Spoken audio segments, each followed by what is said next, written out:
he coming back. La la la la la la bamba. Yeah. She just want hard Celine. She like the bar Kareem. I'm tryna get all between. Yeah. She pop it all on me. Take on a shopping spree. Let her get a property. Hey. Come to my palace. I know you tired them dudes be capping. She like my fashion. I put on strings like Richie Valens. You the baddest. I'ma told them rat no salad. Send the address. I pull up that fantastic. I can't leave you alone. You the only girl who get to stay until the morning. No cap. Dime que me amas, better tell me on the phone. She say you can't have my corazón. La bamba. Say that. Yeah. What you gon' do for the bag? Yeah. Spin it like in my last. Yeah. Spin it, make it all bad. La la la la la la bamba. Shout it back. Yeah. All the cash up for grabs. Yeah. That's no cap. She like that, I keep coming back. La la la la la la bamba. Shout it, you the bomb.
It's a miscount. 7 days a week, I 6 cents.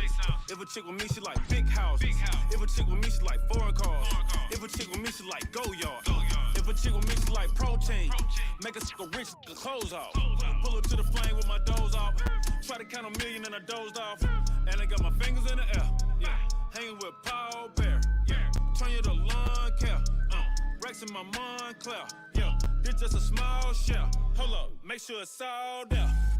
I go to sleep in designer, psych. I go to sleep in yikes. Tell any honor a lie, right? Soon as I left, I got right. This a precision and detail. See, life is a beach, seashell. I sold the bags for retail. I'm from the block, no email. Walked out of Louis looking like a virgin discount. If it ain't 100, it's a miscount. 7 days a week, I 6 cents. If a chick with me, she like big houses. If a chick with me, she like foreign cars. If a chick with me, she like go yard. If a chick with me, she like protein. Make a chick rich, the clothes off. I'm cool, yo. I'm starting to think no one told y'all. Designing my clothes, dog. How much you think my coat costs? I'm spitting like Mozart. This till I gotta flip Noah's Ark. New Lamborghini, the doze off. Fell asleep in the doze off. Get it? My diamonds and stones water. I TD like Coach Carter. Ain't talking about no soda. Girl with me want some products. I pull her on turning heads. I close the curtain while she turn her nose. This off white. I be rocking Virgil clothes. Walked out of Louis looking like a virgin discount. If it ain't 100, it's a miscount. 7 days a week, I 6 cents. If a chick with me, she like big houses. If a chick with me, she like foreign cars.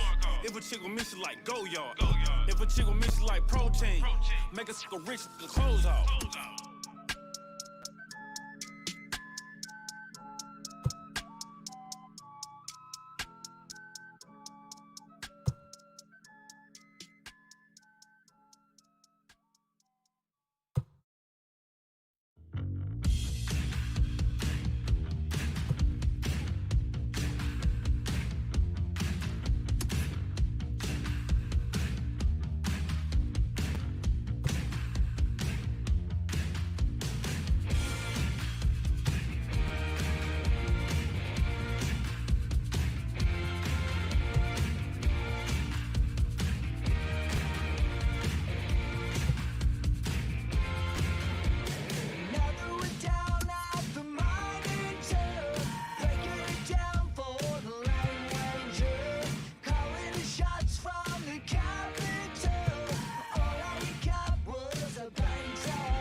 Good afternoon, everybody, or good morning if you're not in the Eastern time zone. We are just about ready to get underway with another day of ML Ball here on Twitch.tv.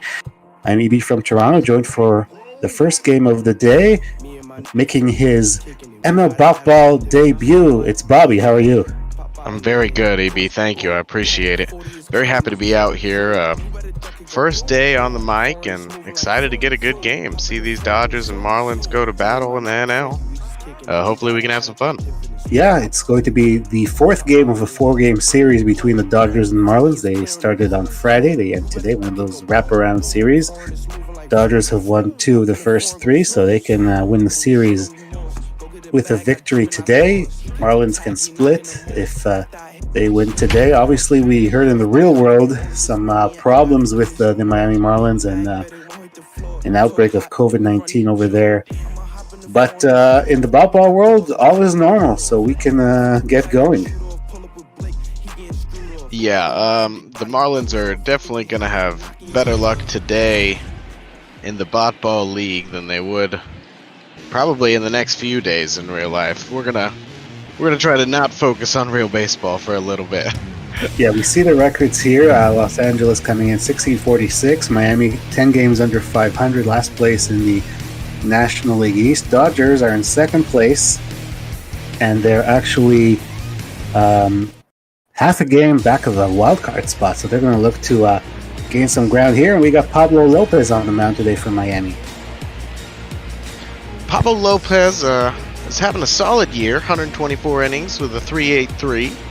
The 1.31 whip's a little high for him. Hopefully he can limit the base runners against this really powerful Dodger lineup today.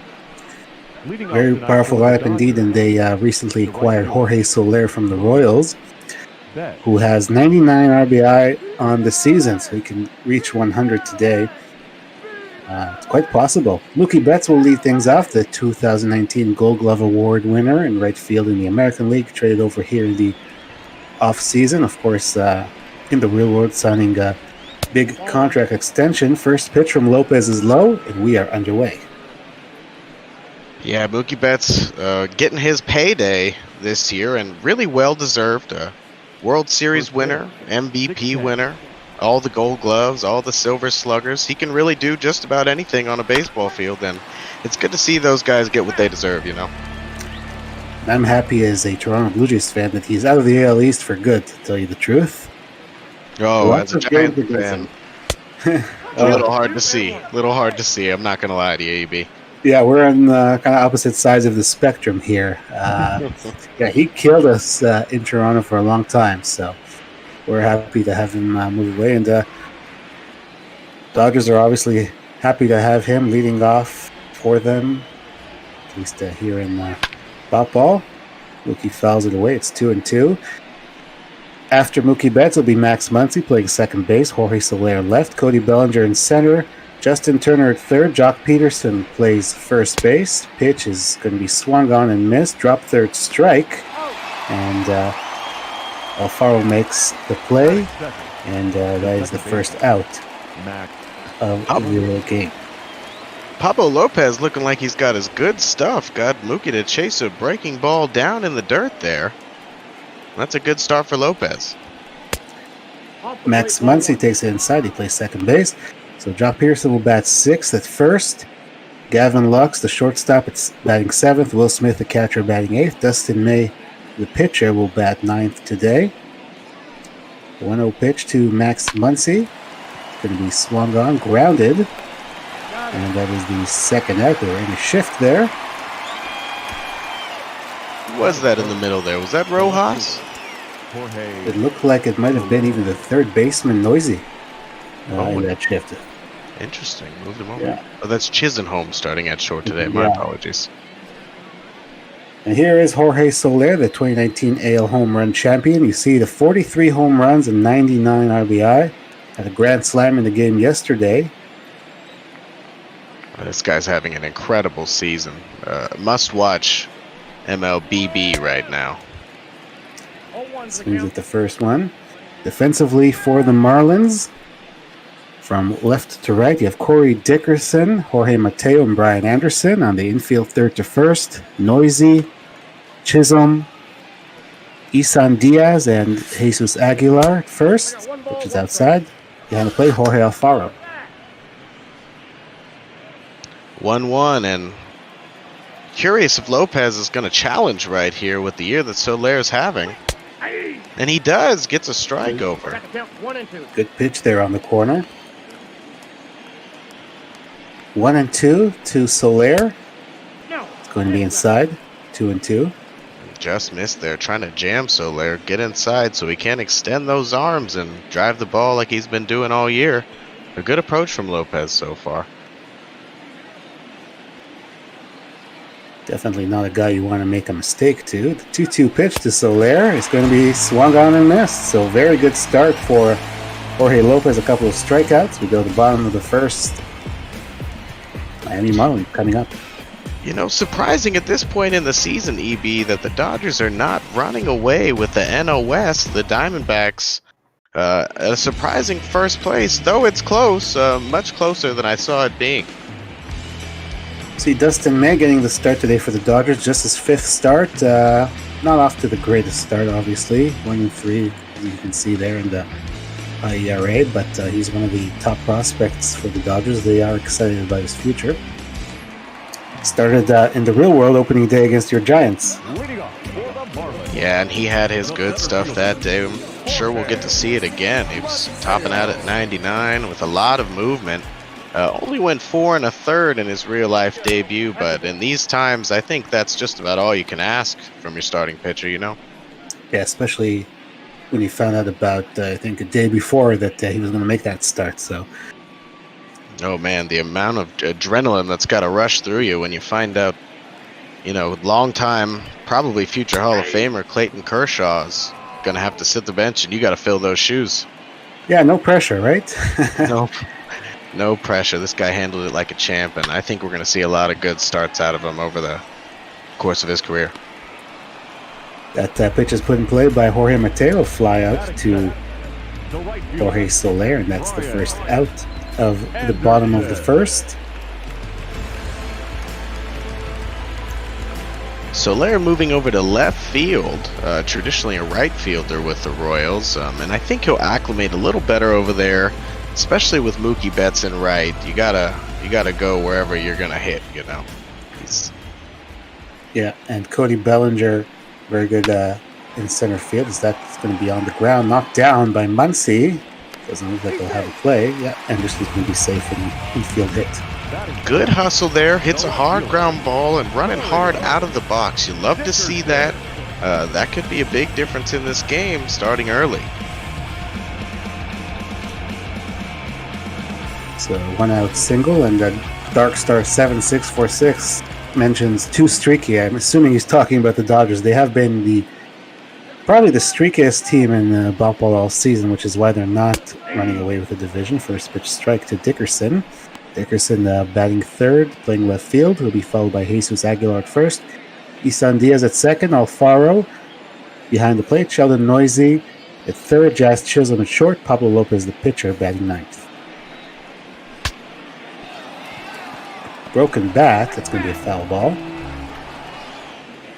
Dustin May out of the stretch looks real comfortable. Gets an 0-2 count immediately ahead of Dickerson, and the rookie's looking good so far. 0-2 pitch, swing and a miss. Dustin May gets his first strikeout. Dickerson goes down, 2 outs. Ooh, it's hard to catch up to high heat out there. You can see the extension this long frame gets. Looks like that ball's coming out right at you and right by Dickerson. First strikeout for May. They'll bring up Jesus Aguilar, playing first base, formerly with the Brewers, a little bit with the Rays at the end of the year last year. Fouls it off. He's off to a pretty good start in real life as well here. Last couple days, had a couple homers. Let's see if we can see another one today. He's got double-digit home runs here. Not hitting really for average, 231, but he always has power. Started his career with the Indians, as we see there on the screen. May missing up and in with 96, and Aguilar not even flinching. Swings at that 96. It's 1-2. You see the long flowing red hair from May. Crouches as he comes set the pitch.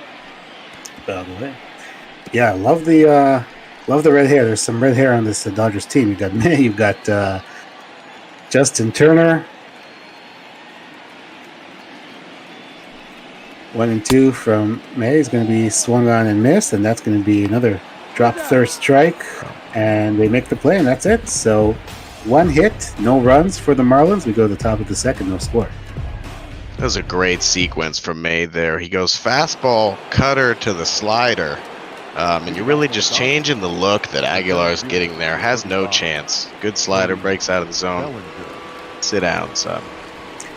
Cody Bellinger leading off for the Dodgers here in the top of the second, takes a strike. He's the reigning National League MVP, and earlier in the season he was really struggling, so seeing the average at 249 is actually pretty good compared to where he was earlier. Swings and misses at that 1-2. That's good. Cody's starting to creep up. Had a homer yesterday, actually, and seems like he's been seeing the ball well as of recent.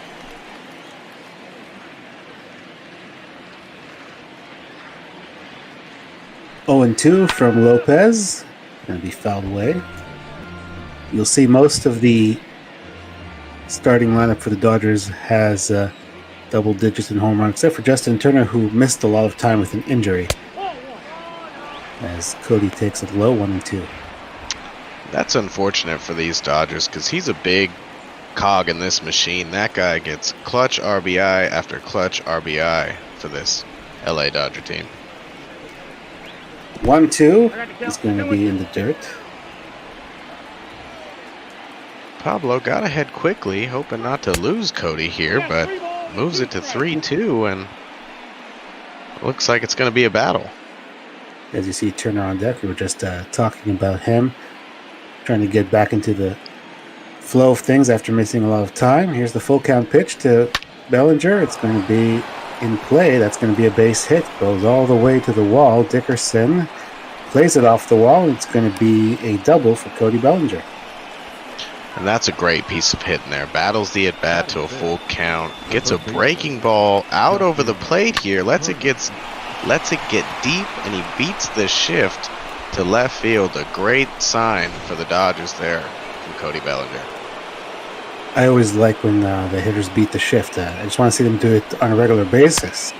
As Turner takes a ball high. Yeah, you don't shift if it doesn't work, but it is nice to see. It seems like oftentimes it is on purpose. It's just a free hit, you know. There's no one over there. You got to hit it where they ain't. Turner fouls it away. Yeah, so many hitters complain about the shift, and my answer to them is, just do what Bellinger just did and do it all the time. Don't just do it once every 30 at-bats or whatever. Swing and a miss, and it's 1-2. Yeah, I think in such a home run climate that we're in right now in baseball, it's just so hard to willingly give up your power for a player. I'd imagine you've been doing something the same way your whole career, and it got you to where you are. You don't want to change, and some people just never change. You know what I'm saying, EB? Yeah. Turner puts that one in play. It's going to be a fly ball to right field. And that is the first out here in the second.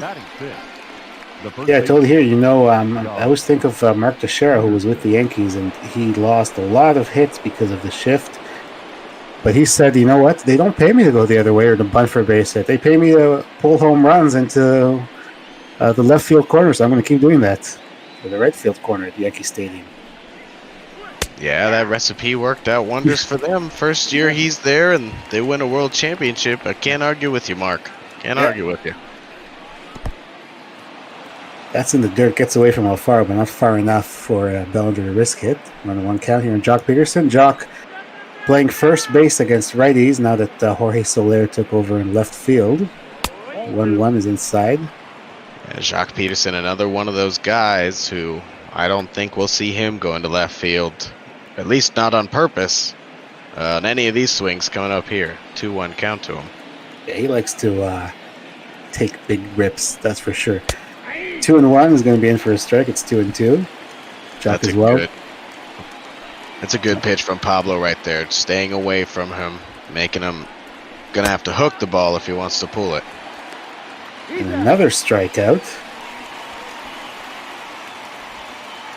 There's 2 outs for Lopez, and he's going to face Gavin Lux here with a runner at second.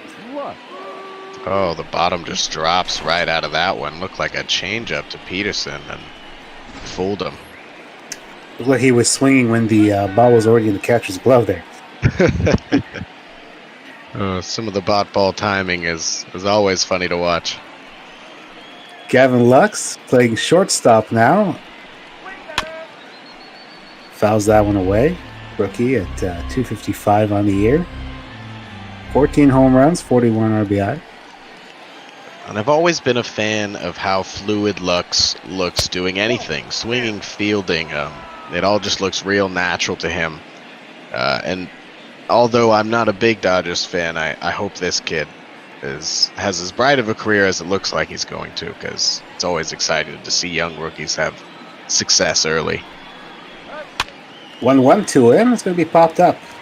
He wants it. Looks like the third baseman, Noisy, is just going to make that basket catch, and that will do it. So Dodgers get their first hit, but nothing more. We go to the bottom of the second, still no score.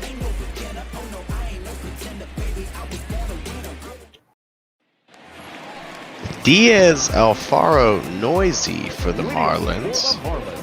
A good June for Diaz. He was hot, 333, 7 bombs, 24 RBIs, and in July it seems like he's cooled off just a little bit. Looking to recapture what he had in June, but sometimes it just slips away from you. Diaz takes the ball inside. He was acquired from the Brewers, and it's part of that big Christian Yelich deal. You see he has 2 home runs in the last 5 games. He made his major league debut last year in New York against the Mets. 1-0 pitch. Fouled away, and he hit his first major league home run against Jacob deGrom in his first game. And that's got to be thrilling. You're getting your first assignment in there against the best pitcher, I would say, in the National League. The last couple years, back-to-back Cy Youngs for deGrom. And that's got to build your confidence immediately to be able to square up a really good fastball from a guy who knows what he's doing out there. He hits that one very well. That is going to be off the wall. Bellinger plays it off the wall. It's going to be a leadoff double. So the second inning for the Marlins starts the same way that second inning for the Dodgers began. You see May here trying to get inside with that heat he's got, and Diaz said, no, not today. Turns it around, short hops the wall out in right center, and is able to jog into second. Have something going for the Marlins here. Jorge Alfaro, the catcher, will step up. 10 home runs, 46 RBI, 233 overall. Acquired from the Phillies in exchange for JT Realmuto, so they exchanged catchers. Which is part of the deal, obviously. Marlins getting Sixto Sanchez as well, pitcher who's in their bullpen now. Alfaro's such an interesting catcher because, well, he's fast. You don't see a lot of guys behind the plate be able to maintain speed and average foot speed throughout the year due to the wear and tear on their legs, EB. And it's interesting you brought that up because I was looking at his stats, and he has 3 triples on the year. You would not expect that from a catcher, that's for sure. No, not at all. Usually they're jogging into second, maybe even laboring into second, but not this guy. 23 doubles, 3 triples. He does have 10 home runs, 46 RBI. So, and man, he has a cannon of an arm back there.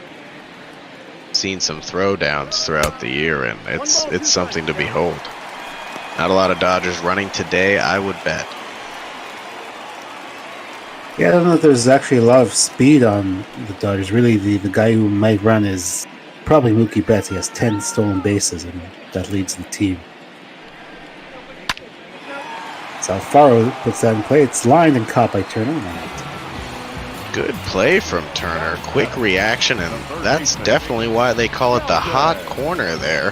Alfaro got one he could spin on, but Turner snags it out of the air for the first out. Sheldon Noisy, just recently acquired from the Oakland A's, along with Jorge Mateo, who leads off for the Marlins, takes a strike. Jonathan VR went the other way for Oakland.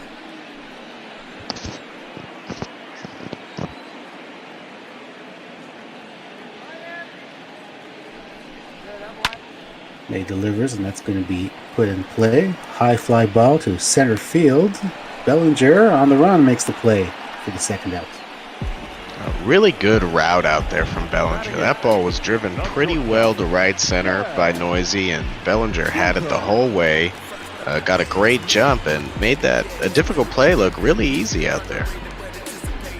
Here's the rookie Jazz Chisholm. Last 6 games struggling, but overall pretty good numbers. That's a good baseball name there, EB Jazz. I like that one. Acquired from the Diamondbacks in exchange for starting pitcher Zach Gallen. It's interesting because the Marlins have acquired a lot of pitchers these past few years, so they have enough depth that they were comfortable dealing away Zach Gallen to get another position player. Yeah, this guy looks like he's going to be something special, EB. Hits from the left side, plays good defense at short. He's very toolsy, and we just hope he pans out for them in the long run. It'll be really good for them to have a good core of offensive players with that pitching on the way. Obviously, the Marlins seem to be in like a perpetual rebuild mode, but I think they might be starting to see some fruits of that rebuilding. Under new ownership, Derek Jeter seems to have really taken the reins over there and put it on himself to change the culture in Florida. And hopefully we're just starting to see the beginning of it. You know, they've been playing some competitive ball games this year. They've got some talent. It's just a matter of putting it all together. 3-1 is going to be in for a strike. Full count. And you know, for the majority of the year, the Marlins were actually in ballpark playing very well. They were around 500, I would say, maybe the first month or two, and they were in 4th place for a while. Now they're down to last, but they have been playing competitive ball for most of the years. That's going to be in play on the ground to Muncy, and that is going to do it. So same thing for the Marlins. They get a lead-off double and can't do anything with it. We go to the top of the 3rd, no score. Yeah, both these starters seem to be on today, EB. Working out of jams when they need to and getting a couple Ks when they need them. Might have a pitching duel on our hands today, but it's still a bit too early to tell. Yeah, only 3rd inning, so you never know what will happen. Will Smith, the catcher, leads off here for the Dodgers. 214. Does have 19 home runs, 48 RBI, and fouls it away. Fouled that one straight back, EB. Looked like he had a real good look at it and trying to find another one he can hit. 0-1. It's going to be low 1-1. Yeah, you get a pitch that you just missed, and you want that back, so you can hit it hard somewhere. As Lopez gets him to foul that one away. It's just so rare in the big leagues. You get multiple chances to do damage. These guys are so good. They put the ball right where they want, and just really hurts when you don't hit mistakes. 1-2. That was a mistake. That's hit very well to the outfield, and that's going to be off the wall. Could be a ground rule double. Good swing from Will Smith there. Sat back on the hanging breaking ball and drove it out to right center. You love to see that. When people are going their opposite field with power, they're locked in and they're having a good approach. We like to see a good approach, EB. Dustin May with a chance to bunt the runner over. Does bunt, and it's a good one. They are going to throw him out. The runner advances. Good for the rookie getting his job done there. You got one job, you move him over to 3rd, and you got to go back to the dugout smiling. He's going to get some high fives for that one. Dodgers with a chance to score here. Runner on 3rd, 1 out, and these are situations you go and get a superstar like this for. He's he's bound to come through here, get an RBI for your team, get him ahead early. Yeah, Mookie Betts with a chance to drive in that runner from third with less than 2 outs. He goes after that pitch. A high fly ball to center field. Going back is the center fielder, Mateo. He makes the catch. Runner will tag and score, and the Dodgers are on the board to take a 1-0 lead. And no waiting around there from Betts. He got a pitch he liked and squared it up to center. A nice play out there from Mateo, going over his shoulder and making the play running towards center field. But the Dodgers able to get the run there. Good fundamental baseball. You get the leadoff double, you move him to third, and he scores on a sacrifice fly. Max Muncy 0 for 1 today. And sometimes it looks that easy, EB. Muncy homered yesterday, 1 for 4, had an RBI, just himself. Hoping to add to that total right here as he squares one up out to left. But that's going to stay in the park. Corey Dickerson makes the play, and that is it. So the Dodgers get 1 run. They take a 1-0 lead as we go to the bottom of the third. 2 hits for each team here. Not a lot happening, but enough to have LA in front. Miami looking to answer back. See Pablo Lopez, right-handed pitcher, but bats left-handed. Those guys are so backwards, but it's better than being left-handed and hitting right-handed, I suppose. Puts a good swing on that one. That is gone. Wow! Pablo Lopez with a solo home run. Interesting choice from Dustin May to go with the breaking ball against the opposing pitcher, maybe not feeling confident with it, just trying to get it over. And my goodness, Pablo Lopez really squared that one up out to right and puts the Marlins on the board immediately. His first home run of the year. He didn't even get the graphic that said home run. But you see that one really, that's a nice swing for a pitcher. Wow, 389 feet. I imagine our guys in the van are just as surprised as us. They couldn't get the graphic up there in time. Jorge Mateo takes the ball outside, so we're tied at 1. Pitchers who rake indeed, fire scam in the Twitch chat. That was impressive. Absolutely, and Pablo Lopez told his teammates, if I can do it, guys, I'm sure you can too. Come on. As Jorge Mateo is ahead of the count, 2-0. Yeah, Dustin May be a little rattled after that swing there. Needs to get back into the strike zone and lock it back in. And now it's a 3-0 count on Mateo. Mateo's got to take here. 3-0. Young pitcher. Kind of out of his rhythm, but right there finds the strike zone. 3-1.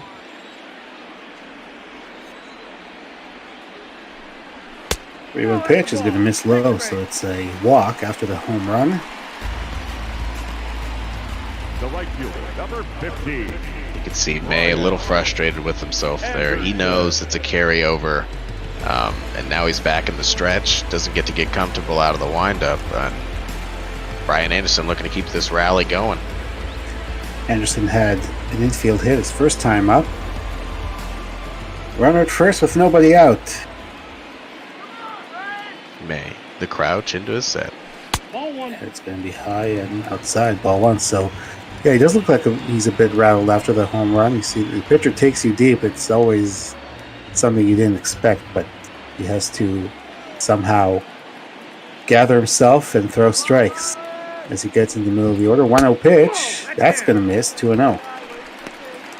That was a close one, but when you're not throwing strikes recently, the umpire's not going to help you out here and there off the zone. Unfortunate for May, but it's just part of learning in the major leagues. 2-0 pitch to Anderson is going to be swung on and missed. 2-1. A 2-0 changeup, surprising to see.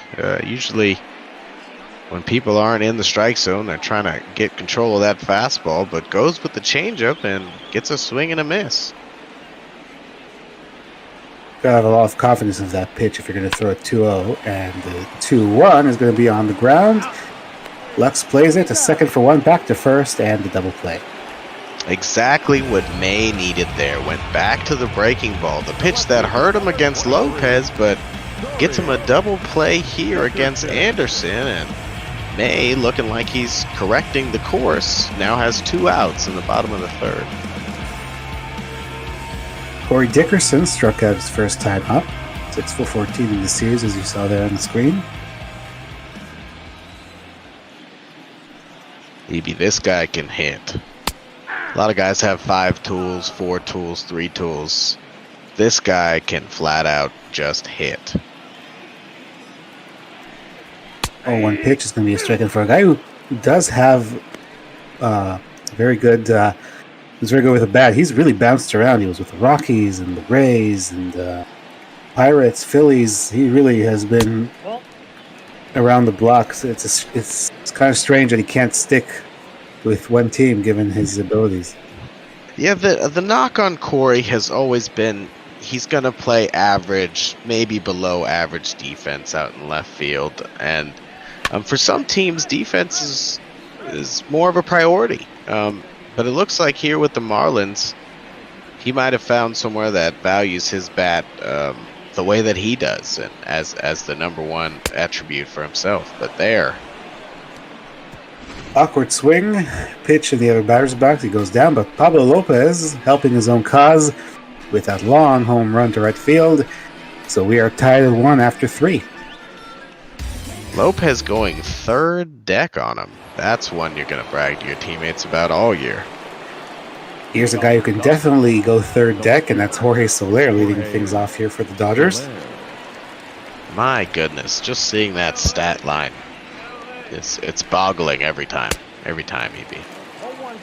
Swings at that one. You see, yesterday he had a home run, a grand slam, 4 RBI. The Dodgers' victory over the Marlins. 0-1, one gone and missed, 0-2. You had a feeling there'd be untapped potential from Jorge going from just a dismal Royals lineup into this very, very potent Los Angeles lineup of stardom, really. Yeah, he was raking in Kansas City, but obviously that team is way far in the standings, and he immediately helped the Dodgers with the power. He had 2 home runs in his first game as a Dodger. 1-2. Big swing and miss there. Another strikeout for Pablo Lopez, his 4th. The better fielder, number 35. Good pitch, fastball up and away, and could not catch up to it. Soler back to the dugout. Cody Bellinger doubled his first time up. Takes the ball low. He beat the shift, as we were talking about. Yeah, Cody looks like he's seeing the ball really well out of Lopez's hand, taking some close pitches today, and really just focusing on pitches to drive. He's ahead in the count, 2-0. And as a pitcher, I'm just trying to imagine how you prepare for a lineup like this. Left, right, left, right. No weaknesses, up and down. And he beats the shift again and goes up the middle for another base hit. Yeah, it looks like Bellinger's really coming out of that slump, using the other way, using the opposite side of the field, letting pitches get to him. Good signs for the Dodgers, good signs. They're going to try to overtake the Diamondbacks out here in the West. Turner, so for 1 with a flyout with the trade deadline just 4 days away. So he's going to put that one in play. It's going to be foul. Thinking what the Dodgers might do if they have another deal in them. They acquired Keone Keller from the Pirates. We talked about Soler. We'll see if they go for another starting pitcher or someone else for the bullpen or what they do, which is low 1-1s. So we talked about May. Just, getting a few starts so far, but David Price, who was acquired from Boston the offseason, really struggling. 1-1. High fly ball. It should be in the ballpark. Shallow center field. Mateo makes the play. That's the second out of the inning. Now batting, the first base. Yeah, Turner just missed that pitch there. Got underneath it and just hit a weak fly out to center. Lopez staying in the strike zone, attacking these Dodger hitters, and so far hasn't gotten hurt. Just the one run, but looking really good today, Pablo. Jock Peterson goes after that pitch. Center field. Mateo is there, and that will do it. So, one hit for the Dodgers, but no runs. Still tied at 1 as we go to the bottom of the 4th. Aguilar, Diaz, Alfaro leading off the bottom of the 4th. 0 for 13 in the series for Aguilar, and you gotta wonder, is he due? Is he gonna come around soon, EB? Yeah, you got to think with the power that he possesses, what he can do if he breaks out. And it can't happen any time. Takes it outside. So talking about the Dodgers and the deadline, so David Price has really been struggling, and he was placed in the bullpen as a long reliever, giving May this starting opportunity. But if the Dodgers feel like they could get another starting pitcher who can help them, I'm sure they will consider it. That's going to be on the ground short. Lex plays it, and there's 1 out. I saw Price actually came out of the bullpen yesterday and got the hold for these Dodgers. And, you know, a lot of times you got guys who are struggling in the rotation for one reason or another, and they move to the bullpen, and a lot of the pressure's off, a lot of the managing your velocity and pitch selection, trying to save pitches for later, all that's thrown out of the window. You just go in there and throw. And David Price actually having bullpen experience early in his career with the Rays may make this transition a little more natural to him than it would be with most. Yeah, he's done a nice job. He was really struggling as a starter, so the move had to be made, and obviously Dustin May is one of the top prospects. We want to see what he can do. He only made 4 starts the May before today, so the numbers aren't great so far, but I think you still want to see what he can do long term. But again, if the Dodgers feel like they can get another starter who can maybe help them out right away, they might go to that route. They do have some depth, so we'll see what ends up happening. Like we said, 4 days until the trade deadline. 3-1 pitch is swung on and missed by Diaz. It's a full count. The changeup's looking good for me. The breaking ball's been hit a couple times, but the changeup plays off the fastball really well out of his hand, and you can see it today. On the ground, Muncy gobbles it up, 2 outs. Now batting, catcher. Muncy came forward into the 3-4 hole. Nice and easy play, and an easy play for a guy who plays multiple positions. He plays first, he plays second. I do believe Muncy can play the outfield. I don't know if he has this year, but you just got to appreciate guys who can play multiple positions, EB, and the flexibility that they give Dave Roberts just all around the infield. Yeah, I think the Dodgers are better at that than most other teams. They have a ton of guys who can move around. You mentioned Muncy, Bellingers can play all over the place. Kike Hernandez, Chris Taylor, all guys who can move around. Yeah, and you don't miss a beat defensively. That's going to be lined again to Justin Turner, and that's, I think, the second time that Alfaro's done that. It's going to have to find another spot to hit it to. And there's another guy there, Justin Turner, previously played second base, has played first base in his career, has third base pretty locked down now here in LA, but again, just a lot of options for a manager, and that's got to be really fun to work with. So go to the top of the 5th, Heidi Watney reminding us that we're doing all this for charity. I know Bachball, we're raising money to Meals on Wheels, so please, if you can spare anything, we're very happy if you do that. You can see the link below the stream, or you can enter ! Donate in the Twitch chat, and you can get the link to donate to Meals on Wheels. As Gavin Lux steps in here, takes ball 1 from Pablo Lopez.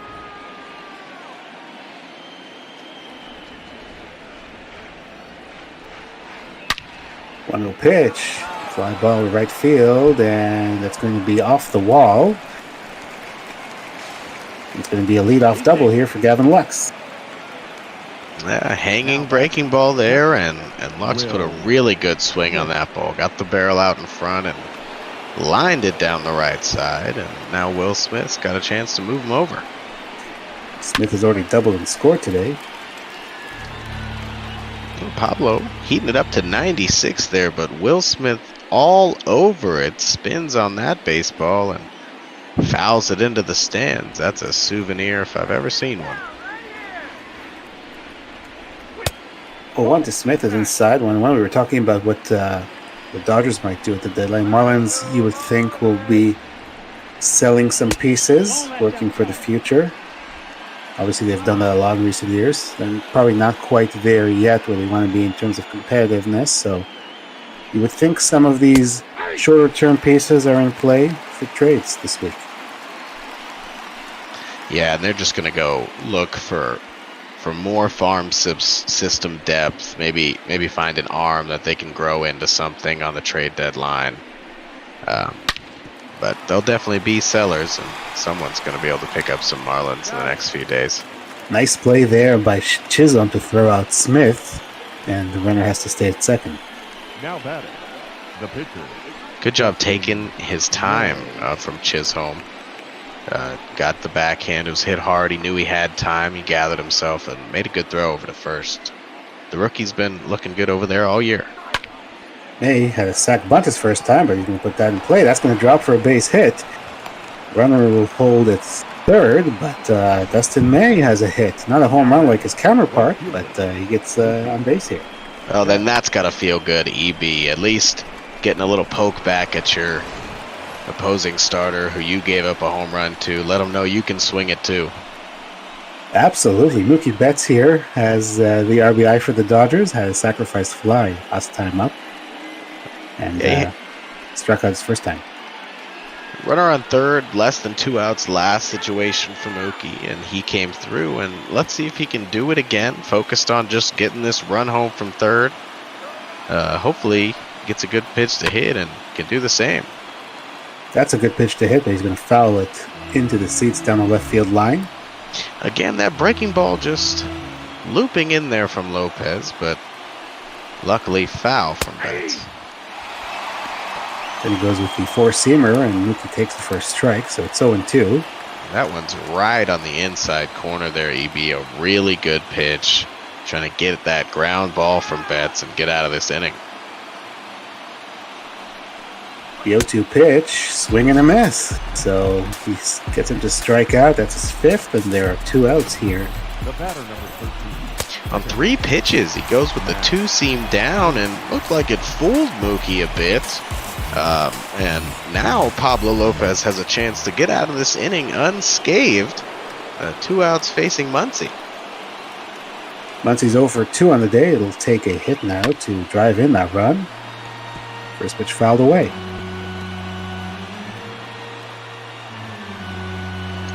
We'll see. Alfaro, his pitch framing has improved in the last couple years, but his blocking has been a bit of an issue, so something to keep an eye on.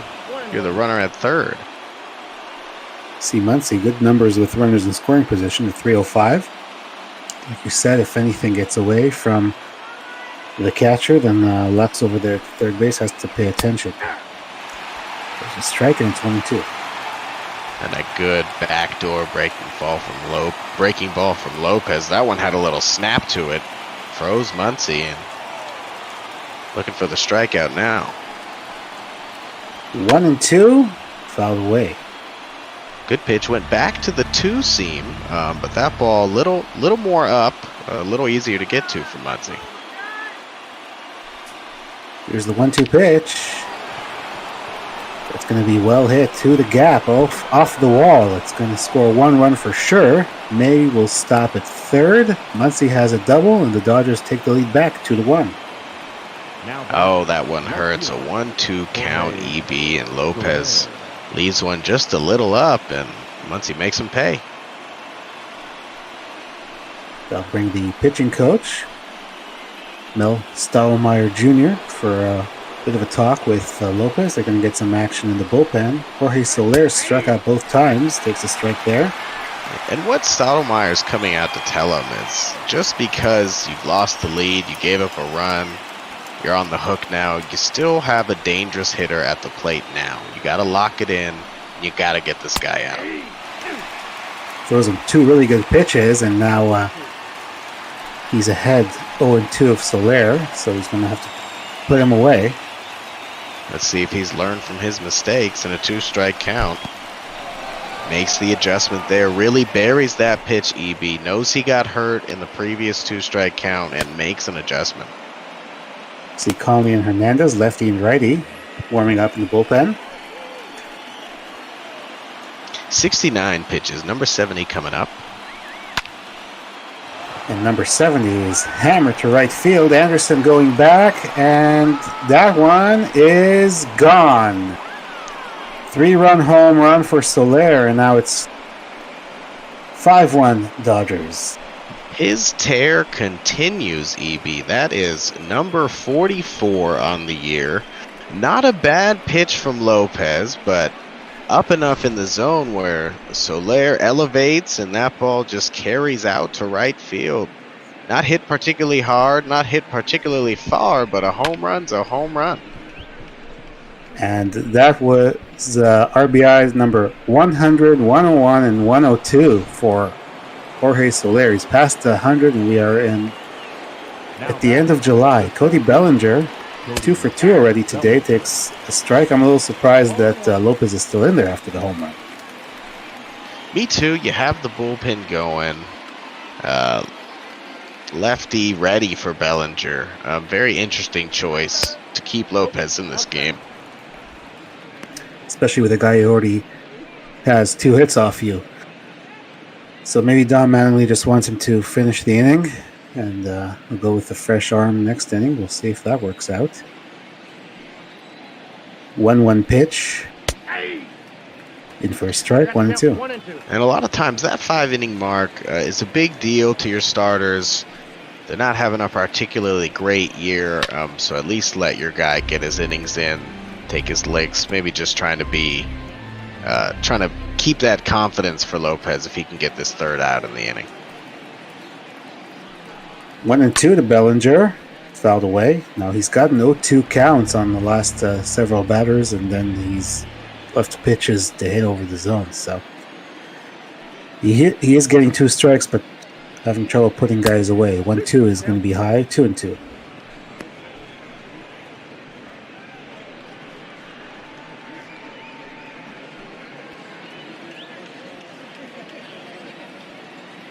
Two balls, 2 strikes, 2 outs. Dodgers have taken a 5-1 lead, and that's going to be low. So Bellinger again working the count, seeing pitches, finds himself in another 3-2 count.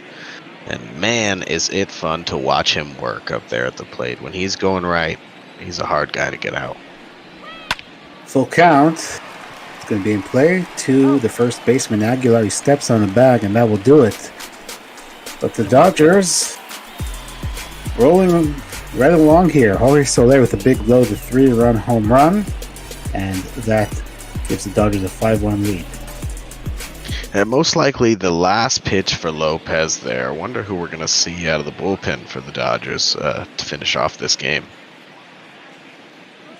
Lopez is due up 3rd this inning, so I can't imagine he'll get another at bat here today. Pitching spot to number 9 in the order, so we should see a pinch hitter. So it'll be 7, 8, 9 for the Marlins here, beginning with Shell and Noisy.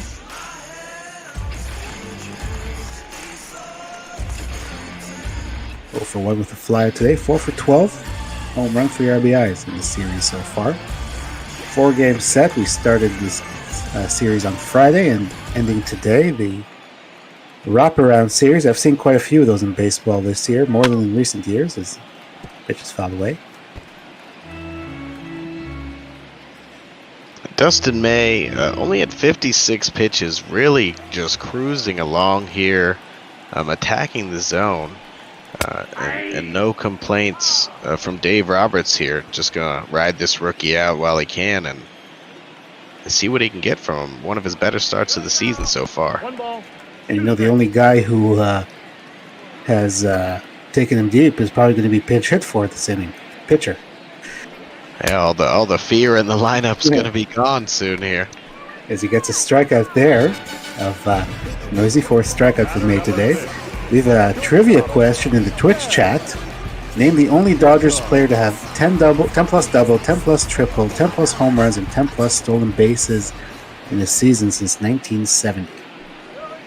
Oh, that's a good one. A lot of Dodgers players that We're talking could about have a done 50-year it. span. Yeah, 50-year span is a long time. Those 10 triples are really where you can kind of single guys out because not a lot of people have that kind of foot speed. Chisholm's going to get a base hit there, going the other way. 10 plus triples. I'm just going to go out on a limb. I'm going to guess Nomar. Not a bad guess for any trivia there, EB. So we're going to see a pinch hit. Looks like Garrett Cooper will pinch hit here for the pitcher, Lopez. I want to say Carl Crawford, EB, but I don't know how many great years he had at the tail end of his career with the Dodgers. Yeah, he was injured a lot after he came to the Dodgers, so I'm not sure if... it was done in 1971, so it's definitely not Carl Crawford. Oh, wow. Big guy, 73 game as a hit. 71. I have to admit, my 71 Dodgers trivia isn't so great. No, that's actually lined. I thought it would be a ground ball, but it's lined to the second baseman, Muncy. That's the second out of it. I was waiting for that ball to hit the ground, EB, and it just kept spinning in the air. Jorge Mateo 0 for 1 with a walk. 1971 Dodgers. I always remember the pitchers they had back then. The hitters, not so much. I was just thinking the same thing. There's a pop-up to Peterson that'll end the inning. So Dustin May gives up one hit, but no runs. We go to the top of the sixth, and it's going to be a new pitcher for Miami. One of the hardest parts about these trivia questions is when they're really stumping you as not Googling them until the answer comes out, because, man, it takes some patience. We got Sixto Sanchez coming out of the bullpen, EB. And Sixto Sanchez was part of the trade with the Phillies that brought the Marlins Jorge Alfaro as well. So he's going to throw to the guy with whom he was traded for JT Realmuto. Probably future as a starter, but here he's going to be in long relief, and he deals a strike to Justin Turner. Yeah, Lopez, 5 runs, 5 innings. Not exactly the greatest start in the world, but the Marlins got to find their way out of this hole. Hopefully Sixto can keep the deficit right where it is at 4. Nope, that's a ball. Deals inside. Sanchez appearing in his 34th game in long relief, 3-1, 4.29 ERA. Ball, that's outside. He has Coming out of 34 walks in 65 innings pitched. He's very close to issuing 35. And he will. Yeah, coming out of the bullpen, a lot of breaking stuff, a changeup there, which is very interesting for a guy with the ability to throw 98, 99, maybe even touch triple digits. Not a lot of fastball showing there from Sixto. And he was one of the top prospects in the Phillies system. So when they acquired JT Realmuto, Marlins said, we want this guy Sanchez, with good reason as well. But the one thing you don't want to do when you come out of the bullpen is walk the leadoff guy. There we go. That's much more what I expect to see. Sixto with 97, right at Peterson.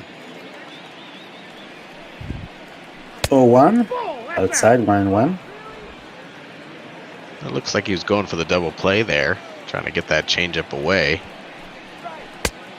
Count is 2-1. Again, looking like he's trying to get a little too cute out there, EB. A little slider down and in. But not a lot of control shown from Sixto so far. Ball 3. 2-1. There's another 3-1 count. Yeah, you're right. Not a good start for him because you really have to throw strikes, and especially to these Dodgers hitters. And I understand you might be scared of throwing strikes because of what they can do, but putting extra runners on base is never a good idea. And there's another walk. Ball 4. Oh man. Hopefully we get an angle of the bullpen here. Conley may still be up. This might be a really short herc for Sixto. Of course, he's going to have to face at least one more batter under the new rule before you can even think about making a switch. Yeah, and we've seen that, I would imagine, come into effect quite a bit this year, EB. Something different for these guys. A lot of your traditional, lefty specialists, sidearm submarine guys, really getting their opportunities diminished from this new rule. But I guess I understand the pace of play speed up, but I don't know if it's having the effect that MLB imagined. The only thing I don't like about it is if a guy doesn't have it. Like, obviously here, he walked the first 2. The count is He 1. may not have it. You're down by 4. It's still a manageable deficit, but he has to face 3 batters. And if he gives up a home run here, now you're down by 7 runs. And there's nothing you can do because you can't change pitchers, although Gavin Lux helps him there and strikes out. Sixto didn't like the point we were making. He said, I need this third batter. He gets the strikeout there of Lux. And again, right there, a much better approach from Sixto, just going with the fastball. Hopefully him and Alfaro are getting a little more on the same page here. Going into attack. Will Smith doubled and scored. Pitcher spot on deck. I don't imagine Dave Roberts will take May out just yet. Though you never know. He might want to go for the kill here and add on runs if he can. No strike. Possible, especially if they're trying to limit May's innings here. We're getting into midsummer. He's thrown a decent bit. But I'd imagine we could see him for 1 or 2 more. He was looking pretty good out there. Now with the new 3-batter minimum, I'm sure as a Giants fan you were watching the real-life game last night. Gabe Kapler doesn't seem to have a problem with the 3-batter minimum. He made a lot of pitching changes in that game. Nope, that's bad. Yeah, Gabe's still playing some National League style baseball. It was nice to see because you didn't know what was going to happen with the DH this year and if people were still going to be focused on matchups. But Gabe seems to think it's still the way to go. Yeah, he manipulated very well that he was able to get all the matchups he wanted, and obviously the 3 batters that everybody had to face, and he made Ball 4. changes at the right time, as that's going to be a walk to load the bases. So now we'll see what Dave Roberts does with the pitcher spot coming up and the bases loaded. Yeah, this is interesting here. Bunting's a little too dangerous with the bases loaded. There's too many double play opportunities going on. But same thing with swinging. Maybe he's on a full take here. Count 1-0. He does take. Obviously, Dustin had a base hit his last time up. He can help himself. Maybe just another productive out to get a run. That's going to be a base hit. Not a productive out. He was thinking about another single. He gets an RBI. Now it's 6-1 Dodgers.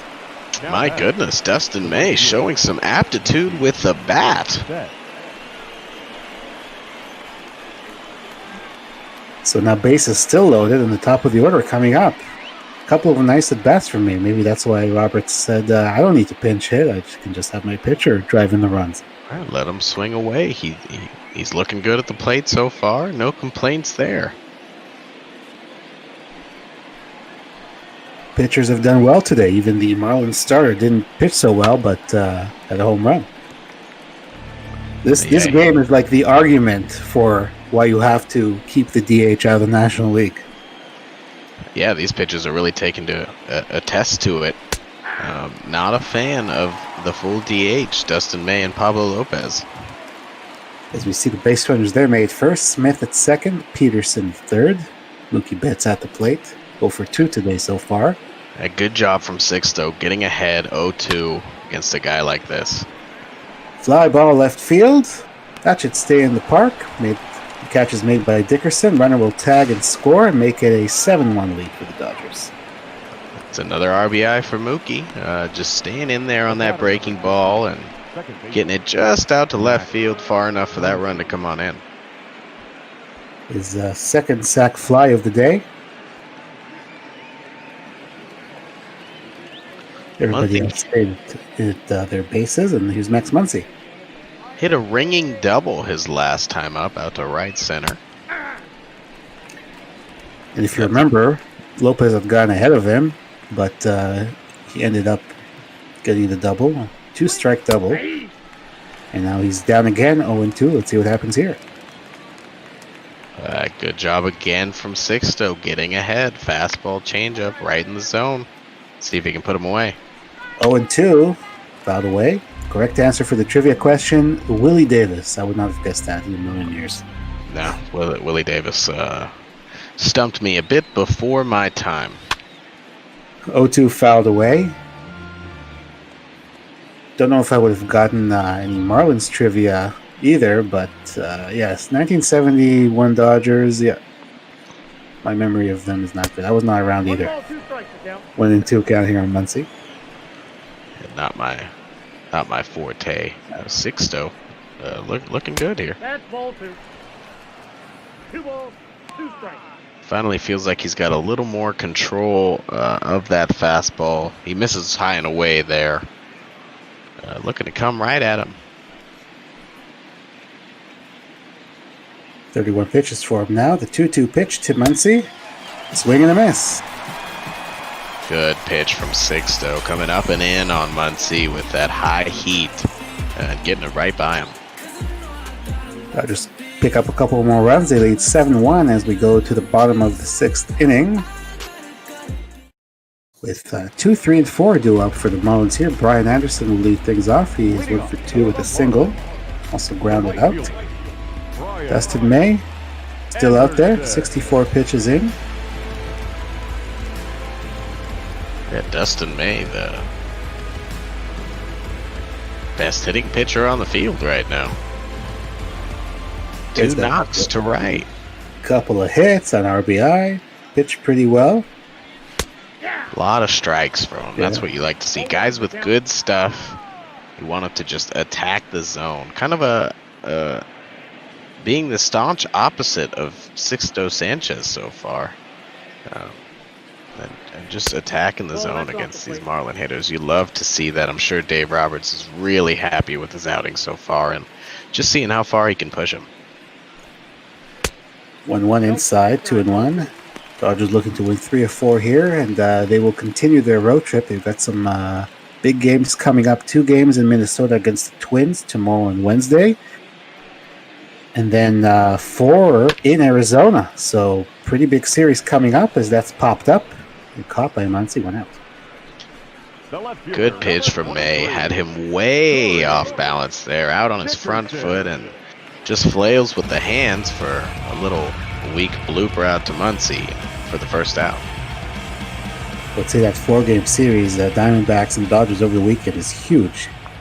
Oh yeah, that's going to be a fun one to watch. A lot on the line there, and both these teams are going to bring their A game with this solid season they're both having. And the trade deadline on Friday, so that should be interesting. That's when they'll play the second game of that series. Yeah, they'll get to show off either of their new additions to each other over the series. That'll be fun to see as well.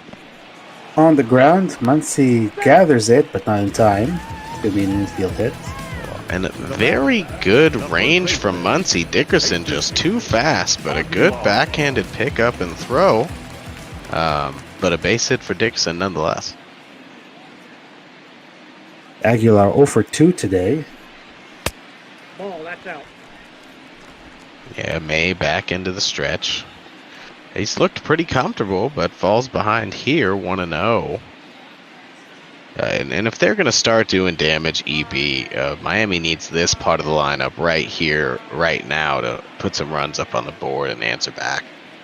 Yeah, they're in the middle part of the order, and these guys haven't done too much today, so they definitely, this is the right part of the lineup to get back in this game. As 1-1 to Aguilar. Swung on and missed. Good curveball there. 1-2. It looked like he was sitting breaking ball the way he took the fastball at 1-0, and just swung right over the top of that one. 1-2. Checks his swing. Umpire confirms that, so it's a 2-2 count. Good pitch from May. Changeup away. Trying to get the double play there. All Aguilar would be able to do there is roll over, so that's a good take. 2-2. Just misses, so full count. Isan Diaz on deck. Now you can see it. May really trying to get that double play ball, but hopefully can stay in the zone here. Full count now. See if Dickerson takes off to stay out of a double play. Full count pitch. Fouled away. Good pitch. Fastball on the corner. EB, I appreciate a well-pitched game. I think it takes a lot of focus to come with your best every pitch. There's another foul. Yeah, always love the well-pitched games. Like the pitching duels. Obviously, this one was not a pitching duel with Pablo Lopez only going 5 innings and giving up 5 runs, but at least we get to see it so far on the other side with Dustin May. Full count. He checks his swing. It's going to be ball 4. So first and second now for the Marlins. Miami cooking with gas a little bit here. Gets a runner in scoring position. And as you can see here, Jesus, just incredible wrist strength. Starts to get going against that fastball and has the strength to stop himself mid-swing for ball 4 there. And that brings up Isan Diaz, 1 for 2. And we saw the 2 long men in the bullpen, Price and Ross Stripling. First pitch high. Sorry. No, you're fine. And they're getting warmed up just because May's getting to his 80th pitch now. He's got a couple runners on. Looks like his control's waning a little bit. I mean, I think if he gives up a run or 2 here in this inning, Roberts is going to have no shame pulling him out after a good start. And he misses again, 2-0. If he completes this inning without giving up more than 2 runs, he'll have a quality start. So you want to get him that if you can, but you don't want, if you're Dave Roberts, to see the Marlins getting back in this game too much. 2-0 pitch, he fouls it away, 2-1.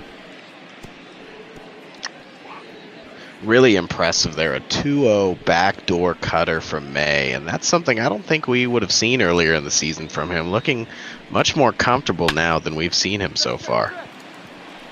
Fly ball, oh, that's going to drop. I thought Bellinger would have a play, but it drops for a base hit. Now the bases are loaded. It looked like Bellinger eased up as you see Isan just filleting the slider into center field, and Bellinger didn't want to take the chance of that ball getting by him. You see him kind of gingerly getting to the ball and securing it, getting that ball in. Now the base is loaded for May.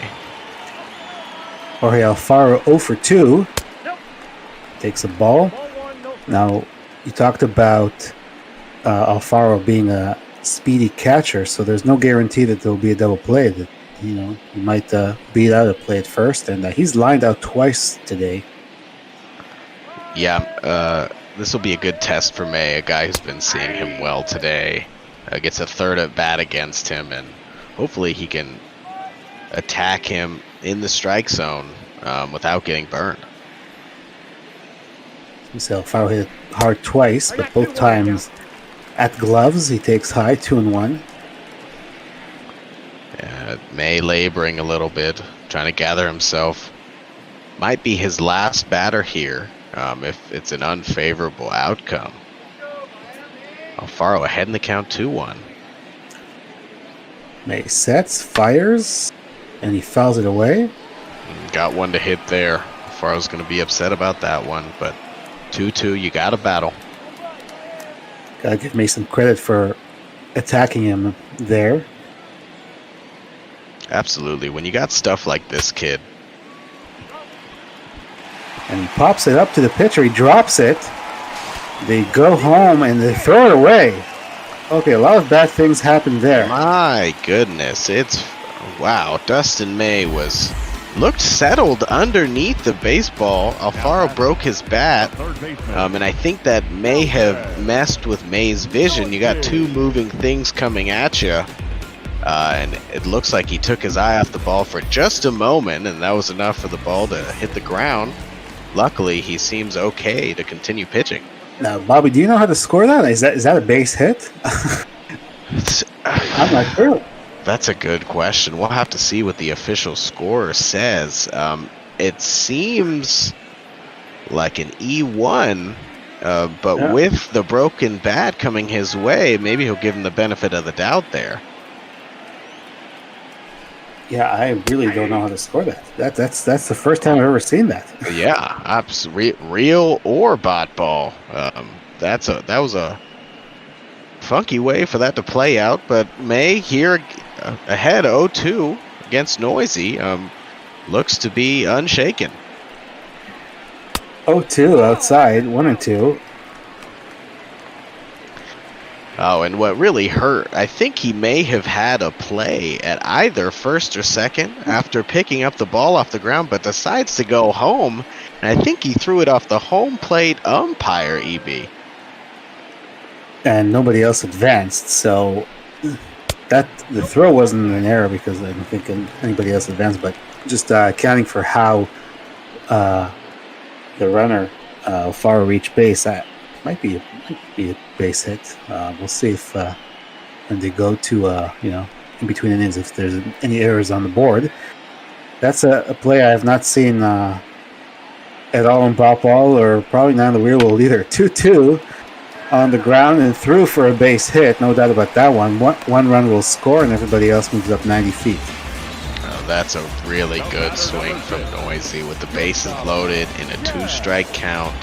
Just smashes that fastball away right back up the middle, and Dave Roberts is going to have to make a move. So that'll end the day. After 5 1/3 for Dustin May, he looked like he was cruising, but got in trouble there. Ross Stripling is going to try to strand these runners. And you really like to see this from the Marlins because this is a part of being competitive. They may not be a winning team just yet, but having these kind of battles and dogfights with, honestly, the class of the NL is really, really good to see for your organization.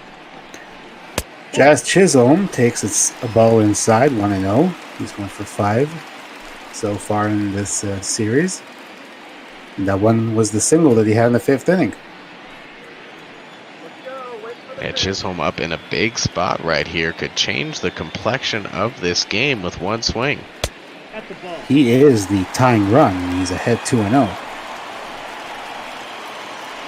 Bottom 6, Stripling, originally a starter. Last year kind of turned into a swing man, reliever, opener, kind of utility pitching role for the Dodgers, and found some success there. Yeah, and he's one of the long men here for the Dodgers this year, along with David Price, who was also warming up. He's had a pretty good year, 3.39 ERA in 52 games, 66 1/3 inning. You're not going to see anything overpowering from Ross Stripling, but he's got one of those guys who gets good spin on the fastball and the breaking ball, EB. And these days we see how much focus is put on spin rate because it's hard for the hitter to see when you have that good spin going. 2-2 pitch, swing and a miss. Got him there with a four-seamer. And right there's exactly what I'm talking about. 90 miles an hour, down and in, nothing overpowering, but the ball's spinning at such a rate that it becomes smaller to the batter's eye, and he swings right through that hittable fastball for the second out. And now Matt Kemp will pinch hit, the former Dodger. Takes a strike. Kemp obviously very good years with the Dodgers. Signed in the offseason with the Marlins. In real life, he's now with the Rockies. By the bulk while he's still with the Marlins, and pretty good season coming off the bench, 310 batting average. Yeah, crazy to never you never know when that day comes that you're gonna become a bench player. You've been a starter your whole career, and 1 year there's just not a spot for you in the starting lineup, but Kemp making the best of it. 1-1 count here from Stripling. Fly ball to center field. Bellinger going back, still going back at the wall, and he caught it. Wow. What a play. Cody Bellinger. A little Jim Edmonds-esque running straight into that center field wall, but hangs on to it. A hard collision out there. Hopefully he's all right. Looks like he got up fine. And that brings Eliezer Hernandez out to pitch for the Marlins. 4.08 ERA, 35 innings, 28 games. He's 0-1 on the year with one blown save. He's going to face Jorge Soler here, 3-4-5. That was a really nice catch. I thought for a second that Matt Kemp had game-tying grand slam right at the last moment. It's very hard to hit it to center field at Marlins Park. Yeah, that is the deep part of the ballpark there, but Kemp gave it a run for his money. A really good swing, staying in the middle of the field, all while coming off the bench. All in all, a good at bat, but no dice for the Marlins. 1-0 pitch, fouled away. Immediately after our game, around 2 o'clock Eastern time, we'll have the Blue Jays and the Angels with Tanner Roark and Felix Pena, the pitching matchup. J-Man 1993, Tim Moore on the call, 3:45. Reds and Braves, Wade Miley, Mike Foltynewicz, Justin Rock, and Jordan Smith will have that. Blue Jays suffering a big blow yesterday with Hyunjin Ryu going down for 3 months with a dislocated shoulder. Unfortunately, No, go ahead. Unfortunately, that has always been the knock on Hyunjin Ryu. When healthy, he's going to give you stellar innings, but when's he healthy, unfortunately? These Dodgers know as well as anyone. There's a fly ball to left field. That one is gone. Jorge Soler with another home run, his 45th. Dodgers get one of those runs back. This feels freakishly similar to like 2004 Barry Bonds. Soler is just waiting for one pitch to hit, and if he gets it, it's going out of the ballpark. It is absolutely incredible, EB. What a season. That's why the Dodgers acquired him, to give the offense a boost, and he has done that. 381 feet, 96.9 miles an hour off the bat, so Dodgers get a 5-run lead now. Another just majestic fly ball. The other one only hit at 95 miles an hour. This one 98. And that base hit from Cody Bellinger will continue this inning. So Hernandez has given up a home run, now a single. Yeah, really rude welcome for Eliezer. That ball there hit hard from Cody. His third hit of the day. Looking really, really sharp today out of the plate. Justin Turner is 0 for 2, but he did walk and score his last time up.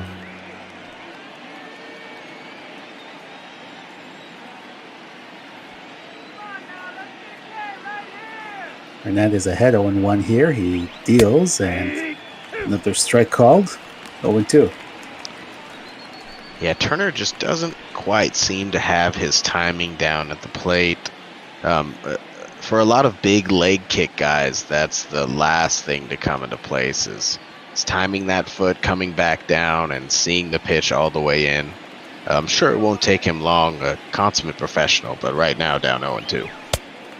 And he's going to go down on 3 pitches as Hernandez gets first strikeout. I wonder if with Turner being injured for so long, he's still trying to find that timing. Yeah, it looks like it, but luckily the Dodgers are just so loaded 1 through 9. He can take his time in the lineup, have some struggles, and hopefully find himself when the postseason starts to come around. That's when you're really going to need him. Absolutely. Jock Peterson 0 for 2 today with a walk and a run scored. Hernandez getting ahead again, 0-1. Yep, that ball went out. Jacques, another big leg kick guy. So the bigger your leg kick is in your swing, the more delicate your timing becomes. So it's really a long process for these guys, spring training throughout the year, to make sure they're getting that foot down in time to see this high velocity. 1-1. One ball, In two for a strike, strikes, a changeup. That's a good changeup there from Hernandez, probably his best of the night, right at the knees. 1-2. Inside, 2-2. Alfaro reaching over to backhand that one. And again, some of those little things, a lot of backhand problems from catcher out in New York, Gary Sanchez, kind of the same thing. When you don't get down to block, there's a higher percentage chance that ball is going to get by you. And you really hope to see Alfaro trying to work on those little things in his game. 3 balls, 2 strikes. 2-2 just misses. That looked like the pitcher was called a strike earlier, but it's a full count now on Peterson. Yeah, I think it was that same changeup, EB, and maybe just a hair lower called the ball. Full count pitch. Strike 3 called. Oh, a good pitch from Elise here. Right off that changeup below the zone, you throw a fastball in the same arm slot, and Peterson caught looking. Most likely thinking it's that same changeup going to drop out of the zone, and it just never does. Strike 3 for Peterson there. Gavin Lux steps up. He's 1 for 3 today. Hernandez trying to limit the damage to just that Soler home run. Deals a strike to Lux.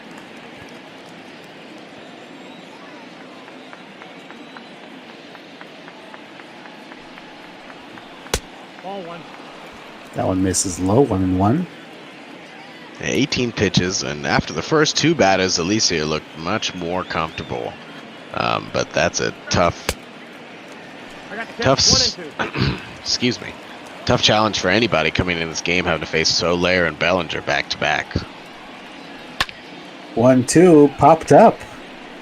Alfaro behind the plate makes the play, and that will do it. So the Dodgers get just the 1 run on a home run by Jorge Soler.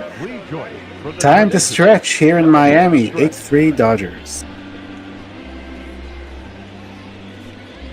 My goodness. Just an incredible season. We may be watching history here, EB. Who knows?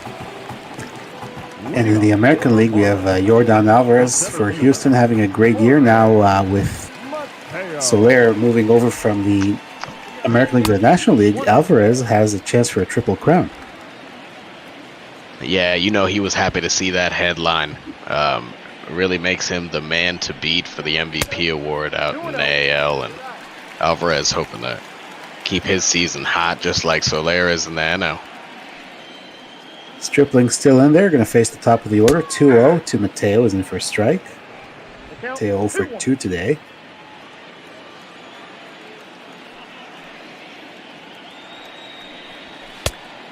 Two and 1, swung on and missed. 2-2. Oh, good pitch from Stripling. Fastball up and in, and Mateo couldn't get his hands up there. Stripling looking for the strikeout now.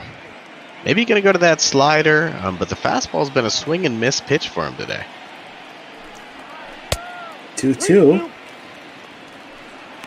I think that's the first curveball we've seen, EB, and don't think he was ready for it to come out that way.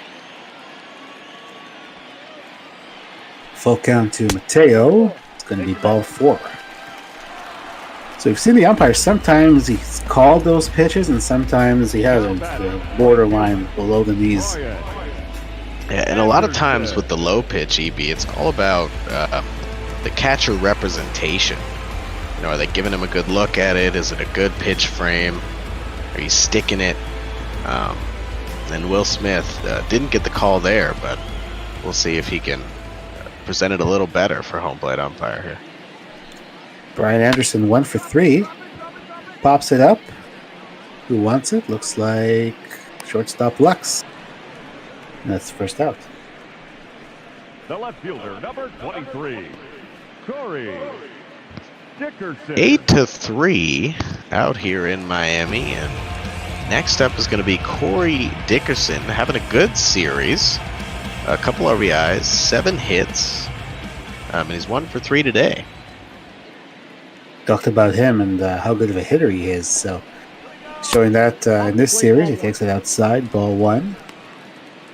Yeah, not surprising to see. You got a real simple swing, and he just swings and strikes. And when you do that, you're going to have success in the big leagues. Fouled away. I remember him in Tampa Bay, always being a tough out. Obviously, being a Blue Jays fan, I got to see him quite a bit when he was with the Rays. Did a lot of DHing there because he talked about his reputation maybe for not being such a good fielder as they check on Mateo over at first. So he would DH a lot, and yeah, he was always a tough out. Always getting base hits and really spraying the ball all over the place. Yeah, and in Miami, they can afford to have him in left field, not playing for too much year in, year out, not getting majorly affected by his defensive deficiencies. But out in Tampa Bay, small market team that they really live off their pitching and defense, you cannot afford any liabilities in the field when you're playing in the Trop. Yeah, absolutely. And that's actually where the Marlins will be going. They have 2 games at the Trop tomorrow and Wednesday. Then they will go on the road for 4 games against the New York Mets. Oh, I'm sure Dickerson's looking forward to that. Got to be fun to visit old teams that you've played on as a visitor, kind of get a different viewpoint of the ballpark and everything. It's going to be in play. They get the out at second, but they're not able to get Dickerson, who runs pretty well. Yeah, Muncy with that throw in the dirt, and Peterson just not quite able to pick it out, but it looks like Dickerson would have beat it out anyway.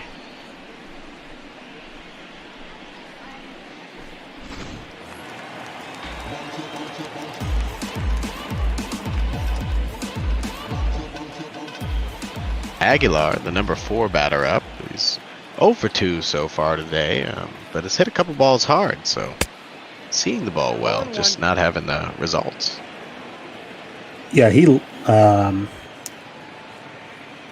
thinking of Alfaro. He's the one who lined it to the third baseman a couple of times. That day looked to drive that somewhere, but hooked foul there. 0-2 for Aguilar. Another foul ball. Ross Stripling's looked real good here in this inning and 2/3 so far of relief. Let's see if he can cap it off.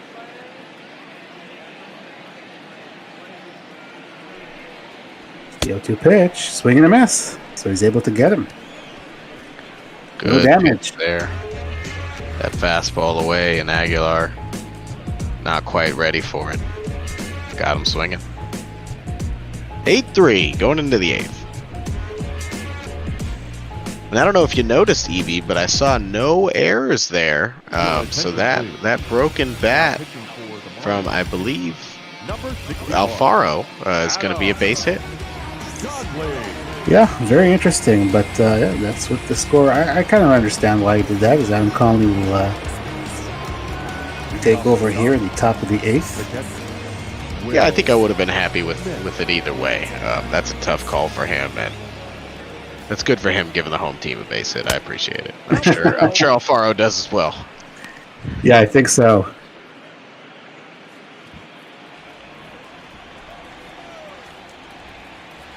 Conley, big left-hander, throws across his body. Gets the pop-up here. Nice play there by Aguilar. Yeah, and this guy's got really good stuff. 95, 96 coming from almost first base, it looks like. And comes out attacking the strike zone in the 8th inning. Gets a weak pop-up to Aguilar for the first out. An interesting move from Dave Roberts, bringing in Corey Seager off the bench to face the lefty. Yeah, he's the only lefty on the bench. He's got a couple of options there, but he chose to go with Seager. Seager losing playing time because You got the Dodgers picked up Soler, and he's not having the greatest season as you can see. So they just decided to have him on the bench most days. And with the trade deadline looming, EB, this might be a really interesting piece for teams to be taking a look at. Corey Seager has been disappointing so far in his major league career, but there's so much potential. He's still very young, very clean swing, plays a decent shortstop. You got to think this will be a guy people are going after. Yeah, I mean, when he's healthy, he's one of the better players on the field. He's had a lot of injuries, but we know he was Rookie of the Year his first year. There's a lot of talent there. I don't know if Dodgers will be willing to, just trade him away. I think he is valuable and could still play a role for this team, but you never know. As you mentioned, the trade deadline coming, maybe a team will be interested. Maybe the Dodgers can get something that they need in return. We talked about maybe another starter, maybe someone else for the bullpen. A lot of things that you can do this time of year. Yeah, you can never have too much pitching, EB. That's true. Up next for the Dodgers. So it's going to be a wild walk. So Seager comes off the bench and draws the walk. Mookie Betts has driven in a couple of runs on sac flies. Otherwise, he's 0 for 2. Yeah, now gets his first chance against a lefty, who he's dominated traditionally in his career, so might be some trouble for Conley here. Conley was thought of as a starter for a while, but I think they've given up on that. He's found a role in the bullpen. I remember he had a really good start against Milwaukee a few years ago. He had no-hitter going into the late innings, and then Don Mattingly pulled him from the game in the middle of the no-hitter. Yeah, and that's always disappointing to see as a fan, EB. I want to see him get his chance. I don't care if he walks 11. If there's no hits up there, you got to let him finish it out. I understand he was young. I understand why you would take him out. You got to win the game. It's more important. But it's an entertainment sport, EB. I want to see a no-hitter. Yeah, me too. I've seen several. The guy who just pitched for the Dodgers had the same thing. Ross Stripling in his first major league start against the Giants. He had a no-hitter going into the late innings, and he was coming off Tommy John. So they tried to protect him, and Dave Roberts took him out. He took some flack for it, but you can understand why he did it. He was trying to protect the guy's health. Of course. If something were to happen and throughout that year they go back to that game, he threw a bunch of pitches and he probably shouldn't have. I understand. You want to be as safe as you can with these $1 million investment arms, but it's just hard to watch sometimes. And now I'm thinking of another incident with Rich Hill, because that's going to be filed away in this ballpark at Marlins Park a few years ago. I think it was, I don't remember if it was a perfect game or a no-hitter, and he too was coming off injury, a lot of injuries with the finger, the blisters, while he was with the Dodgers. Yeah. And he was taken out in the middle of a no-hitter in this ballpark, because that's going to be a base hit for Mookie Betts. His first hit of the day. Very professional at bat for Mookie. Can go to all fields. Gets, we've seen quite a few 3-2 breaking balls slapped for base hits today. Hitters seeing the ball well. Next month, he 1 for 4. He's facing a lefty here. Takes it outside.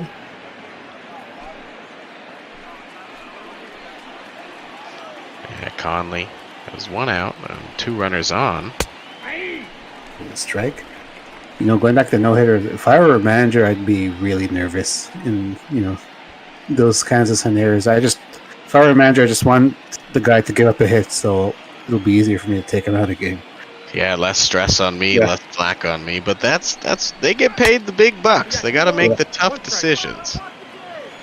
Dave Roberts is no stranger to that. Absolutely, especially in the postseason. There's a strike 2-2, and there's always going to be questions no matter what you do. If you leave the guy in with a no-hitter and he loses it and you lose the game, they're going to ask you, why do you leave him in so long? You take him out in the middle of a no-hitter, they ask you, why did you take him out in the middle of a no-hitter? So it's a tough job. Yeah, especially in a big market, EB. I think you understand you're almost damned if you do and damned if you don't. So just go with your gut and you live with it after.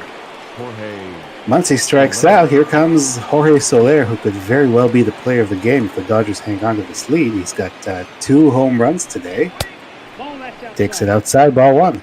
You know, EB, it's to the point where if he gets something to hit, I'm expecting a third. It's incredible. Yeah, he's been an absolute tear all season long and going to the National League, back to the National League. Of course, he started with the Cubs, so that hasn't changed anything. Takes a strike there. National League pitching, American League pitching, doesn't matter to him. He's tearing the cover off the ball. Almost had one there, but that's going to be popped up, and Aguilar will make the play. So no third home run for Soler. He pops it up to the first baseman. We go to the bottom of the 8th. Still 8-3 Dodgers. They will need a new pitcher because Ross Strickland was pinch hit for. See what they go with. Your attention, please. It'll be Keone Keller, recently acquired from the Pittsburgh Pirates. You see that the stat that stands out for me there is the 114 batting average versus righties.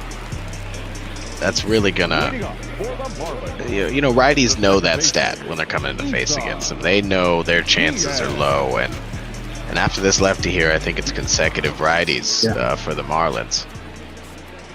Going to have Diaz and then Alfaro and Noisy both batting from the right-handed side. First pitch fouled away. Keller was the closer for the Pirates when he was acquired by the Dodgers. Here he slides into a middle relief role. Lots of options for Dave Roberts in the back end. He's got Keller. He's got Blake Trine and Joe Kelly. Pitch is swung on miss. Pedro Baez, obviously, and Kenley Jansen, the closer. So probably not a lot of closing opportunities for Keller here, but you know, pitching in the 8th inning, things like that, they'll be needed. Yeah, I think this is a really good move for the Dodgers, just to shore up the back end, get a little bit of a stronger bridge to Kenley going on. And here he is, ahead 1-2. That's what he does. He throws strikes. He strikes them out. 1-2. Diaz lays off. 2-2. You see that curveball there, just really snapping straight down, down and into the lefty he's on. There's a swing of the base. Fastball.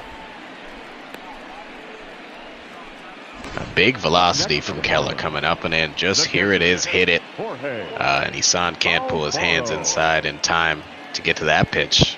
And that's strikeout number 1. And now the 2 righties you mentioned, so obviously very good batting, very low batting average against Keller. Faro 1 for 3, takes a strike. And yeah, see, it says he has a single and RBI, so that was the play that when he dropped the ball, he scored a single. It was interesting because that was a breaking ball in on his fist. Very rare you see the bat break against a slower pitch, EB. But that was just, again, a weird play there. And somehow, when he threw the ball away, no other runner advanced, which was that was wacky. We've seen some wacky things today. 0-2 swing and a miss. I'm sure May went and thanked the home plate umpire for that one. Cost him an error and any more runs on his line.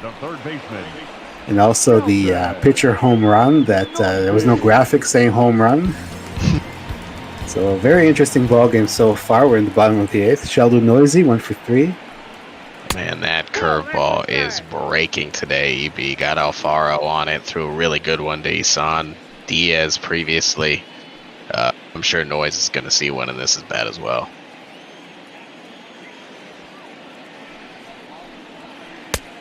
(1-0) outside, 2-0.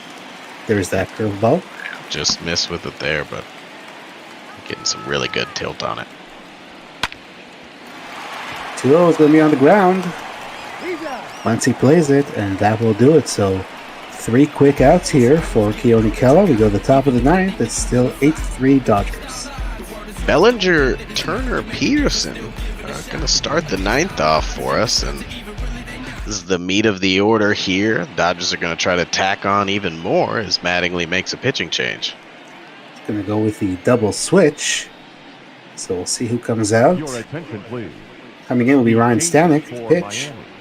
Now pitching and batting in the 7th spot, number 55, Ryan Stanek. Now playing third base and batting 9, number 19, Stanek, a guy with good stuff, but struggles with command at times. So really, if he's throwing strikes, he'll have success, but the big key is if. Stanek coming over from the Rays, so he will also have a homecoming the next couple of days when the Marlins go to Tropicana Field. First pitch strike here, Bellinger. A big fastball from this guy. Kind of what he's known for, but throws in a little wrinkle, a little split there on the back door for strike 2. So we're told that number 19 is playing third base now in the double switch. Number 19 should be Miguel Rojas, former Dodger. Former Gold Glover.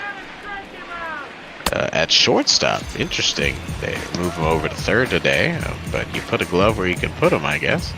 Now batting. Absolutely. So nice pitch there from Stanek, gets the strikeout. Yeah, and Bellinger, I believe, 3-3 to that point. So really sat Bellinger down on 3 pitches. It looks like he's got his good stuff today. Fields the ball. Sterling Sharp and Brandon Kinsler up in the bullpen. And it looks like they might even just be getting some work in EB, as this is probably the last inning they're going to be pitching. Maybe it's their side session day or something. But standing behind 2-0 here to Turner. Hopefully Turner can get a good pitch to hit here, maybe end his day on a high note. Swings and misses. 0 for 3. Does have a walk, but other than that, a couple of flyouts and a strikeout. Yeah, his timing looked a little better there. Maybe the velocity will make him shorten some things up, be a little quicker, straight to the baseball. 2-1, in for a strike, 2-2. And 98. That's a hard ball to see right there, EB. Full count now to Justin Turner, trying to maybe walk for a second time today. Full count pitch. Going to be high fly ball, shallow right field, and play is made by Anderson, 2 outs. Yeah, just got beat in the strike zone right there. Stanek said, here it is, hit it. Throws 100, and Turner just pops it straight up to right. A little bit late there. Jock Peterson 0 for 3 today. He too has a walk.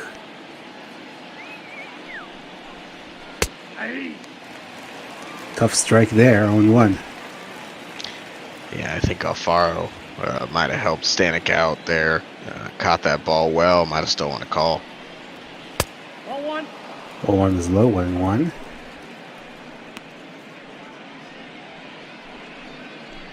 Peterson hitless today, but known for his prodigious power, especially against right-handed pitchers. So he's always a guy you want to watch send one out, because you never know how far it's going to go. Yeah, he feasts on the right-handed pitchers. I've seen a lot of that.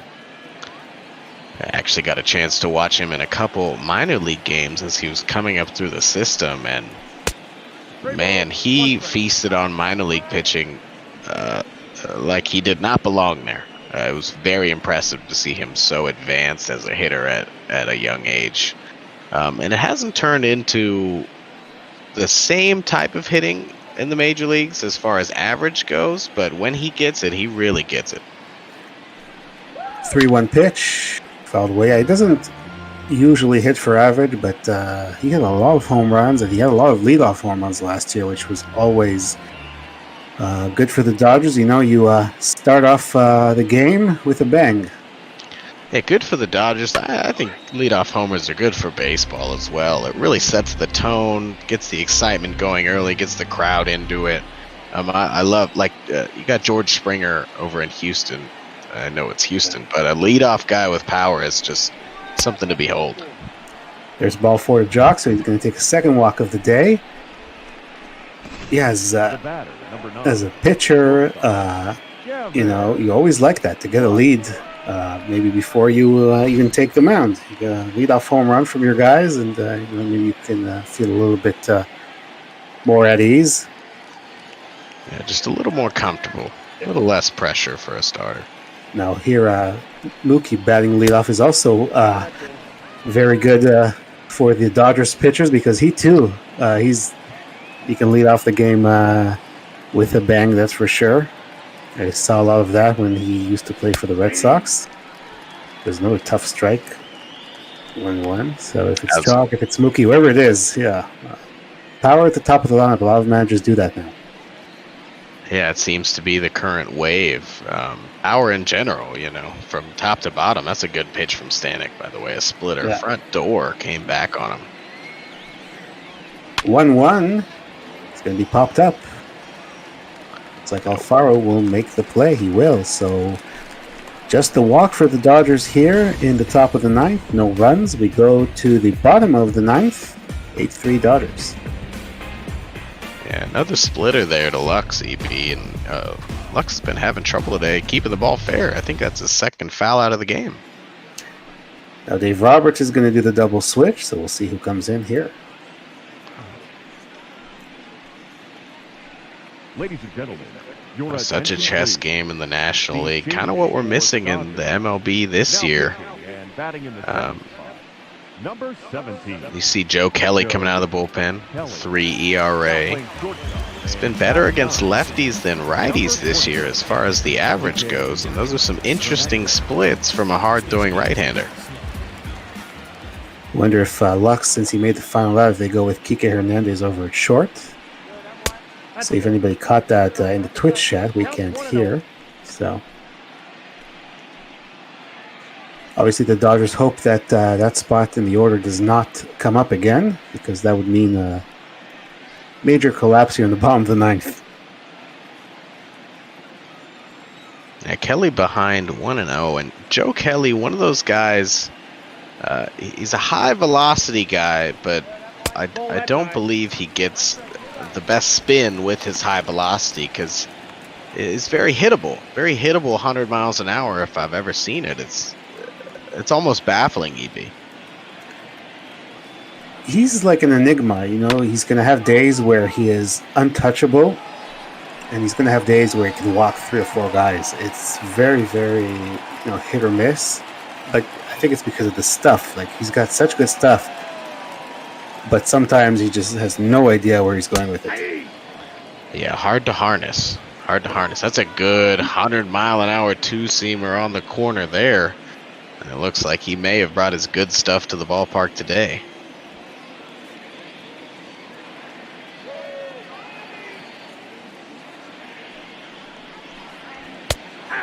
There's strike 3 called. Another 100 mile an hour. Now batting, third baseman. Oh, and just locked Chisholm up, Jazz. Maybe looking for something else, I'm not sure. Might have thought it was high, but back to the dugout he goes. Miguel Rojas will get his first at bat after coming in on that double switch. He was injured for a while, just coming off the injured list. Takes the ball.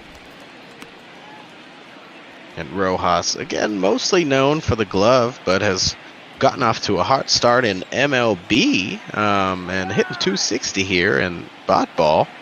So maybe the bat's starting to come around for him after all.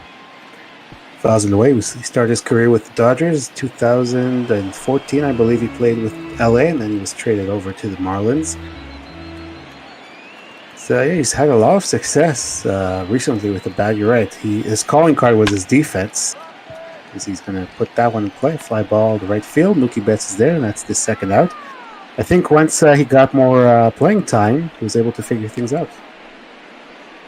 And a lot of times that's what a guy needs. He just needs time to figure out his routine, figure out, who he is, what his strengths are, and luckily in Miami, he's found a good spot to do it.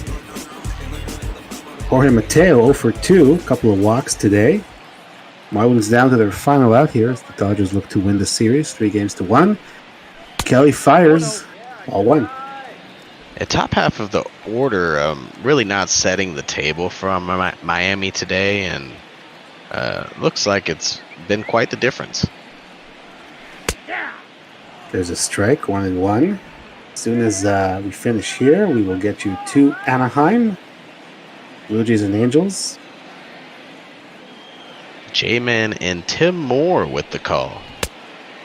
J-Man, one of our Blue Jays fans, along with me. And we see Reds and Braves, Cubs and Giants at 5:30. Lots of good games still coming up today on ML Pop Ball, so we hope you stick around here on Twitch. 2-1, in for a strike. Marlins down to their final strike here today. Good curveball there from Kelly. The 2-2 comes set. Here it is. Side, so full count. Brian Anderson would be next if Mateo can get on base. There's another 100-mile-an-hour two-seamer. Full count pitch in play, and lined right to Jock Peterson, and that's going to do it. So the Dodgers are going to come away here with an 8-3 win. They win the series 3-1. It is Kike Hernandez who played shortstop there at the end, as we see, and they will improve their record to 61-46. Marlins will drop to 48-59. And we will take you through some highlights shortly. We'll see who gets the player of the game. Dustin May will pick up the win today. Of course, Pablo Lopez will take the loss, giving up those 5 runs in 5 innings. No save today. 8 runs, 11 hits, no errors for the Dodgers. Looks like 3 runs, 8 hits, no errors for Miami as the Dodgers take this series 3-1. And Jorge Soler, as we thought, will be the player of the game with the 2 home runs, 4 RBI for him today. There are the pitching lines. Dustin May, 8 hits, 4 strikeouts, 3 runs, couple of walks. Pablo Lopez hit the home run, but other than that, his pitching line was nothing to write home about. You see 5 innings, 7 hits. Did get the 5 strikeouts, but the 5 earned runs. We see Soler had a good day. Will Smith 1 for 3. Bellinger 3 for 5 with a double. Max Muncy 1 for 5. Isan Diaz 2 for 4. Noisy 1 for 4, then was taken out in a double switch. Brian Anderson, Jorge Alfaro, those were the notables. We'll see if we get any highlights before we move on. We will. Here we go. So Mookie Betts brought in the first round with a sacrifice fly to center field in the top of the 3rd, giving the Dodgers a 1-0 lead. Yeah, the Dodgers today did a great job getting runs in with runners in scoring position. Can't be said enough, and that's what the good teams do, EB. You have an opportunity, you take it. There's Pablo Lopez with a home run to right field, 389 feet, his first of the season, picked up the RBI. That was a good day for him in terms of the offense, but there at the top of the 5th, he unraveled. Max Muncy hit the RBI double, gave the Dodgers the lead. Remember, these were all 2-strike hits that Lopez gave up. Loud contact with 2 strikes. Then the home run from Soler's first of the day. 2 just towering fly balls off Soler's bat, and he just creates such good backspin that the ball carries on out. Then Dustin May, with the bases loaded, had an RBI single in the 6th inning. We were wondering if we were going to pinch hit, but no, they gave me the opportunity. Then another sacrifice fly for Mookie Betts, making it 7-1. And then in the bottom of the 6th, the Marlins actually started to make some noise, if you remember. Yeah, trying to make a game of it, but maybe too little too late for Miami. There's the base hit. You see the single and deflected off the pitcher. Broken bat. The bat died a hero. You got the RBI. And there's that wild throw that you're right. I think it did go off the umpire. Right off the mask, and Will Smith played it well. And then they got another run in that inning. Ross Stripling did a heck of a job. There's the noisy RBI single, and Ross Stripling came in. If you remember, the bases were loaded. The tying run was at the plate, and Matt Kemp hit that long fly ball, but we didn't see that. There's a second home run of Jorge Soler's day. Yeah, Jorge there got a breaking ball out away from him, but again was able to get those arms extended and just drive it out to left center with that immense strength. That was the final run that scored. Bottom of the ninth, Mateo lines out to Jock Peterson, and that is the ball game. Dodgers take it 8-3. They will move on to Minnesota to play the Twins for 2 games at Target Field. We'll have a game tomorrow at 7:15 here on Emma Bopal. Cookie Eater and P Mr. 3 will be on the call. Coming up here, we will have the Blue Jays and the Angels. I see the men who will call a game in the booth with us. Let's say hello to J-Man 1993 and to Tim Moore. How are you guys doing? Doing well, EB. How are you doing today? Looks like Doing well. Looks like you had a fun game here. The Dodgers. Boy, Jorge Soler. That trade's going to be a big trade for the Dodgers this year, it seems like. Yeah, he's really given the offense a boost in LA, so they're hoping that he continues to do that. You, of course, are a Blue Jays fan just like me, so you'll be calling this game coming up in Anaheim. Blue Jays and Angels. Blue Jays coming off a sweep of the Mariners, but they suffered a very, very big injury yesterday. Yeah, losing Hyunjin Ryu possibly for the season. Who knows? It's 1 to 2 months, they say, and that, 1 month puts him at August 27th. He could possibly come back for September, but 2 months, that's the whole season. And if he's out for a month, he's got a rehab. So it's not looking good for the Jays there with Ryu going down, but you got to keep playing. You got to play the games, and they've got a game today against the Angels, and both of those teams are in similar positions in the standings. Yeah, Blue Jays just a little bit over 500. Tanner Roark had a good game that I called last week. He had a complete game shutout against the Red Sox, and Charlie Montoya had to use a lot of relievers yesterday to get through that game against the Mariners, so I'm sure he's hoping for some length from Roark today. Before we hand it over to you guys, Bobby, thank you very much for this great debut. Any final thoughts from you? Just had a lot of fun, EB. Really had fun with you in the booth. We got to catch a good game, and I'm really excited to just keep coming out here and announce these ball games and have a lot of fun with you guys.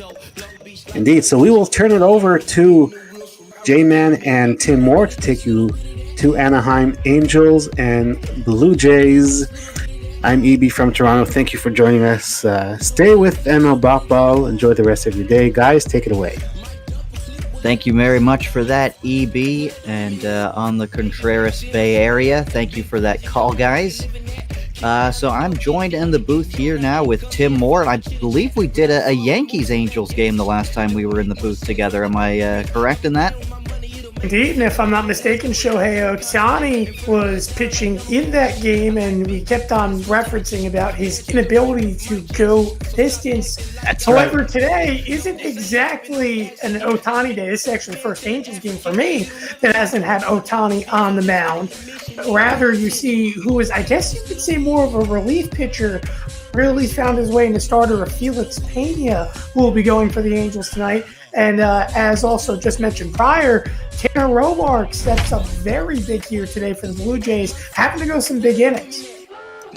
Looks like there's a change. There's Griffin Canning is going today in the starting rotation for the Angels. Felix Pena is starting tomorrow, unfortunately. Yeah, the stats video in our website are a little bit off today. It did say Pena on the website, though.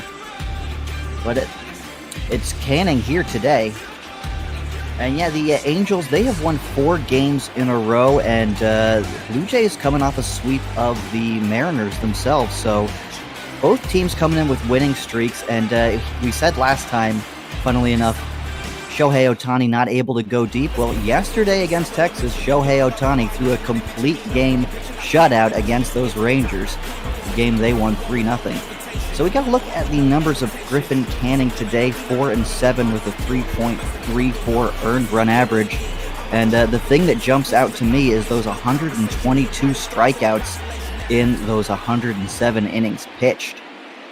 So he is a guy the Angels are kind of high on. He was a second-round pick in 2017 and flew through the minor league system in 2018 and made his major league debut in 2019 against these very Toronto Blue Jays, although a very different look Toronto Blue Jays from 2019 to 2020. First pitch from Canning is out in there for a strike, and it's 0-1. And I apologize as we've already had first pitch. My stream has seemed to freeze, so I will start here in just a moment. All right, then. I was having these stream problems last time, so let's see if I'm able to be able to call this one completely.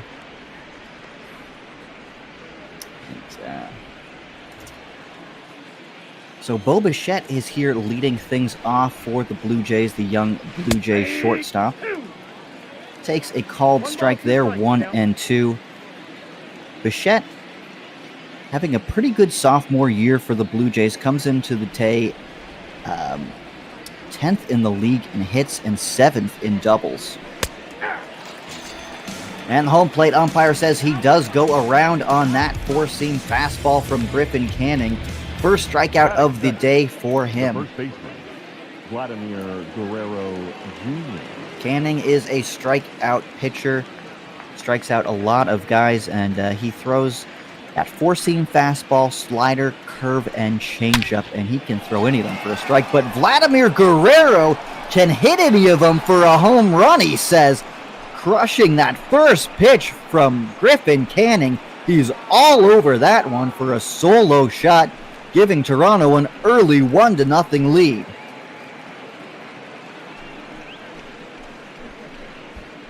A 103 miles an hour off of the bat of Vladimir Guerrero. It was an absolute no-doubter. High fastball, and he absolutely elevates it, crushing it deep, deep to left field. Now brings up yesterday's hero, Travis Shaw. Shaw hitting a 3-run home run in yesterday's game. That was a game Toronto won 4-1 after Ryu exited in that first inning.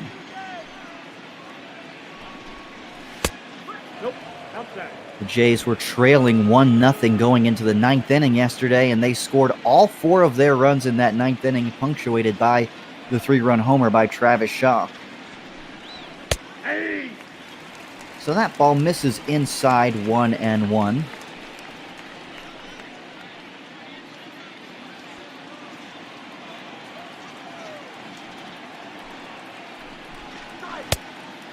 I got the count, 1-2. Shaw swings over the top of that changeup, and it's 1-2. Ball. Lays off the fastball, and the count goes full. We got a full count. The ball dances inside and pushes Travis Shaw off of the plate. Both of these teams have pretty similar records. Toronto 54-52, Anaheim 52-54. Coming into the year, they had hopes of contending for maybe one of those second wild card spots, but the competition in the AL Central has been very fierce. 3-2 pitch here. Shaw sends that one the opposite way into left field. Upton is nowhere near that one. It is going to go all the way to the wall, and Travis Shaw has himself a very easy double. Batting fourth, the right fielder, Well, Shaw, a very streaky hitter, and he is on one of his hot streaks right now. Started the year off very, very poorly, but coming into today was hitting .272, and that batting average is going to keep going up. It's going to bring up Teoscar Hernandez. Hernandez in the 4th spot, the cleanup spot in the batting average today. Has himself 20 home runs and a .491 slugging percentage, so he is the J with the most power so far this year. Ball, that's out. Takes a ball outside. 811 OPS for Teoscar. And he's fooled badly on that slider on the outside corner.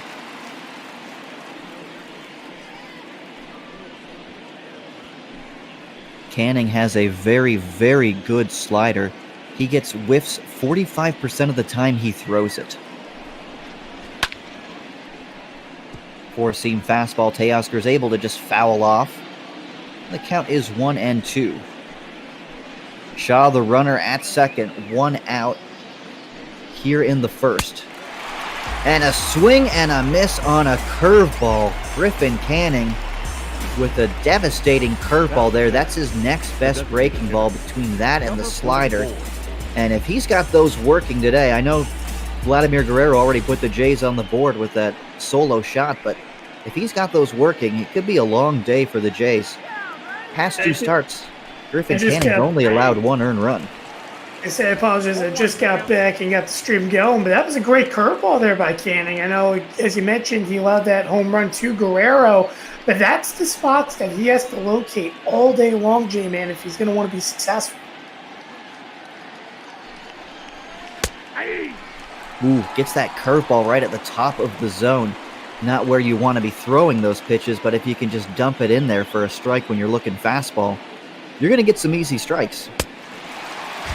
Oh, and there's the curve again. He threw it underneath his hands, and Rowdy Tellez goes down swinging. But Vladimir Guerrero puts the Blue Jays on the board with a monster shot to left center field. It's 1-0 as we go to the bottom of the first. And now we get a look at Tanner Roark. Roark 8-5 with a 3.18 earned run average. Doesn't strike a lot of guys out. You see 127 innings pitched, only 89 strikeouts. Doesn't walk a lot of guys either. And he comes in today with that 1.17 whip. That's good for 10th in the league, and he's coming off his best start of the season. It's a complete game shutout against Boston. 9 innings, 5 hits, no walks, and 3 strikeouts.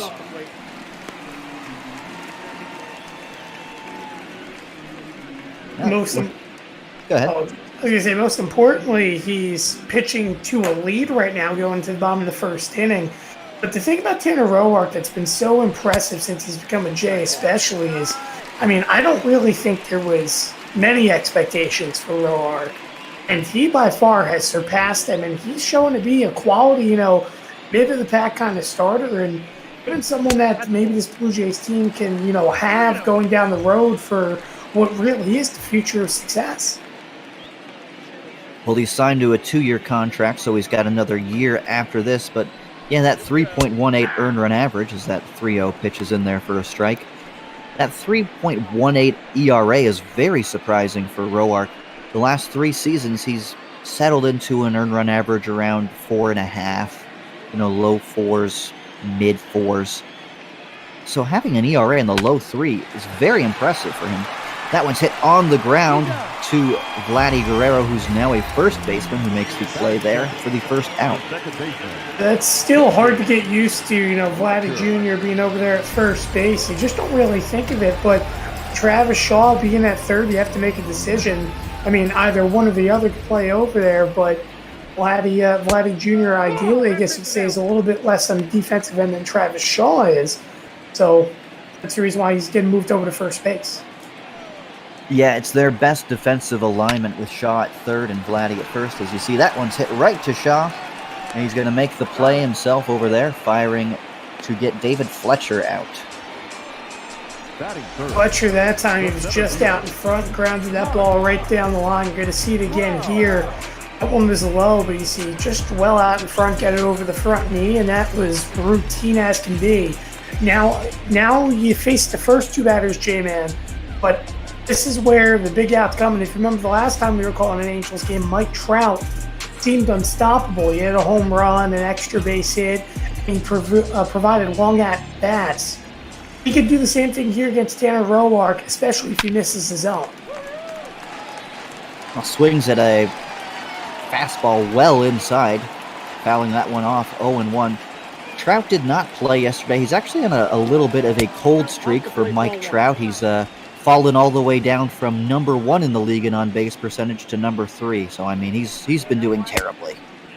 1 ball, 2 You can see there, fooled by that slider, and Roark's ahead of him quickly, 1-2. So like he's going back inside, and he goes inside with that fastball, getting Trout to swing over it again. So a pretty good first inning here for Tanner Roark.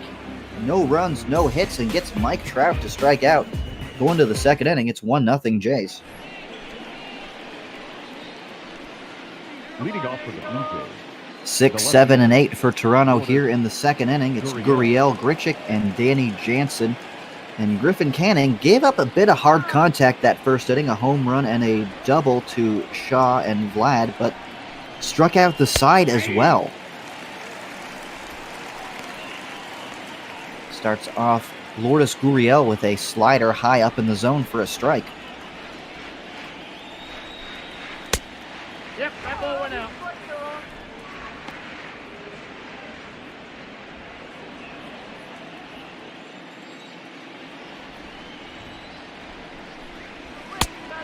I got 2-1 the count. Canning misses outside with that slider, trying to get a chase from Gurriel with that pitch. Gurriel is struggling a little bit here in his second year here in the majors. Really bursted onto the scene last year, hitting .277 with a .327 on base. This year, only a .250 average with a .282 on base. But he's getting better slowly. Obviously, you look at his brother as well. Who's had some success offensively. That's a good at-bat right there to work that walk. Yeah, not a guy who draws a lot of walks. That's only his 16th walk of the season and almost 400 at-bats. So you'd like to see a little bit of patience from him, but you want him to be aggressive. You want him to be aggressive in the strike zone, though, and that's where Gurriel gets into problems when he expands the strike zone. So you're right, a good job there, not expanding the zone there and just taking what Canning gave him.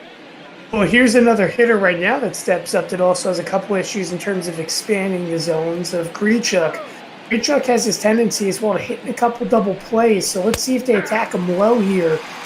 And I'm noticing Canning, he's really liking those high fastballs early on, but I think he's got to change it up here if he wants to be successful.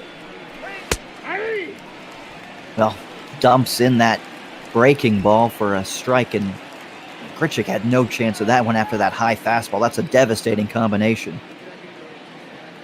0-2 count here now, and Grichuk lays off of that slider inside, 1-2.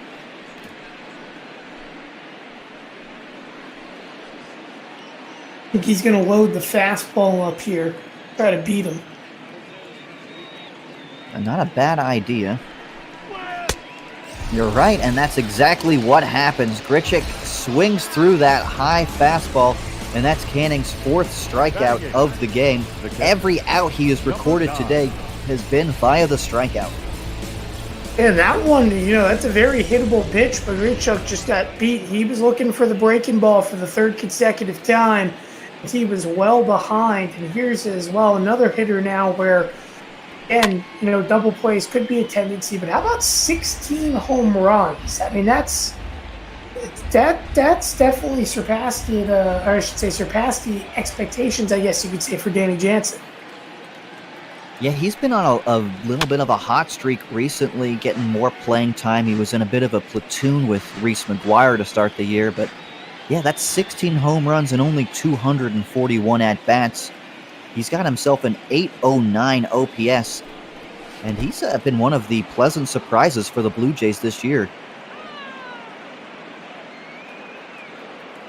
The surprise is the best things. You have players that come out of nowhere and find themselves to be successful, and he's one of them that's looking like that, even though right there's a strikeout on a nasty breaking ball. I mean, Canning right now, let me tell you something. He's really irritated since allowing that home run to Vladimir Guerrero Jr. Because every single time he's gotten 2 strikes, he brings out a nastier curveball, or he brings his hardest fastball to try to strike out these hitters. I mean, he has full control of his stuff right now. Yeah, he's got 4 really, really good pitches. He's got that fastball, slider, we've seen curveball, and that changeup, and he can get strikeouts on any of them. It's not like he only goes to the slider for a strikeout or a curveball. He gets strikeouts on all of those at pretty much the same rate. Looking at his numbers, 20% strikeouts on the four seam, 25 on the slider, 23 on the curve. He's just got so many weapons, and that's the first out of the ball game that is not by the strikeout. Cavan Biggio rounding out to Tommy LaStella. So no runs, one guy left on a base on ball. Going to the bottom of the second, it is 1-0 Toronto. Go back to the point there on Canning. It's, he has multiple pitches to get outs. But, for these Blue Jays hitters, obviously I know you have an early 1-0 lead. But you have to start picking up one thing. Canning, he's thrown his breaking ball 5 times already early on, hanging up in the zone. Eventually, as a hitter, you have to start responding and start swinging at those pitches even here earlier on in the game. I'm eager to see, once they come through the second full time in the order, if hitters start taking their swings at it. Rendon pokes that one to second base. Biggio is there. And he makes the play at first. My screen was a bit... No, he does not make the play at first. My screen's a bit slow. I didn't see that play unfold in front of me. He had to make the backhand, and he set his feet rather than keeping the momentum and making a Jeter throw, as they say. He ended up setting his feet to try to fire to Vladdy at first, and that was easily a beat out there. Or I guess what you could say is an infield single, even though the ball got onto the outfield grass. A leadoff runner on. This is what Blue Jays needed after going down in order last inning. That brings up Albert Pujols, and he is definitely a double play candidate. Does not run very well at all, hitting .207 on the year, but he still has power, 14 home runs. Goodness, his average, like Mike Trout's, Trout, don't get me wrong, 321, but you mentioned he's going through a slump. Pujols, we just called the Angels game the other day, J-Man. He's at a 220 mark. Now he's all the way down to that 207. It's like he is falling apart fast. You hate to see it. He was just so good early on in his career, and Tanner Roark being a bit fine, still respecting the power that Pujols has, doesn't want to throw him anything in the strike zone, it seems. Well, gets a fastball over there for a strike, a high fastball there, and maybe Pujols should have swung at that one. Something about the air in LA today. It's like all the strikes are up in the zone. No one's really able to locate low effectively. And he gets him to go down swinging on that two-seam fastball, the second strikeout of the afternoon for Tanner Roark. And that time Roark brought the two-seam, and that one, I guess you could say is low. That's a very hittable pitch, though. It was about middle low down, just above the knee, between the knee and about the thigh. And ultimately, again, Pujols just striking out. His struggles against right-handed pitchers this year continues. He was below the Mendoza line, and he's slowly creeping towards that 100 mark against right-handed pitching. Yeah, and you got to wonder how much longer are the Angels going to play Pujols? He's got that big contract, and but when you're trying to win the games and you're trying to make it to the playoffs, you can't just keep giving away at-bats.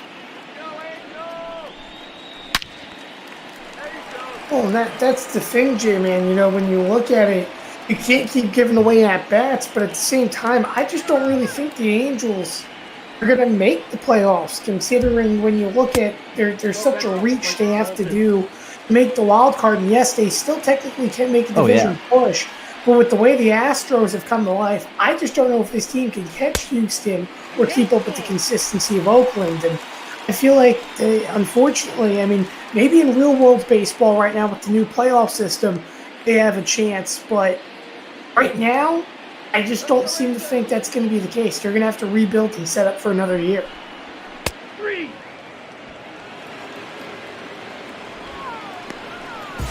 And Upton goes down looking. That's a third strikeout here for Tanner Roark. Back-to-back strikeouts, and I don't know what Upton was looking for. That one was a very good-looking pitch. And one thing I just noticed there, J-Man, is Roark yet again went to the two-seam.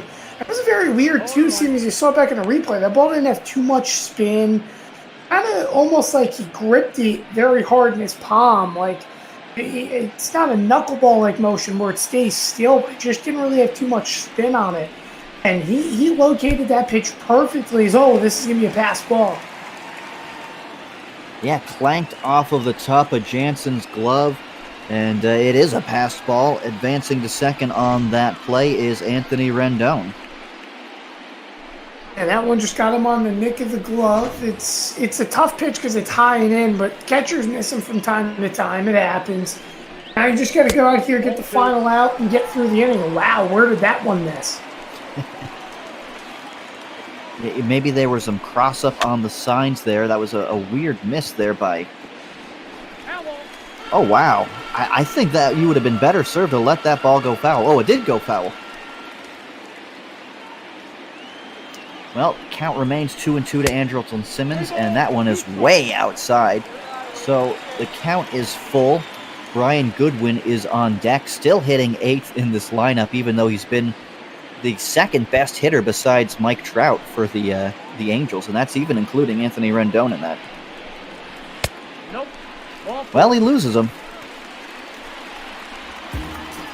Now you have to face, as J-Man mentioned, arguably the second best hitter in terms of average. And Goodwin, the last few days, he's been taking some good pokes all the way back, I would say, even to the Yankees game, in which we call J-Man. I think Goodwin, he has the capabilities being a premier contact hitter. He's second on the Angels, 19 home runs, another one that's definitely surpassing power expectations.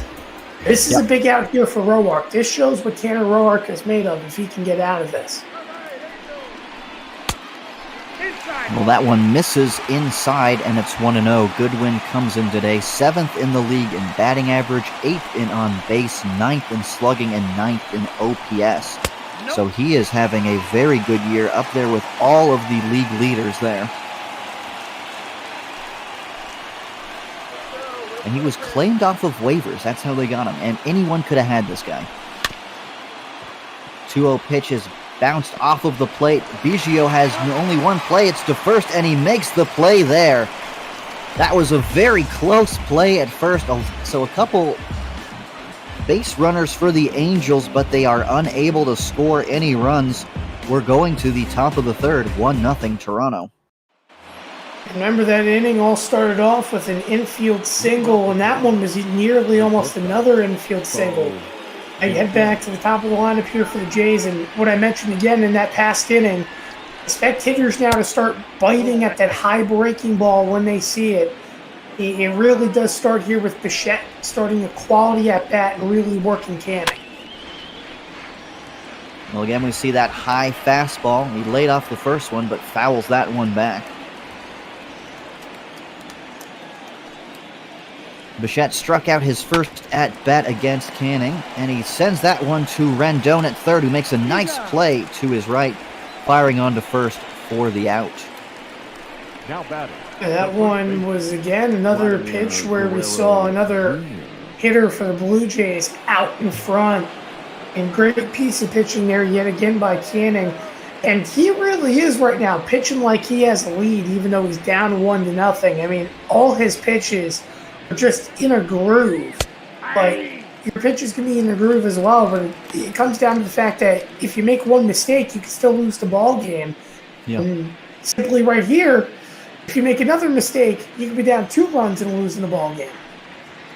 Well, it's funny you say that he's pitching like he's leading this game.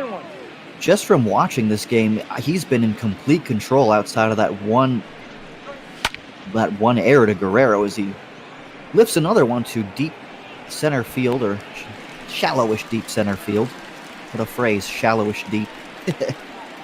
For the second out here. The third baseman, number 6. But he's looked like the better pitcher so far to me today, and should the Angels get a run or two in this, I just don't see Canning giving up any more runs in this game. He has just been absolutely outstanding.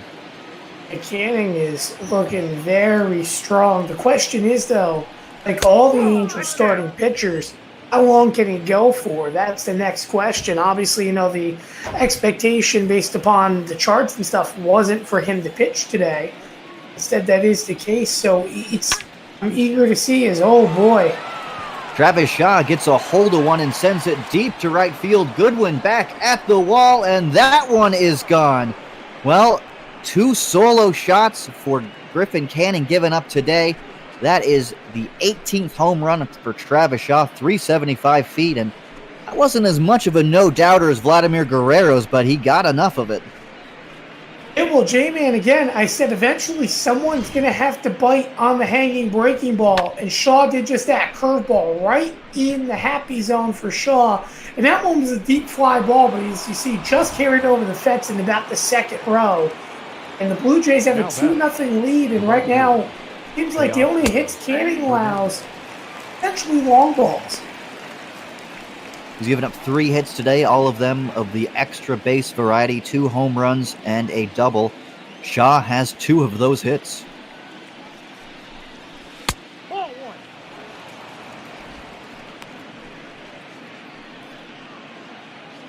Teoscar Hernandez struck out his first time up against Canning in the first inning. And he whips again on that outside slider. He's had a lot of trouble picking that up out of Canning's hand. That slider's nasty, and you mix it with the curve. It's a good mix. And he goes back to the fastball inside, and now, I mean, this is the thing with Canning. He can throw anything in this pitch. He could throw a fastball, he could throw slider, he could throw a curve. He goes back to the fastball, and Teoscar just gets a piece of it, but he's thrown out at first. And not before Travis Shaw sends one into the right field bleachers, giving Toronto a little bit of a cushion here. We're going to the bottom of the 3rd inning. It's 2-0 Toronto.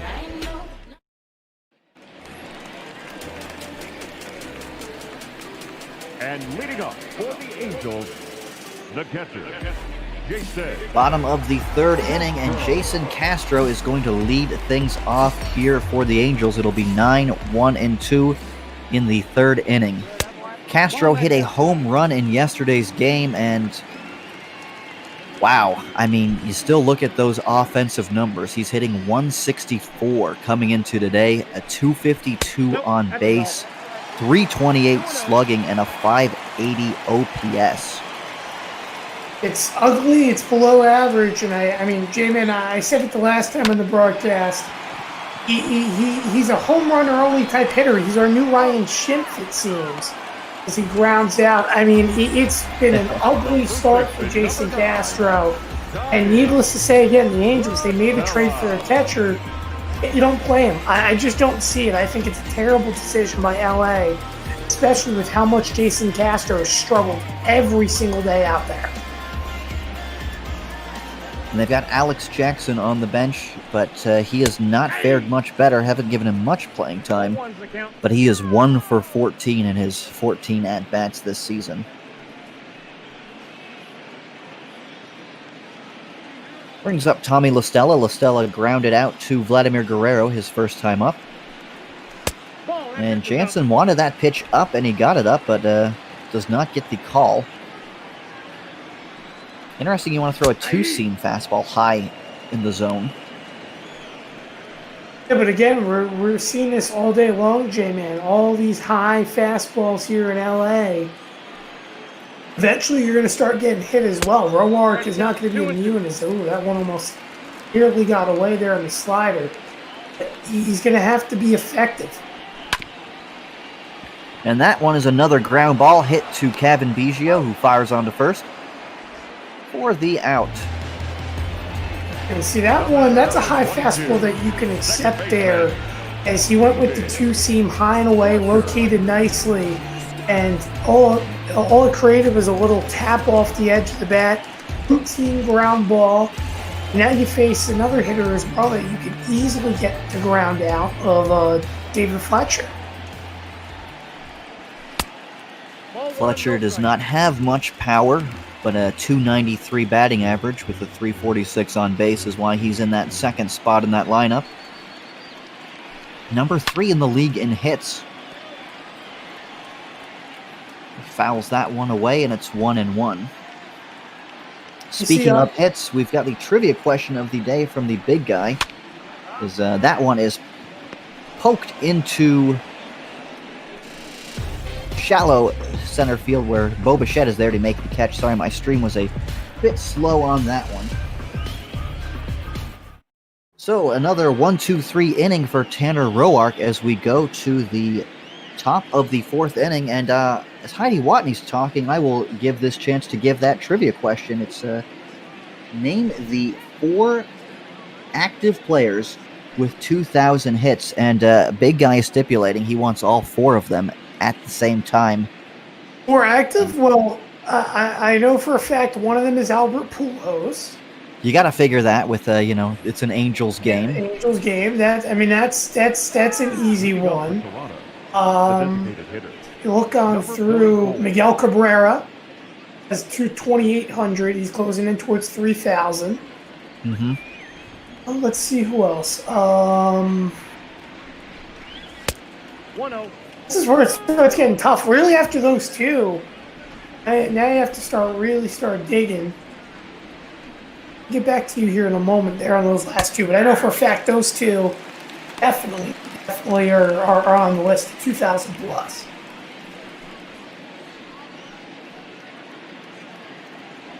Yeah, those are the only 2 that are really coming to my mind at the top. You got to think of someone who's old and who's been playing for a long time. 2 balls, 1 strike. You got to wonder how many hits Mike Trout has. I would guess around 1,500. I mean, he's been in the league for how long? Like 10 years? 9 years? It's going to be very hard for him to get that far. Because if I'm not mistaken, Pujols has to be at 3,200 hits. I know Miguel Cabrera's at 2,800. Maybe Robinson Cano. Robinson Cano passed 2,000. That's a good guess. Just leaves me to 1. It has to be an older player. I don't think Yachty is there yet, or Ryan Brault. Let's say, Trout averages 200 hits for his first 10 years of his career. I think I know who the last one is. If I'm not mistaken, and the only reason why I think I remember this is because I was watching it on TV about 2-3 years ago. I think it's Nick Markakis. I think Nick Markakis is the other one above 2,000 hits. He's a guy that's been around for quite a while, quietly hitting around 280 to 300 almost every year. Longtime Oriole with Atlanta. It's a pretty good guess. Gurriel sends that one on the ground to David Fletcher, who makes a very nice play, diving, going to his left to throw him out. Again, Markakis is who I would think it is. I don't think, like I said, Yadier Molina is there at 2,000. I know for a fact Pujols, Miguel Cabrera, and Cano are. Because Cano, I remember that as well when he was with Seattle. And that career hit 2,000. Well, Tim, you are absolutely correct. The big guy has said that you've gotten all 4 of them. Wow, okay, so how too typically do I get the big guy's trivia right? Happen to get lucky, I guess you could say, on that last one. Well, I mean, that's why you're in the booth. That's why we pay you the big bucks to be in here. Knowledge, the more you learn every day. Yeah, I feel like I learn a lot more about the game just by being here on Twitch and reading the big guys' trivia questions. They're always a very fun part of the game for me. Well, Randall Grichuk here with a 3-0 count. Down to 3-1. And Canning just throwing a fastball in there for a strike, 3-1. Canning got 2 quick outs here this inning. Tellez struck out and got Gurriel to ground out, and now he faces Randall Grichuk with 2 outs and nobody on. Swings at that 3-1 fastball and sends it deep to right field, but there is Brian Goodwin for the 3rd out. 3 up, 3 down inning for Griffin Canning. We're going to the bottom of the 4th. Toronto still leads by 2. J-Man, this has been a very quick ball game early on as we get to the middle of the 4th. We're seeing a good pitcher's duel. And the Angels, they're still looking to get on the board, but no better man to lead off an inning than Mike Trout himself. Yeah, and if you're a Jays fan, there's no better man you'd like to see leading off an inning with nobody on base. It's Mike Trout. Sends that one to deep center field, but Randall Grichuk is there for the catch. And Trout is 0 for 2 today. Up next for the Angels. Trout again, still going through that minor little slump. It happens from time to time. Here's the Angels' first hit of the game, and that came from Anthony Rendon on an infield single. Only real opportunity the Angels had in a run is they had runners on first and second back in the bottom half of the second inning. Yeah, Roark has had 2 3-up, 3-down innings, and he started this inning off with a first pitch out against Trout.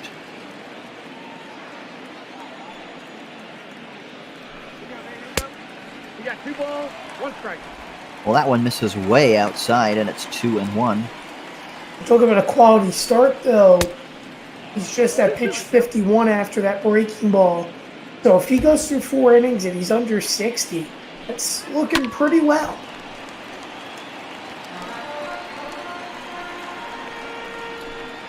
Did not see what happened there.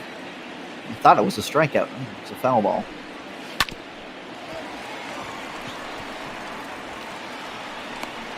He's out. It's really weird because for some reason the stream is slow for me here in the Discord app, but I've got the Twitch client open and it's streaming perfectly fine. I saw that was a ground out after it already happened. It's interesting. I don't know. I had my issue before the game where I couldn't get it to load, and it randomly loaded. Now I have no issues. Discord tends to not make sense. But it's funny because I can't even use the Discord app. What happens is that it doesn't seem to pick up my mic audio. It totally forgets about it. Huh. So are you using the web client then?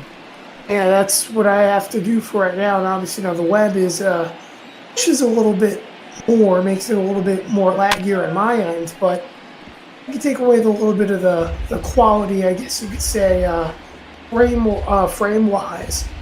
But at least try to see and announce the ball game. 1 ball, 2 strikes. Yeah, that's getting very laggy for me all of a sudden. I apologize to all of our listeners.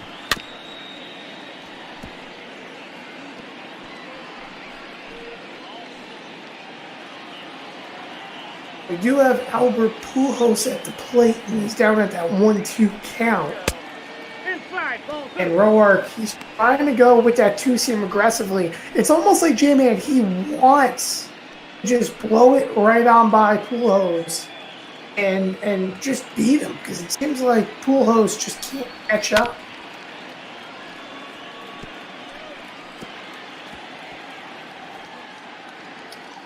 I think I'm going to exit out of this stream real quick to see if that improves it. I'm not sure. If you want to end this 4th inning for us, that'd be great. Indeed. We will end the 4th inning as Roark on the slider. His Pujols strikeout swinging to end the inning. So for the 3rd consecutive, or I should say for the 3rd time in the ball game in the 2nd consecutive time, Tanner Roark retires the Halos in order 1-2-3. Get to the top of the 5th inning. Angels lead, or rather, Blue Jays lead 2-0 over the Angels. Watch immediately pop on twitch.tv as Danny Jansen steps in. Jansen 0 for 1 on the day as Canning deals a breaking ball that swung on and missed 0-1. And Canning still allowing us 2 solo shots, both Shaw and Guerrero. It's been interesting as that's a breaking ball high and away now 1-1. Canning, though, he's looking effective. He's at pitch number 65 as he deals that one line foul 1-2. Jansen looks very well out in front. Let's see if Canning goes to the fastball here as he deals the pitch. Oh, that one's a slider outside, 2-2. Try again. Here's the pitch. Swing and a miss. Another strikeout for Canning. That one on the slider. 90 miles an hour. 7th strikeout of the game, and Canning continuing to be effective. Yeah, that is the 2nd time Jansen has gone down on strikes. And I believe that's the 7th strikeout of the game for Canning. He is just been a strikeout machine. Here's 7 strikeouts through 4 and a third. And now you have Biggio stepping in. I'll tell you, for Biggio, this has been an underwhelming year, 191. You know, he really does have the capability, J-Man, of being a very good hitter. Just hasn't really worked out for him right now this season.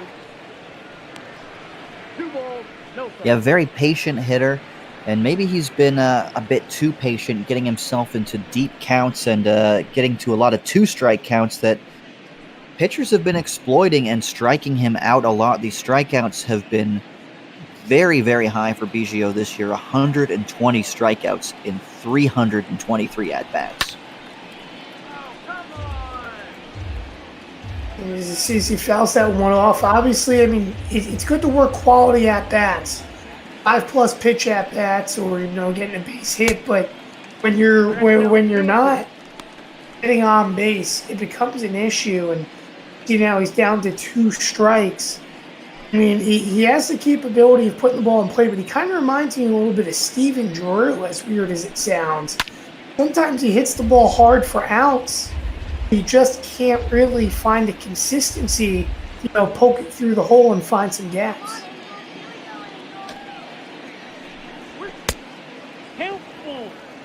He was a guy that drafted in the 5th round by the Jays. Wasn't considered one of their top prospects coming up through the system. The talk was always about Bo Bichette. It was always about Vladimir Guerrero. And Kevin Biggio was just quietly always there, putting up good numbers next to them. Goes down swinging here, and that is the 8th strikeout of the game for Canning. Oh, he got his pitch, and he was an eternity out in front. That was a very hittable pitch, but unfortunately, a swing and a miss, and Canning now strikeout number 8. And he's going to try to get 9 here against Bichette, who just launched that one, but it lands foul. Yeah, that's one way to avoid striking out, is attacking those first pitch strikes. And like you mentioned earlier, he's been throwing a lot of those breaking balls up in the zone, and I think that's what Bichette was thinking there with that swing.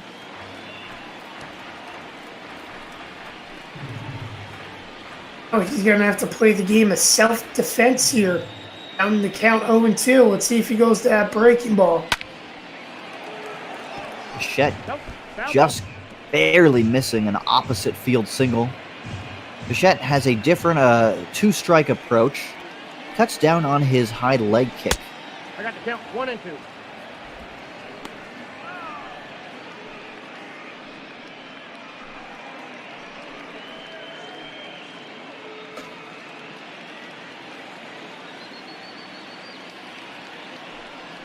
Now they want it up.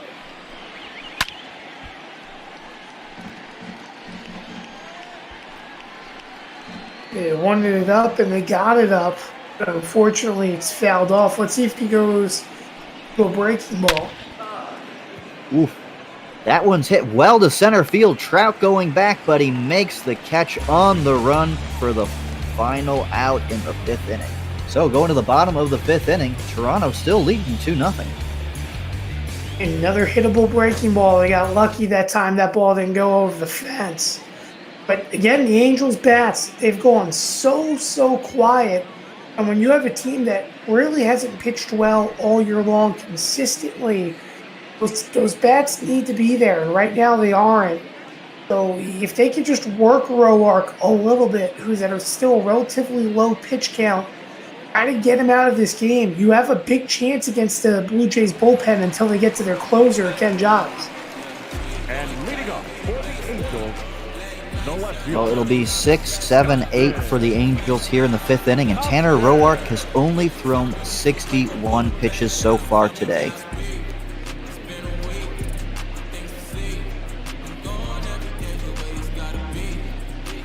He's only had trouble in one of the innings he pitched, too. Only one inning where he's even had base runners. Very good job being effective with that 2-seam fastball. The thing about Roark is it's not his breaking ball. It's not his off-speed stuff. It's dominant. It's the cut on his 2-seam, and he's not afraid to challenge hitters, which is why he's had so much success this year, J-Man. Yeah, pitcher with his sort of repertoire is, you don't see many of them anymore in the major leagues. You see guys with a lot of strikeout stuff. Strikeouts seem to be the focus. And Roark does not strike a lot of guys out. He encourages contact, and that allows him to go deep into games when you're getting quick outs on ground balls. Last start out, he threw a complete game in under 90 pitches. Yeah, he did the good old, as I guess you could say, Kyle Hendricks of the Cubs. He's very well known for is that one where it's going to be a leadoff walk. So the inning's not going to be a 1-2-3 inning. For Roark here, you got to answer back and not walk Simmons again. Try to just get a ground ball. Simmons is again, and as like a lot of Angels hitters on this team, very average hitter, but he tends to ground out a bunch. But this is a danger. This one could be trouble. That one is up against the wall, and Upton is going to come around all the way from first, and he is going to score. The throw comes home, but it is way, way late, and that is a big double for Andrew Simmons. Yeah, Simmons did a great job there just sitting back and knowing that his pitch was coming, and it was an inside pitch, and he turned on it to the left center field gap. You see, obviously, Upton coming home to score, the throw nowhere near in time. This is what the Angels need to do now. Answer back inning. I'm eager to see if they try to bunt here to get the runner to third. I know Goodwin is a good hitter, but you have to tie up this ball game and take advantage of every opportunity you get. Goodwin has been one of their best hitters this year. Nobody out. I do not think that bunting would be a good call here, and with 2 strikes, we will not see one now. Well, why would you think it's not a good call? I mean, especially with the way the extra inning rules are now to real baseball. With the runner on second, move him over. Okay, job's done. Now we just got to hit him in. That one's hit up the middle right at Bichette. That does advance the runner. But I just don't like giving away at-bats, giving away outs, especially with the guy that is your second best hitter. Take a chance. There's nobody out. Swung away. Still got the guy over. I suppose, but then you also have to think too, well, hey, maybe no one's thinking about the bunt in his case, which is why you can always try to lay it down. And I mean, I know the bat you're handing it off to, the man right here, Jason Castro, but this is yet again another huge opportunity for Castro. You mentioned he hit that big home run yesterday. All you need to do right now here, just get a ground ball somewhere. Bring home a run. Don't strike out. Just put the ball in play. Getting runners home with less than 2 outs and a runner on third is a big part of the game, and when your team is unable to do it, there's nothing more frustrating to watch.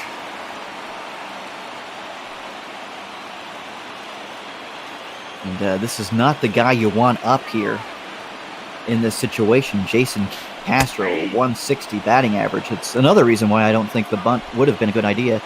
You don't want to take the bat out of Goodwin's hands and give it to Jason Castro. And, sometimes you have to play the risk. Ideally, it all worked out essentially as a bump with that ground ball down the middle. But, and the hands are all put in play Castro here. He's got to put it in play. That one is hit deep into the right field gap, and that is going to score Simmons all the way from second. And this game is tied. Jason Castro coming in today, hitting 163, hitting a home run yesterday, a double today, and this is a brand new ball game. We're all tied up here.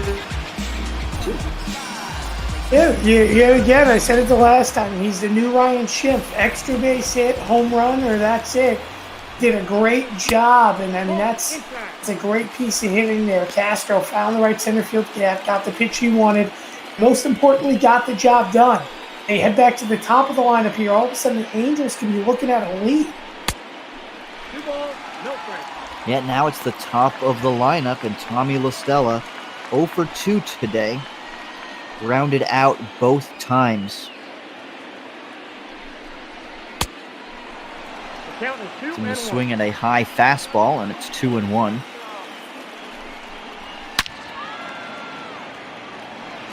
Yeah, and a lot of the pitches that Roark has missed this inning, they've been up. He's been elevating that two-seam fastball, and guys have just been driving it. There's another ball that's driven pretty well, but right at Teoscar Hernandez, who's there to make the catch. Yeah, that one looked like it was a little bit of a jam shot. Not entirely, but it was driven out pretty well. And the runner obviously being forced to hold at second. I mean, if you're the Angels, obviously you're happy you finally came back, tied up the game. But you're also going to go back and look at this if you didn't score that third run of the chance you had and perhaps missed. This is the big guy you want to get out here because you do not want to face Mike Trout, even though he's been struggling. You see Fletcher, 209 with runners in scoring position, and Tanner Roark throwing a lot of pitches this inning. This will be pitch number 23. So coming into this inning, we had mentioned his pitch count had been relatively under control. Now it's ballooned up to 84. That one's hit on the ground. Travis Shaw is there, firing on to first to complete the out. But the Angels score 2 runs this inning. We've got ourselves a brand new ball game. We're going to the 6th inning, all tied up at 2. And it's funny how quickly things can perhaps change yet again, J-Man. You have 2 guys that have hit home runs today. Now Dylan Bundy comes into the ball game. You have Vladdy, who, needless to say, hit a moonshot his first at-bat. And then Travis Shaw gave the Blue Jays a 2-0 lead in his last at-bat of the ball game. Vladimir Guerrero Jr. Well, if you are a Blue Jays hitter, you are very happy to see Griffin Canning out of this game. He was absolutely masterful through 5 innings. He gave up 2 mistake pitches, probably. Maybe you could say 3. 2 home runs and a double, but that was it. 9 strikeouts for him over 5 innings. And Joe Madden turns things over to Dylan Bundy. Bring it off to the long reliever, but now this is important for Bundy, who's been throwing an abundance of breaking balls here. Throw a strike. It's much better to get this matchup on righty-righty with Vladdy compared to Travis Shaw, who just loves right-handed pitching. Well, Vladdy's swinging 3-0, and he sends it down the right field line. This one is extra bases for Guerrero. He's got a homer and a double today. The third baseman. At 26th double of the season. And surprised he swung 3-0, but if there's anyone on the team that gets that permission, it's definitely him. That ball rolled all the way into the corner. Guerrero made that look routine. Like I said, J-Man, things can change in an absolute instant, especially when you have 2 guys who hit so well. As you see Shaw, he's 2 for 2. He has a home run and a double as well for himself. Bullpen has been a weak point for Joe Madden's Angels, excuse me. See a giant A, I just said A.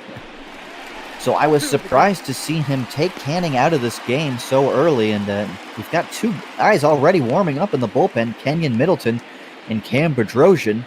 Bedrosian has an earned run average of 13.03 today.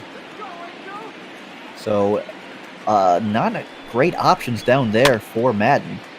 Shaw sends this one down the first base line, and LaStella is going to be there to make the play. Advancing over to third is Vladimir Guerrero. Suddenly now the Angels have the same exact chance, or rather the Blue Jays have the same exact chance that the Angels had this past half inning. You find yourself in a situation with 1 out, and while yes, now you have your cleanup hitter of Teoscar Hernandez coming in, he has his tendency to strike out, but you need to put a ball in play. You just need a ball into the outfield to get that run in from third. And this is a guy who likes to drive the ball. 20 home runs. That is good for tops on the Jays. Excuse me, it is not good for tops on the Jays. Gurriel has 21. Could be tops on 1 swing, however. Yeah, he could tie Gurriel with 1 swing right here. The Blue Jays have seen a lot of Dylan Bundy from his days when he was a Baltimore Oriole. And he's been a trusted arm of Madden. He's gotten into 48 games this year and thrown 110 innings pitched, almost like a starter's workload. Ball 3. As they say Well, here he's on behind. Brault. Apologies. I was just going to say he's behind 3-0. Do you think he swings, gets the green light at 3-0 like Vladdy did? I mean, he could get it, but I just don't know unless he's going to pitch right down the middle. I don't see why. Just sit back, especially against Bundy, who is that long reliever. We want to work up that pitch count just like a starter. Here in Bopple, all we see is long reliever love. A lot of underrated pitchers coming out and performing well, just like Bundy has this year. Well, he went from a 3-0 count to getting it full. So Bundy's one pitch away from getting Teoscar to strike out and stranding that runner.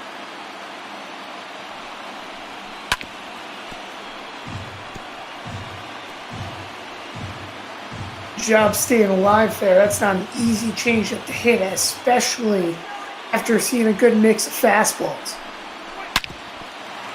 That one is hit through the middle for a base hit. Vladimir Guerrero's going to come around to score, and Teoscar Hernandez puts the Jays on top with an RBI single here in the top of the 6th.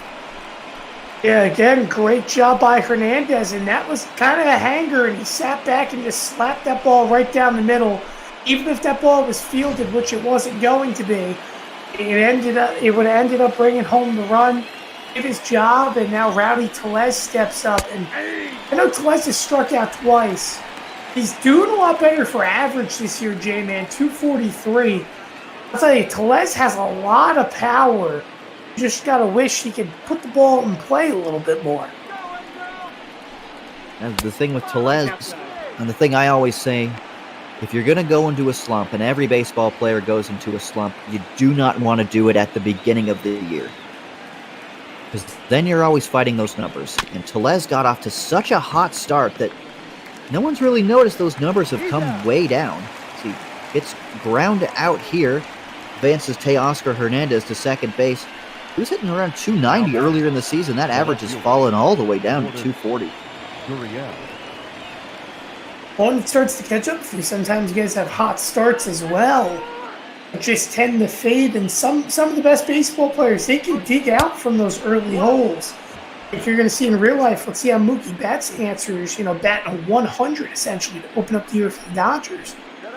You have to take your plate appearances one at a time and improve, and Tellez, he struggled a little bit with that. Well, Lourdes Gurriel comes up with a runner in scoring position and 2 outs. The Jays need a little bit of 2-out magic to get that run in. Teoscar Hernandez is the runner at second. He put Toronto ahead with that RBI single. Oh, not sure where that pitch missed. Yeah, that looked like that was right over the outside corner, and unfortunately just a bit outside. Good hitters count here now for Gurriel.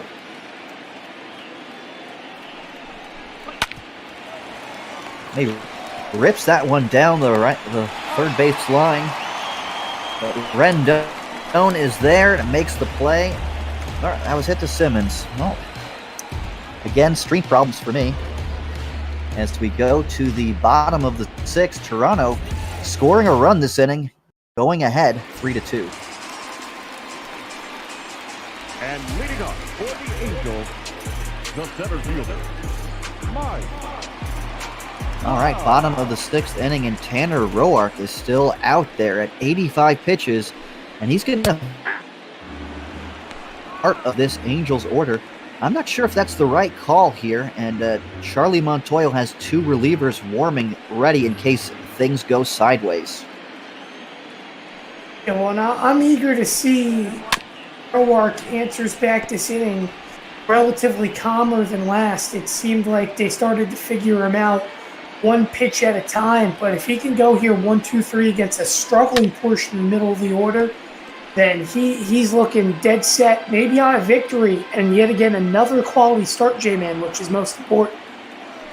Now you'd love it if he could go 6 innings and turn things over to that bullpen. where they would presumably mix and match for that 7th inning before going to Anthony Bass and Ken Giles for the 8th and the 9th. It's been the formula that Charlie Montoyo has used. It's just getting through that the 6th and the 7th innings where things get a bit hairy. Hit on the ground, but right to Travis Shaw at third, and there's one out away in the 6th.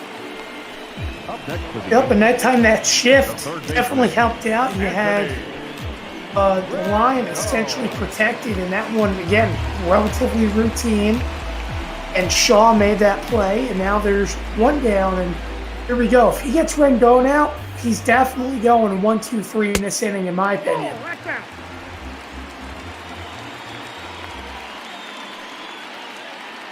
Rendon is 1 for 2 today, singled, and he sends that one to right field for another single.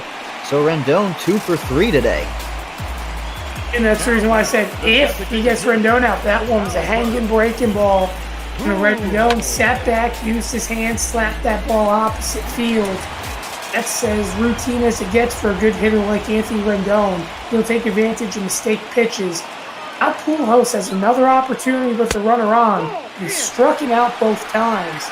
Needless to say, Pujols hasn't been a start to the game that he, like the last inning, one swing of the bat, just like for Jason Castro, you change a whole outcome of the game for Albert Pujols. And Toronto would love a double play ball here from Tanner Roark, but he's not throwing any of those two-seam fastballs down on the ground. He's been throwing four-seamers and sliders. That one is hit on the ground to Bichette. There's that double play ball. 6-4-3 double play. Turned nicely by the Jays. And we're going to the 7th inning. Toronto leading by 1.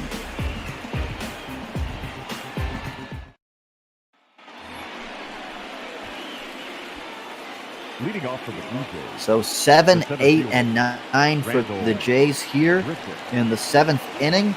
And Dylan Bundy going out for his 2nd inning of work. Through 22 pitches that first inning. The Angels are going to continue to have Bundy pitch even if they lose. Bundy's going to go as long as he can. Well, Richick sends a base hit up the middle, and he is now 1 for 3 today. Number 9. And Richick again sat back, got the pitch he wanted, and that one's, just a little chopper down the middle. It hit hard enough to get through, and we've been seeing that for the Blue Jays today, J-Man. Obviously, early on, you saw the 2 massive home runs for both Guerrero and Shaw. You're seeing the little hits really also become a factor today for the Blue Jays, where they're just finding the holes and hitting the balls into the right spots. That ball misses low, 2-0. Danny Jansen been one of the hotter hitters for the Jays. This is a pretty good matchup for him. He's seen Dylan Bundy quite a bit in his career. 2-0 pitch on the way, and that one misses somewhere. I thought that one was in there for a strike, but home plate umpire did not think so, and it's a 3-0 count. That's about the same exact pitch, and this time Bundy gets the call. I'm not sure. Is that Angel Hernandez back there? That's about the 5th missed call of the game. It could be Vic Carapazzo as well. There's so many good options for who it could be. Maybe Cowboy Joe West. That one is hit down the third base line, but just foul. That one was extra bases for sure.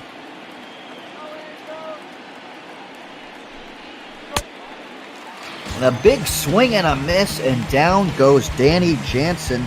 Now, Danny Jansen has not responded well to being moved up in the batting order today.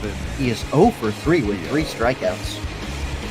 Yeah, that's a tough day for Jansen, especially someone who's had a good year behind the plate. But unfortunately, it hasn't been the game. But you know what, J-Man? Everyone has those off days here and there. Unfortunately for Jansen right now, it's just not working out. Odds are he'll get one more opportunity to swing the bat in the 9th. Well, that was a very Angel Hernandez strike call on that first pitch. That was very low, but the call goes Bundy's way there. I think that's one of the more realistic things about this game is the blown strike calls. Is that, and we don't really get to see the reviews on close plays, but they do happen from time to time.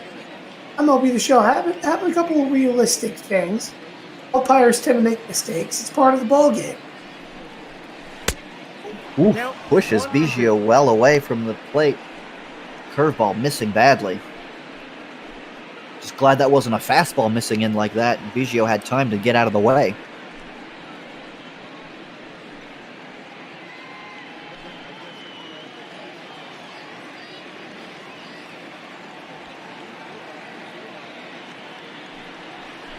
Here's the 1-2 pitch, and Biggio goes down swinging as well. So that's the second strikeout of the game for Biggio, and back-to-back strikeouts for Bundy here in the 7th. And again, for Biggio, he just swung right through it, another strikeout, and closes his eyes. He knows he's really mad at himself. He should have made contact with that one. This is what happens when you have struggling hitters that just can't seem to, get their bats going.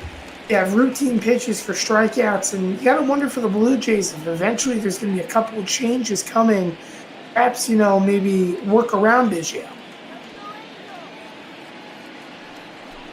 Yeah, a trip to the minors may not be the worst thing for Biggio as he's hitting 190 coming into today. Could use a chance to maybe just clear his head, get some success underneath him. Jays do have some options in Brandon Drury and Joe Panic.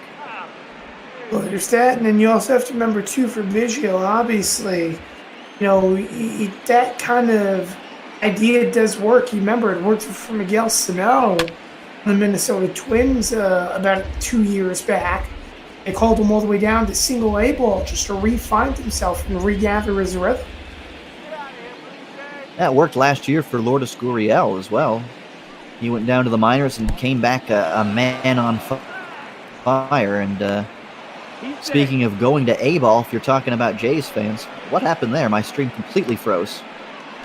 That looked to be a wild pitch, and it was blocked ultimately back there by Castro, but it's just snuck up enough where it allowed runner to get over to second. Well, now the Jays have a runner in scoring position, but Bobish gets over a slider, and down he goes on strikes. Dylan Bundy strikes out the side around a leadoff single from Randall Grichuk. So going to the bottom of the 7th, Toronto leading by 1, and in comes Ryan Dull. You see these numbers are not the greatest for Dull, but he was called up from AAA where he had been lights out as the Bison's closer. He had an ERA of 0.30. And now he's got to get a couple big outs here, J-Man, and as we, of course, come through the 7th inning stretch. I would say this move's a little bit of a stretch, but one that could definitely work out for Toronto. Well, they've been trying to find someone to get those outs in the 7th inning, and turn to the man who is so good at getting those outs in Buffalo in the 9th inning. He's only gotten into 9 games so far, and walks have been an issue for Dull. 7 walks and 12 strikeouts in 9 innings pitched. So he gets the strikeouts, but he's just a little bit wild, and he's started Upton off 2-0. He's going to have to adapt to Major League hitters. The jump is huge. It's just a matter of being effective. Give him some time, and you never know. He really could turn out to be one of the most elite setup man, or even closers in baseball, when he starts to find himself. And he gets that pitch in there for a strike. I guess I would say maybe Ryan Dull's command has not been very sharp. And I apologize for that pun. Actually, yeah, it's pretty funny. Just realized that.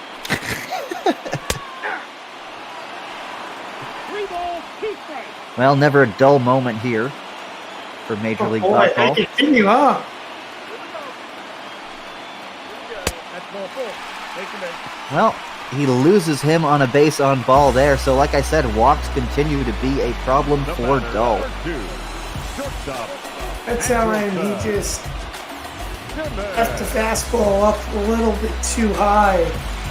I mean, if he could just get another ground ball, it would be so effective. And I know Simmons is 1 for 1, had an RBI of his own.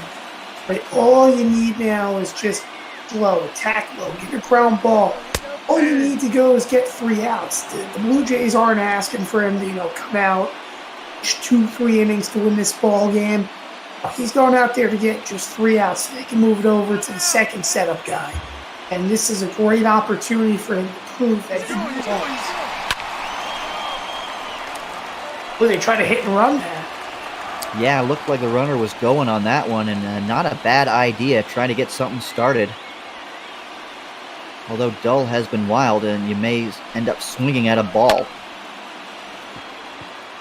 That one is sent through the middle. Not sure what happened there. I think that was caught by Randall Gritchett. There we go. Stream finally caught up. Gritchett moved over to make that catch easily. Now this is probably the biggest out Dull will have to make this inning. Obviously, Goodwin 0 for 2 hasn't really had good swings, soft little ground outs. But if you can get him to ground out another time, maybe get a double play here, this could be a momentum changer for how his season's gone for him through the first 9 games. And I'll say this, I'm surprised that Charlie Montoyo did not go to Thomas Pannone here in this situation to start this inning. Pannone, a 3.03 ERA out of that bullpen. He's a lefty, and there's a bunch of lefties here in this inning. Brian Goodwin, Jason Castro, and Tommy LaStella, 3 lefties in a row. So probably the best place to use Pannone here, but instead Montoyo went with Ryan Dull. Well, you also have to remember, too, this would technically be the last batter Dull would have to face because he would have to get the 3 minimum required. Yeah, I thought Pannone maybe should have started the inning to get around that. I mean, you never know. They could turn around and say they want to use Pannone for the 8th as well. So, I mean, there's a couple of ideas that the Blue Jays could have. When it's all said and done, you got to make the right decision. Hope it pays off. That's out. Ball four. And he loses Goodwin to base on balls. So 2 walks here this inning for Ryan Dull. Control problems continuing for him. And looks like in comes Thomas Pannone. Hopefully it's not a little bit too late for the Blue Jays. I don't think it is. Again, I think he wanted to start with the righties, let him face the lefty. Now you have Pannone, as you mentioned, 37 games. He has 7 holds. This is a great opportunity for him. Lefty-lefty matchup against a struggling Jason Castro. While Castro raked the double his last time up, his numbers against lefties have been just as horrendous as his batting average. Well, Pannone starts Castro off with a first pitch strike. And look at that. Castro's numbers are very good this year with runners in scoring position. He's hitting 190. That's a big improvement over his 164. But if I'm not mistaken, against lefties, he's batting below a 100, which isn't pretty. So No. that's, I mean, when you're doing something right less than 10% of the time, not good.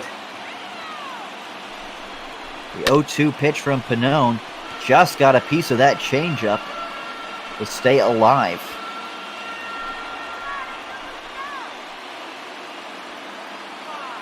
So here's the 0-2 pitch here to Castro. And he goes down swinging on a big curveball from Pannone. 2 outs here in the 7th. Yeah, that one was a long, loopy curveball on Castro. All he could do was swing right through that. A nasty pitch. Needless to say, a great pitch for the 2nd out. Now here we go. Got another lefty, Tommy LaStella. If he locates that curveball another time, especially in a 2-strike situation, it's very well going to be another punch-out. Justin Miller and Anthony Bass warming in that bullpen for Toronto. You got to figure he's in here to get LaStella, and he would have to face Fletcher. That'd be the 3rd batter rule. But you'd want a right-hander ready for Mike Trout, who would be the fourth batter Pena would face. Sent to left field, Gurriel giving chase, but that one is well into the seats, 0-2. And Listella a little bit loopy. Let's see if he goes to the curve. 1 ball, 2 strikes. He does not. He goes to the fastball, missing low. Trying to get Listella to chase something. Not really. You don't have to throw a strike in 0-2. Here's the 1-2 pitch to Listella.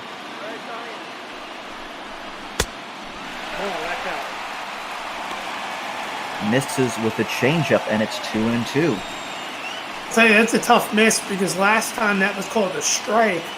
Almost like the calls over the corners, a little bit inconsistent. Yeah, and it looked like Pena was maybe staring down the home plate umpire, asking where that was. 2-2 pitch. Ooh, just got a piece of that one to stay alive. Really good at-bat here by Tommy Listella. See if he can cash in the runner at second. Upton is at second. That one gets away from Jansen. It dances all the way to the backstop. Oh, it doesn't. I was just assuming it was as my screen froze. I keep doing that. Well, it's a full count pitch. The runners will be off on it. And my screen is froze.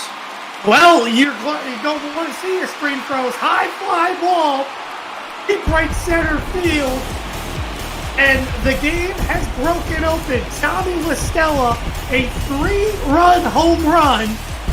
The Angels have the lead. That's the matchup you wanted, the lefty-lefty matchup, but, you know, sometimes the best laid plans. A 3-run home run here for Tommy Listella, giving the Angels a 2-run lead in the bottom of the 7th, and that is a heartbreaker for the Jays. And, of course, obviously, you could think they could have went to Pena earlier, but at the same time, what could have, should have, would have, that ball was a very bad pitch left up, and Pena knew it right away. Essentially now, the Angels, Now batting. 2-run lead. This is looking good, but now the Blue Jays, last time they went down, they answered back, J-Man. Well, with that Angels taking the lead, Anthony Bass sits down. He will no longer have a lead to protect in the 8th inning, so Montoyo tells him to sit down. Well, David Fletcher sends one to right field. Teoscar Hernandez is there for the 3rd out, but not before Tommy Listella sends one deep to right field. A 3-run home run here in the 7th inning to put the Angels ahead 5-3. Man, I'll tell you what, isn't he glad now that he's no longer considered a quote-unquote utility player like he was in Chicago? Yeah, it's been a great find for the Angels here. And they're going to go to their bullpen here in the 8th inning. It'll be Noe Ramirez, and he'll face Vladimir Guerrero. We see what Guerrero did in the 1st inning. He crushed a ball from Griffin Canning. I'm not sure that ball's even landed yet. Absolute moonshot for Vladimir Guerrero, but he will face a reliever here for the Angels and Joe Madden. It's Noe Ramirez, 22 games on the season. He's given up 18 earned runs, and that's good for a 7.36 earned run average. You want to get your runs off of Noe Ramirez because Ty Buttrey has been as unhittable as you can in the closer's role for the Angels. And you kind of, for the Angels, the one issue's been that setup role. Hasn't really been consistent. Let me see Buttrey warming up, but they just need to find that guy. That's the reason why I said J-Man this year, looks it for the Angels. Doesn't look like they're going to have anything for those front two, the Astros and the Athletics. You go to the offseason, or even here coming towards the trade deadline, you just make one big move. It can really help your season out. They're 5.5 games back of Houston, and they are 13.5 games back of Chicago and Cleveland for that wild card spot. So really, they don't have a chance at the playoffs this year, 9 games back of Oakland. And it's just trimming the fat of this roster because there is a lot of fat, a lot of guys not producing, bullpen not producing. You look at this team, this Angels team, almost every year, and you always think, well, if things break right for them, they're a playoff team. And it's just, things never seem to break right. Guerrero sends that one on the ground to the first baseman. It's a foot race, and he loses it, as Guerrero's going to lose most foot races. Third baseman. Noe Ramirez beats him to the bag, and there's one out here in the 8th inning. Yeah, good hustle there by Ramirez. Doing his job with PFPs, especially. A big round out. You have Travis Shaw. You got a big out there of Vladdy. If you can get Travis Shaw out, who just loves right-handed pitching more than anything else, you're going to be set on a very easy inning here. And going back to talking about these Angels and things not breaking right, I mean, coming into the season, you thought, starting pitching is going to be very difficult for the Angels. Well, you look at this rotation. Andrew Heaney, 2.97 earned run average. He's 11-4. Shohei Ohtani, he's got a 3.21 earned run average. Griffin Canning, we saw what he did today. He was absolutely fantastic. It's that 4 and 5 spot in the rotation. Pena and Tehran have been terrible for them. The bullpen has had its issues, and then a lot of black holes in the lineup. It's a stars and scrub approach for the Angels, and it's just not worked this season. And indeed, J-Man, is that one swung on and missed. The way I look at it is this as well, is that while it all hasn't worked out, you mentioned Heaney, for example. Who would have expected Heaney to step up? Obviously, when you think about the last quote-unquote ace here for the Angels, you would have to think maybe Garrett Richards is probably the last ace here on the Angels. And having to step up and be that guy, Heaney's done a great job. And then you get Shohei Ohtani, a mixture of other guys here in this pitching staff. A lot of guys have done a very good job stepping in on the roles. But when you have the offense inconsistent every other day, and then you mix it up as well with struggles in the pitching staff, especially in the bullpen, it's the reason why the season's been like this.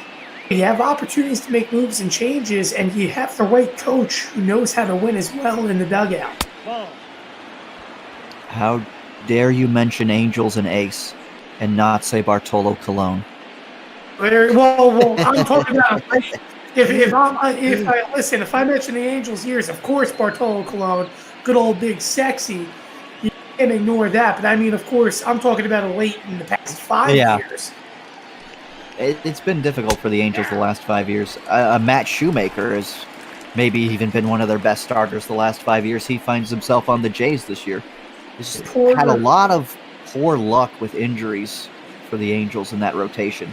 And even Ohtani missed all of last year with Tommy John. Poor Garrett Richards, when you look at it, the torn UCL, he had to get Tommy John surgery. He comes back, he gets hurt again. The injuries just never went away, which really plagued this Angels team. And it's a roster that really, when you look back 5 years ago, could have been something, especially as a World Series candidate. And unfortunately, just turned out to be nothing. And baseball fans are keep being deprived of seeing Mike Trout in the playoffs. As Teoscar Hernandez goes down swinging there, and there are 2 outs in the 8th inning. And Number 44, ladies and gentlemen, Joe Madden doesn't want to take any chances. He wants that 4-out save for Ty Buttrey. You see these numbers, 33, 35, and save opportunities, 1.85 earned run average. By no means is this a dig at Joe Madden, but this is what I call classic Joe Madden. Making your pitchers go longer than what they have to. This is what burned Aroldis Chapman out. Coming out now for the 36 save opportunity is Buttrey, but you see 33 saves obviously on the year, which is remarkable. Oh boy. Tellez swings at the first pitch, and one pitch is all Buttrey needs here in the 8th inning. So he doesn't have to throw too many pitches in the 8th for his 4-out save. This is a high fastball that Tellez just was a little bit under it. If he just was a little bit, game of inches, he could have driven that one out of here. Well, now the issue is that he may have to sit at another 10 minutes or so, especially if this inning goes long, just to even have a chance at a save opportunity. Well, Justin Miller has to face 3, 4, and 5 here for the Angels, leading by 2 in the 8th inning. This one was a very interesting back-and-forth game. It was a pitcher's duel to start. Griffin Canning and Tanner Roark looked like they had things completely under control. We were tied at 2 until Teoscar Hernandez put the Jays ahead in the 6th inning, and the Angels answered with 3 of their own in the 7th, punctuated by a 3-run home run by Tommy La Stella. And now the Angels, here in the 8th inning, have a 2-run lead. Justin Miller facing Mike Trout. Seeing the Twitch chat talking about Angels aces. Jared Weaver's mentioned, and that's another good name, a throwback name for an Angels starting pitcher.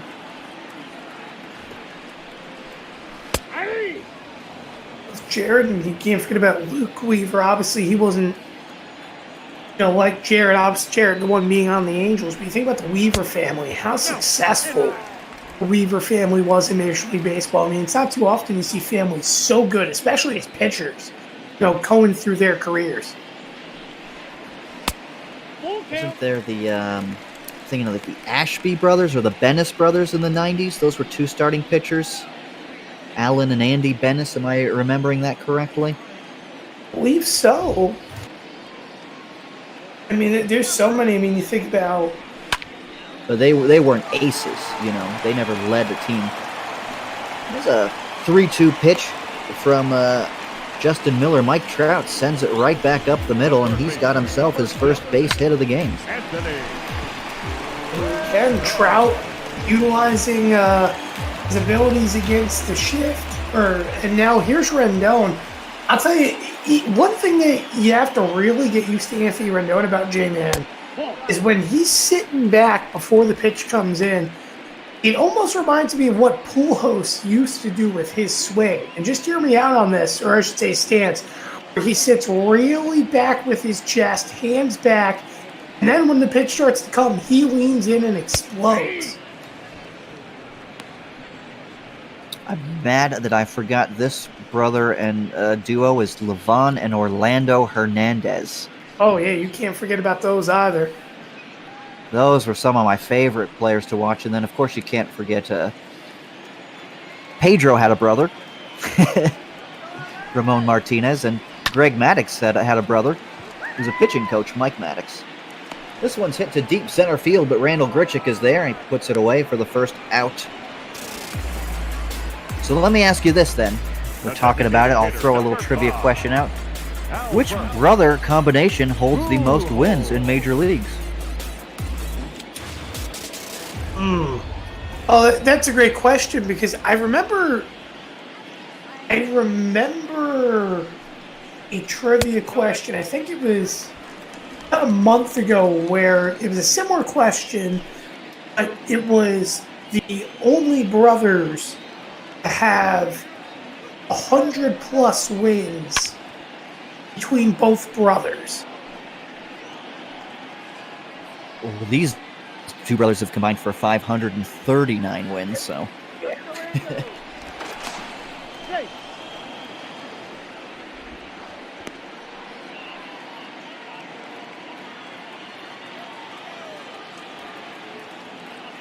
Think on that one for a second. No, the answer is definitely not the Weaver. That I can guarantee you. Wasn't who you said? Definitely not the Weavers. Yeah. Let's see, where are the Weavers on this list? Even on it. Yep, they are 14th on the list with 200 wins apiece. Jeff and Jared Weaver.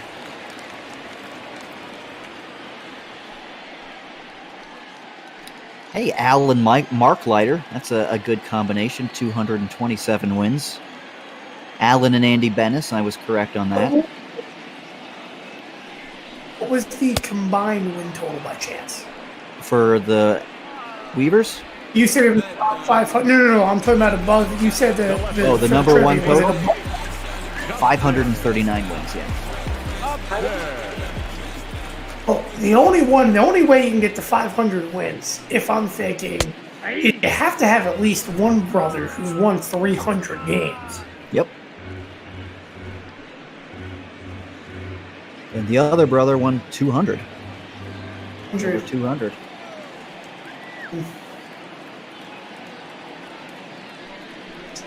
That's a tough one.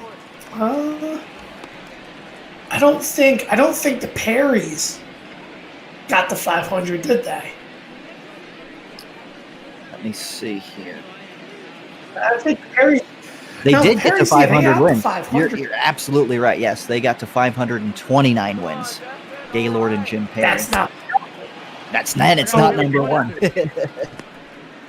Then I guess the others would maybe be the Negros?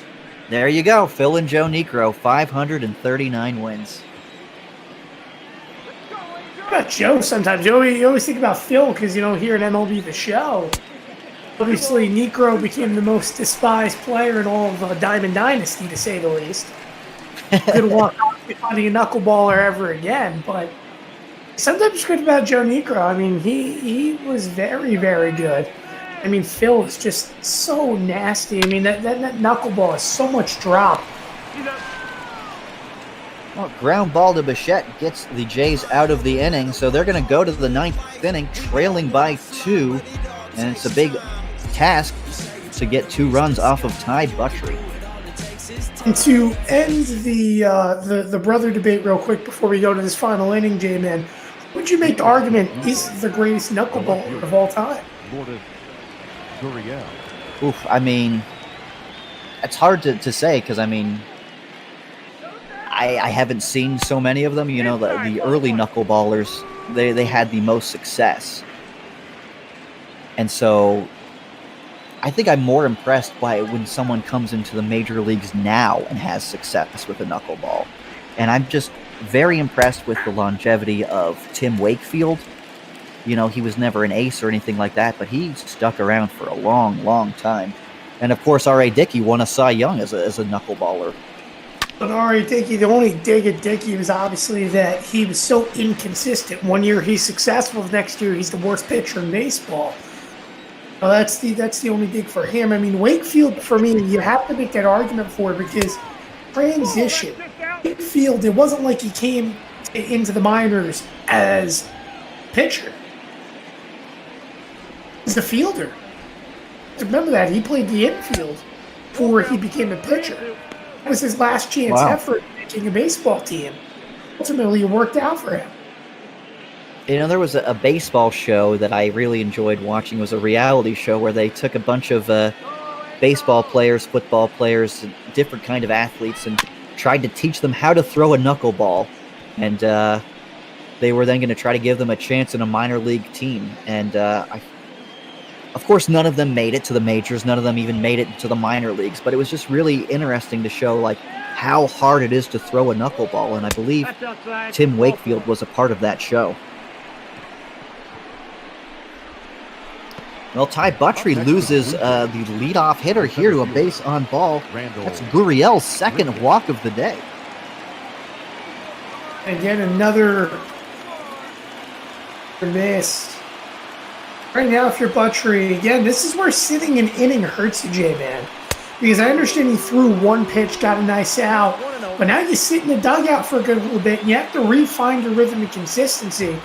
That's the reason why I took that dig at Joe Madden, because it just doesn't work out for relief pitchers where you see them start to struggle when they come back out on the mound unless they're used to this.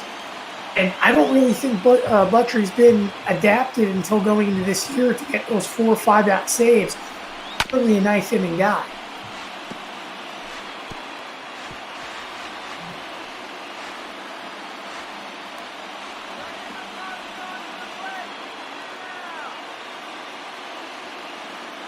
He's got a 1-2 hole to Randall Grichuk. Swings and misses.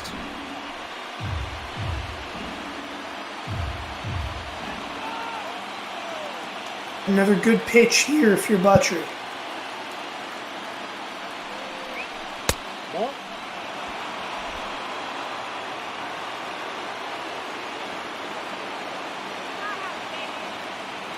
2-2 pitch here. Good at bat here from Randall Grichuk. Ooh, nice eye there from Grichuk to lay off of that nasty breaking ball. Now it's another opportunity. Count. Let's see if they release the runner as well. Grichuk swings and hits that one to Rendon. That could be a double play ball. 5-4-3 double play. Nicely turned by the Angels. And the Jays are down to their final out. That's why they paid Anthony Rendon the big money yet again on a semi-shift, played no doubles defense down the line, plays that routine. Off-balance throw, too. I didn't see that the first time. And fired that across the diamond. What a job there by Rendon. And what a job by the Angels. All of a sudden now, 1 out away from victory.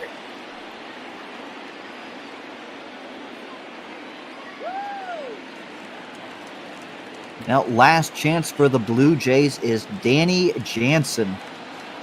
Jansen 0 for 3 today with 3 strikeouts. And he swings and misses at that first pitch, 0-1. Well, if you had to pick a player of the game, I think I would probably go with Tommy La Stella with that 3-run homer, but you could go with a lot of different guys. Griffin Canning pitched very well for the Angels. We're not out of the woods yet. 0-2 pitch here to Danny Jansen. Misses high, 1-2. Well, after this game, we've got more bot ball. Cincinnati at Atlanta. Wade Miley versus Mike Foltynewicz. And Justin Rock and Jordan Smith have the call for that one. That one's going to be a pretty good game. Reds and Braves both in playoff positions at this moment. So stick around for that after this game. Here's the 1-2 pitch to Jansen, and it misses low, 2-2.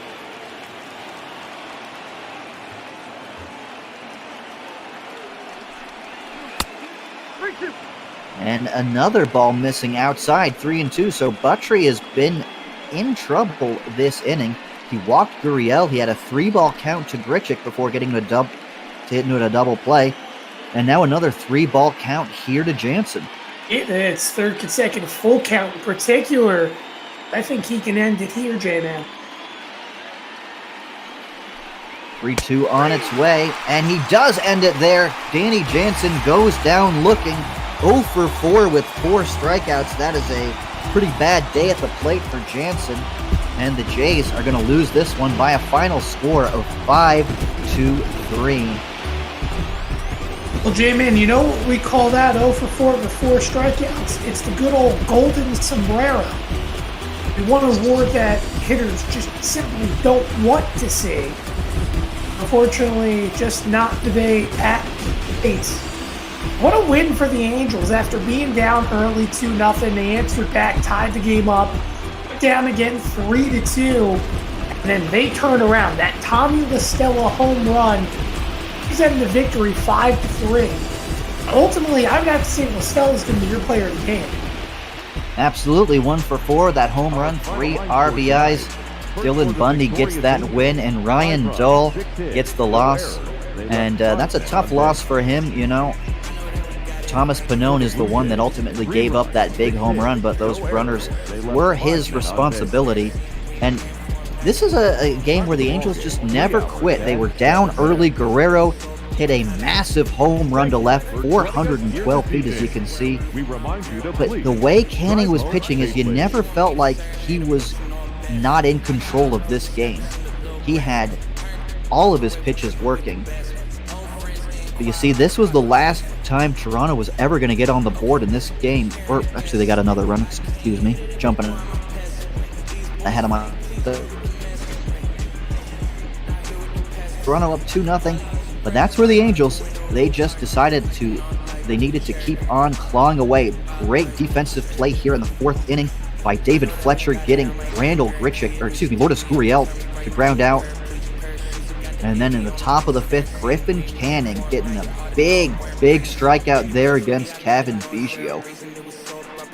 For Canning, that'd be his last strikeout. He had 8 on the day, just shy of 9. But a good outing through 5 innings. And here's where the runs started coming on the board. Andrelton Simmons to the left center field gap. This ball would bounce off the wall and bring home a run. That wouldn't stop there in the inning because then Jason Castro, he would tie it up. Despite all his struggles, another clutch base knock. Because this one yet again bounced off the wall. And the Angels, at this point, we thought they had all the momentum in their favor. But then Teoscar Hernandez said, absolutely not. The ground ball down the middle to give them the lead. But as we know, J-Man, that lead would not be held on to. Yeah. You see here in the top of the 7th, Bo Bichette with a runner in scoring position had a great chance to cash in another run, but he struck out on that slider. And then Tommy La Stella did what made him the player of the game, homering to right, 416 feet, 3-run scoring, and that's off a left-handed pitcher off of Thomas Pannone. Pannone knew it right away, a 3-run moonshot, and then Ty Buttrey coming in for a 4-out save. He gets Danny Jansen for the golden sombrero, called out looking, and that is how this game went down. How about Dylan Bundy picking up a big win out of the bullpen as well? 2 innings, despite allowing 3 hits and 1 earned run, he still gets the victory. And I know for Ryan Dull, it's unfortunate and a dull feeling, I guess, a little puns ain't I to throw them in too. After allowing 2 runners on base, and then the Tommy La Stella home run comes across, he ends up picking up the loss, and Buttrey, of course, another 4-out save. But you really have to wonder for Buttrey, how much longer can this be done by Joe Madden? Because I'll tell you what, eventually his arm is going to fall off. Yeah, absolutely. Well, the totals for today's game, 3-6-0 for the Jays, 5-6-0 for the Angels. Tommy La Stella is your player of the game, and we are going to head on out to Atlanta for Cincinnati and the Atlanta. Wade Miley versus Mike Foltynewicz. Jordan Smith and J-Rock have the call for you on that one. And we are joined in the booth now by Justin Rock and Jordan Smith. Guys, how are you doing today? Doing fantastic. How are you gentlemen doing today? Well, doing pretty good. We just saw a really good game out here in Anaheim. Angels taking the lead late on a 3-run home run by Tommy La Stella, and they continue with their win streak. They've now won 5 games in a row. Yeah, pretty impressive run. Both these teams also coming in on win streaks. Both the Braves and Reds have won 3 straight, swept their weekend series. So we'll see which one of these teams will follow suit like the Angels before us. All right. Well, anything final thoughts you have to add on today's game, Tim? Well, obviously for the Angels, yet again, that bullpen, this time coming up big, but can they stay consistent? A big victory, obviously, against this Blue Jays team as they continue what's been a hot few games, and I'm eager to see if they can continue it. But before I do wrap things up, Justin, I do want to ask you as well. Obviously, you mentioned both of these teams for the Reds as well as the Braves sweeping, but most importantly, these are the 2 teams basically battling for a wild card spot. You would have to imagine this series is going to be very impactful. Yeah, it's going to be a huge series for both these teams, and Dodgers now also a half game out of that second wild card spot. So there'll be some watching from the Dodgers to see who ends up taking the vast majority of this series, and it'll be a fun one over the course of the next couple days. All right, so we're going to sign off here in Atlanta. Justin Rock and Jordan Smith have the call. Take it away. Thank you very much, J-Man Tim Moore. Well done on their broadcast. Felix Hernandez is on the mound for the Braves here in Atlanta as they take on the Cincinnati Reds in a huge 3-game series. Jordan, these 2 teams separated by 2 games in the NL wildcard standings. The Reds on top of the Braves by 2 coming into today, and should be a fun series. These 2 teams playing very well. Winners of 3 straight, and we'll have Nick Senzel leading off. What are your initial thoughts on this one, Jordan? You know, I mean, you put it best. These 2 teams are in the thick of it right now, going for the wild card spot. Like you said, just only a couple games separating these 2 squads. Not only this series, but for the rest of the season, it's going to be fun to watch. But especially when these 2 teams meet up, I believe this is one of their last meetings or so, one of the last couple meetings they have with each other this season. So it'll be even more impactful anytime that they meet up. First pitch here this evening or this afternoon, depending on where you are, 3:57 Eastern time in the real world. Probably a little bit later out in Atlanta at Truist Park as the 2-0. Nick Senzel fouled away. 2 balls and 1 strike. Senzel now at the top of the Reds lineup. Would have been towards the middle and bottom for most of the year for Cincinnati, but played well as of late. 12 homers, 38 RBIs. Now the 2-1 from King Felix, and this one a ground ball to second base. Easy play for Albies, and he'll throw on to get the leadoff batter. So 1 up, 1 down for the Braves in the top of the first, and that'll bring up the left fielder Nick Castellanos. Yeah, just easy getting the routine grounder there on the 2-1 and starting out the way you want to as a starting pitcher. Not going to lie, it's a little weird seeing King Felix in a different uniform than a Mariners jersey. Yeah, that was some weird feelings in the offseason when Felix finally did sign that minor league contract with Atlanta. And what makes it even weirder now is, take inside for ball 1 does Castellanos, is that because of COVID-19, Hernandez was in spring training with Atlanta, but he was one of the guys that opted out of the season. So although he has been on the Braves roster and has worn another team's uniform officially in his major league ledger to this point, Jordan, he has still not appeared for another team other than the Seattle Mariners. So it's kind of weird that we see him, and we've been seeing him consistently in the ball world in the Braves uniform all year, but still under the official stats, still only a Seattle Mariner. Castellanos fouls it away, 2-1.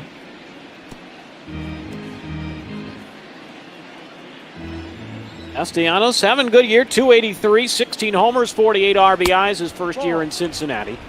As Hernandez misses outside for ball 3. Felix, 5-pitch mix, curveball, sinker, changeup, slider, fastball. Doesn't throw nearly as hard as he once did as a wonderkind coming up back in the mid-2000s. Is this a ground ball to first? Glove flip to Felix Hernandez from Freddie Freeman. And a little bit of a web gem from Atlanta here to start second out in the first. I feel like Freeman may have had a little bit of fun with that one, getting the backhanded flip. But, I mean, nice job there on the flip, and nice job by Felix Hernandez to go and get the ball and still be able to get to first in time for the out. I don't think any hands were involved in that play. That went from a glove flip from Freeman straight into the mid of Hernandez. As Eugenio Suarez takes a strike, 0-1. Suarez has predominantly been Cincinnati's shortstop since at the midway point of the season for the Reds. And you forget about it, Jordan. I've talked about this a few times on these broadcasts, that Suarez came up as a shortstop and actually played his first 2 years at that position that we'll see in just a few moments as he strikes out to end the inning. Reds go in order in the top of the first at the end of the half. Cincinnati nothing, and the Braves coming back.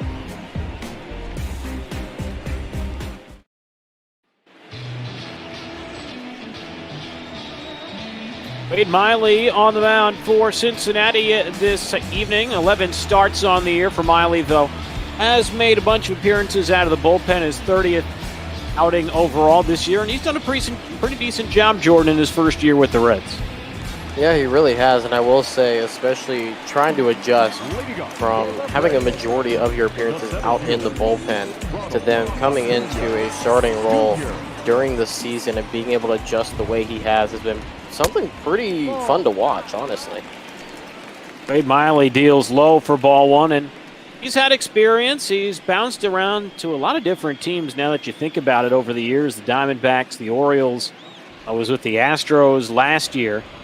And he's a guy that the Reds really buying low on this offseason. This one fouled away 1-1. And talked about a little bit I've heard MLB Network discuss it some over the course of the last few days.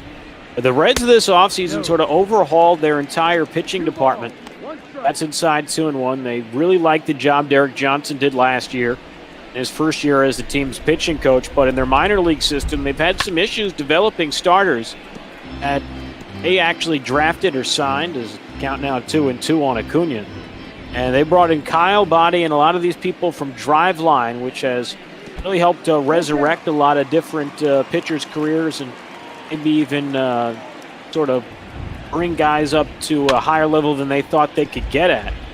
They brought these guys in, and Miley, a guy who had some good, I guess not sabermetric numbers, but StatCast numbers in terms of the way the ball moved and spin rate and things of that nature. So that could be one of the projects the Reds are doing this year with Wade Miley, trying to maybe see if they can find a diamond in the rough, as Acuna, though, will get a good start to his ball game, the 6-pitch walk to start the first inning.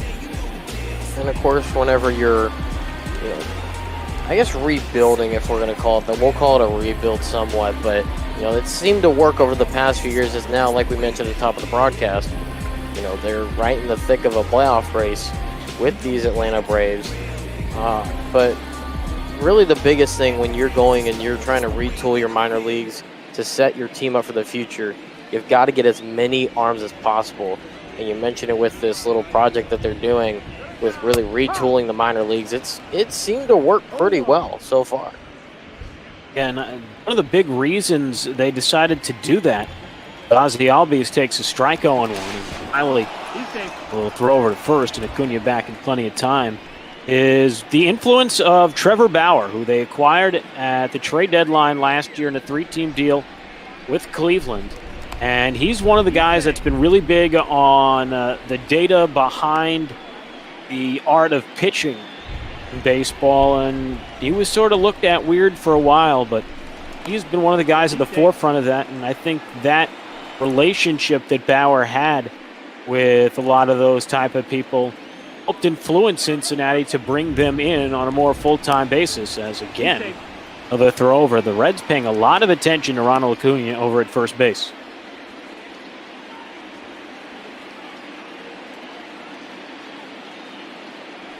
The 0-1 finally for Miley, and this one in the dirt, 1 ball and 1 strike, and that's something that he's going to have to be cognizant of today, Jordan, is trying not to get overly caught up with the runners on the bases and lose the man at the dish. Exactly. That's something that any pitcher will have to face, especially with this Braves lineup. As he does a good job mitigating that, as Albies gets jammed and pops it up about halfway between first base and home plate. And Jason to the pitcher's mound. Votto makes the catch for the first out. So 1 on, 1 away. And that'll bring up Freddie Freeman, who has had a marvelous season for Atlanta. Coming into the afternoon at 3:20 on the year. Is this a pitch up in the zone, runner going, and all those pickoff moves from Miley does him no good. He is even on a quick pitch a little bit. Modified his delivery. Acuna easily steals second base. Yeah, just a good jump there from Acuna, and just like you said, pretty much as easy as you could get on the stolen base there. 1 high now, 2 balls and no strikes on Freeman for Acuna. That is 24th stolen base of the season, and 32 attempts entered the day. Ranked 3rd in the National League in steals. The 2-0 is in there for a strike, 2 and 1. And Jordan, we do these bot ball games. Very rarely do you see teams be aggressive on the base paths, and maybe that's a little bit of an extra recipe for success as Freeman grounds one to second, booted by Moustakas. The recovery not in time. Actually, that was Nick Senzel, not Moustakas, over there at second base, but regardless, an E4. And the Braves have 2 base runners on a walk and an error.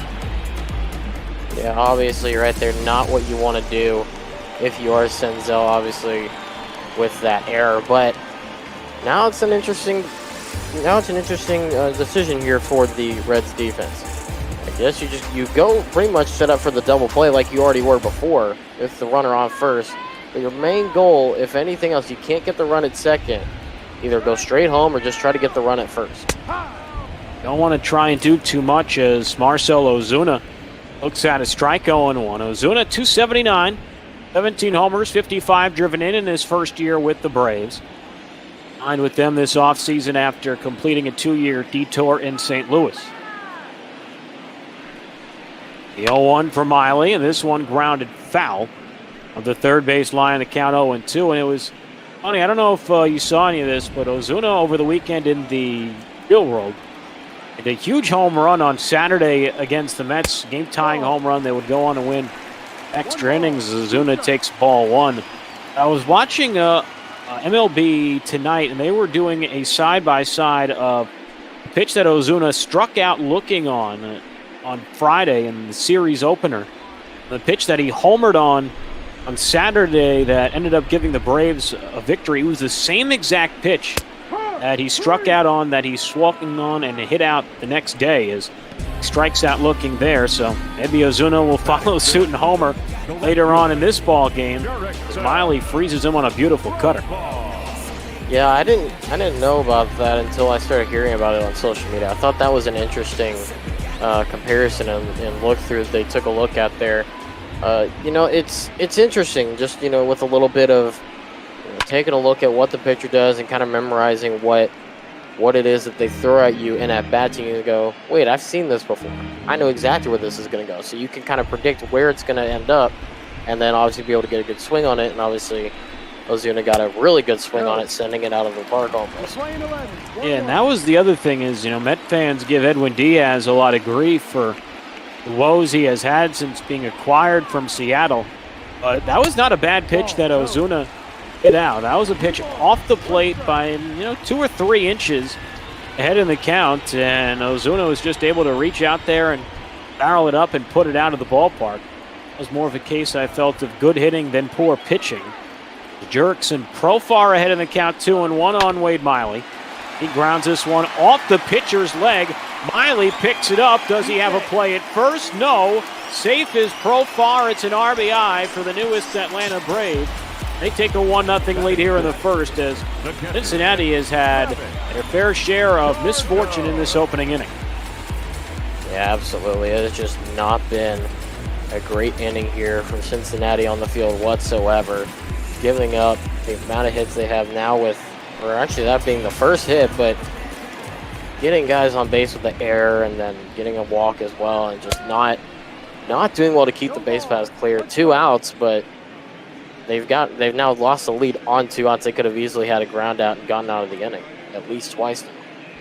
This a case of the Reds giving away too many outs, too many at-bats, and Atlanta able to take advantage on the Profar RBI single. Is that inside?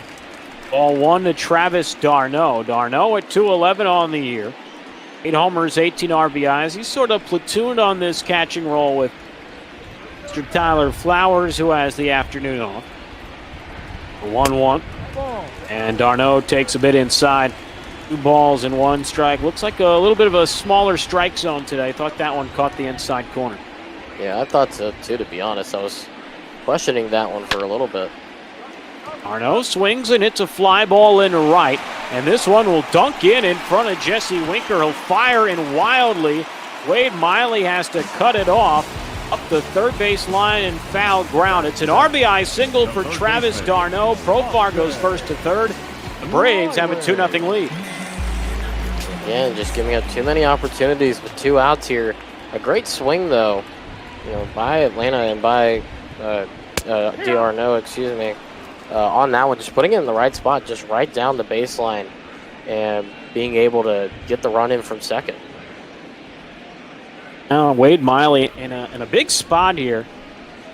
Potential 3rd run at third base, a 4th run at first, and Austin Riley, who I don't know if you saw the highlights from last night, Jordan, but on Sunday Night Baseball, Riley in the real world almost hit one clean out of Citi Field in Flushing, way up into the left field upper deck. I was watching some MLB Central this morning, and I think Mark DeRosa nearly fell out of his chair watching the replays of that home run and how it was demolished. So Riley can quite certainly pummel one and put this one to a serious conundrum for the Reds, but it's not the type of swing to do it. He's behind 1-2. And obviously you see that 233 average. He has a little bit of sneaky power, though. He can get a hold of one at any moment. 7 home runs in the bat ball world as Miley bounces a breaking ball. It's 2-2. And how about this pitch count in the opening inning for Wade Miley, Jordan? Next offering from the southpaw will be his 31st and about even balls and strikes. 2-2. Swung on and missed. Got him. Huge strikeout on the changeup for Miley as he strands 2 more runners on base, but the Braves score 2 unearned runs after 1 in Atlanta. Braves 2 and the Reds nothing.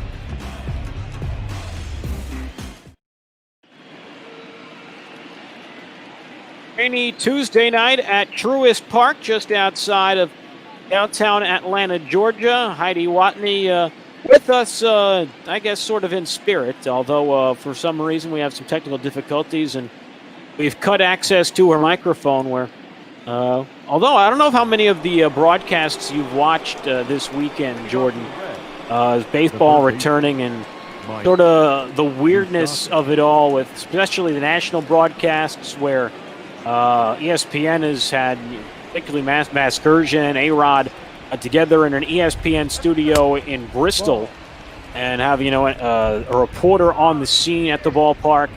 I know the Yankees had their first broadcast of the year yesterday, and they were having some audio issues from Washington to New York to Paul O'Neill's basement in Ohio. So it's been weird this year seeing how these broadcasts have sort of manifested themselves and some of the issues they've had. Is no issue here for Mike Moustakas. Leans into one at deep right center field, and when it comes down, the Reds will have their first run of the ball game. Moustakas, his 16th home run of the year, number 198 in his career. Reds are on the board. It's 2-1. Yeah, that one an absolute no-doubter off the bat. Of Mike Moustakas, you see there, number 16 on the season. 414 feet, 102 exit velocity. You take a look at the replay here, and that one off and gone as soon as it left the bat. Moustakas taking as much time as he wants to, and he gets you almost up to the top of the deck and even out of the ballpark there. That one got pretty high up there in the center field seats there. Moustakas in his first game with the Reds on Friday it was, at his first Cincinnati home run, and really did the similar thing at Great American Ballpark in Cincinnati as Jesse Winker fouls it away 0-1. Braves 2, Reds 1. Justin Rock, Jordan Smith with you here on a Monday afternoon. Hope you're enjoying yourself wherever you may be. It is a rainy night in Atlanta right now. Temperature up in the upper 80s down in the Peach State today as there's a strike again to Winker, 1-2, and Winker's come back and done a nice job for this Reds lineup. Aristides Aquino had been the starting right fielder predominantly all year, but since Winker's come back off the injured list, he's done a nice job. I was really sort of surprised at how good his batting average was, doing some prep before today's game, Jordan. Yeah, I was kind of a little surprised as well. I wasn't expecting to see the numbers he's put up. The 357 right up there with the tops of all of baseball, really. There are only a couple of guys who can even get close to that.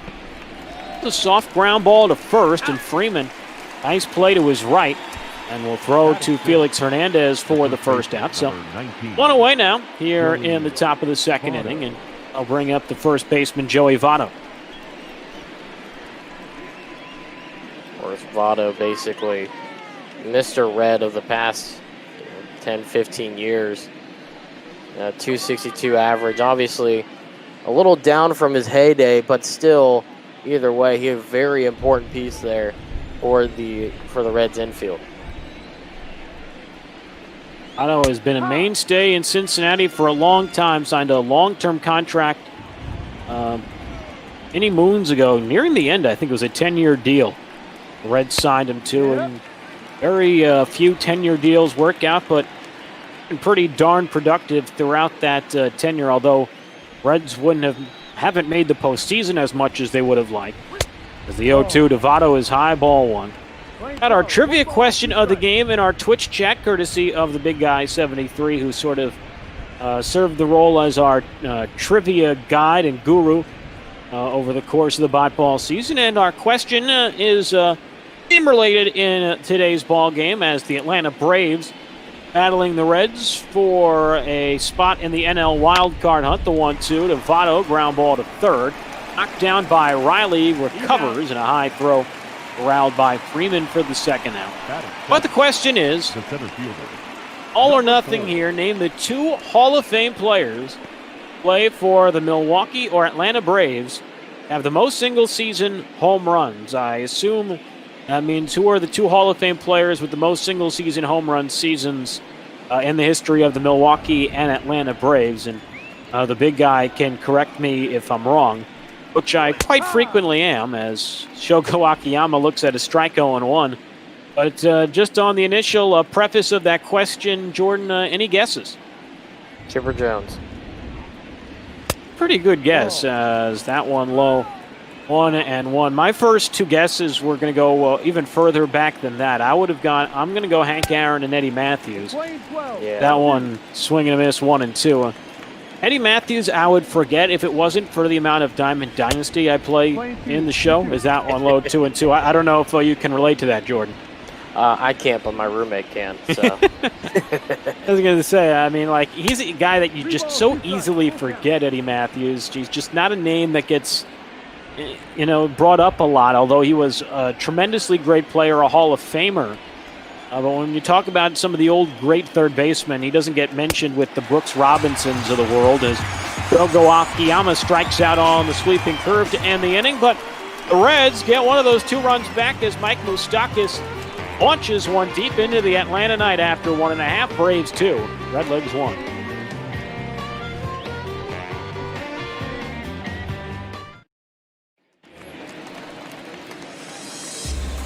Happy Tuesday afternoon, everybody. Braves a 2-1 lead here on Twitch.tv and the Botball Network. And apparently, according to the big guy, I win the prize. I came up with the correct answers. This the ground ball to first on the first pitch by Dansby Swanson, and Votto puts him away for the opening out. The answer is Hank Aaron and Eddie Matthews.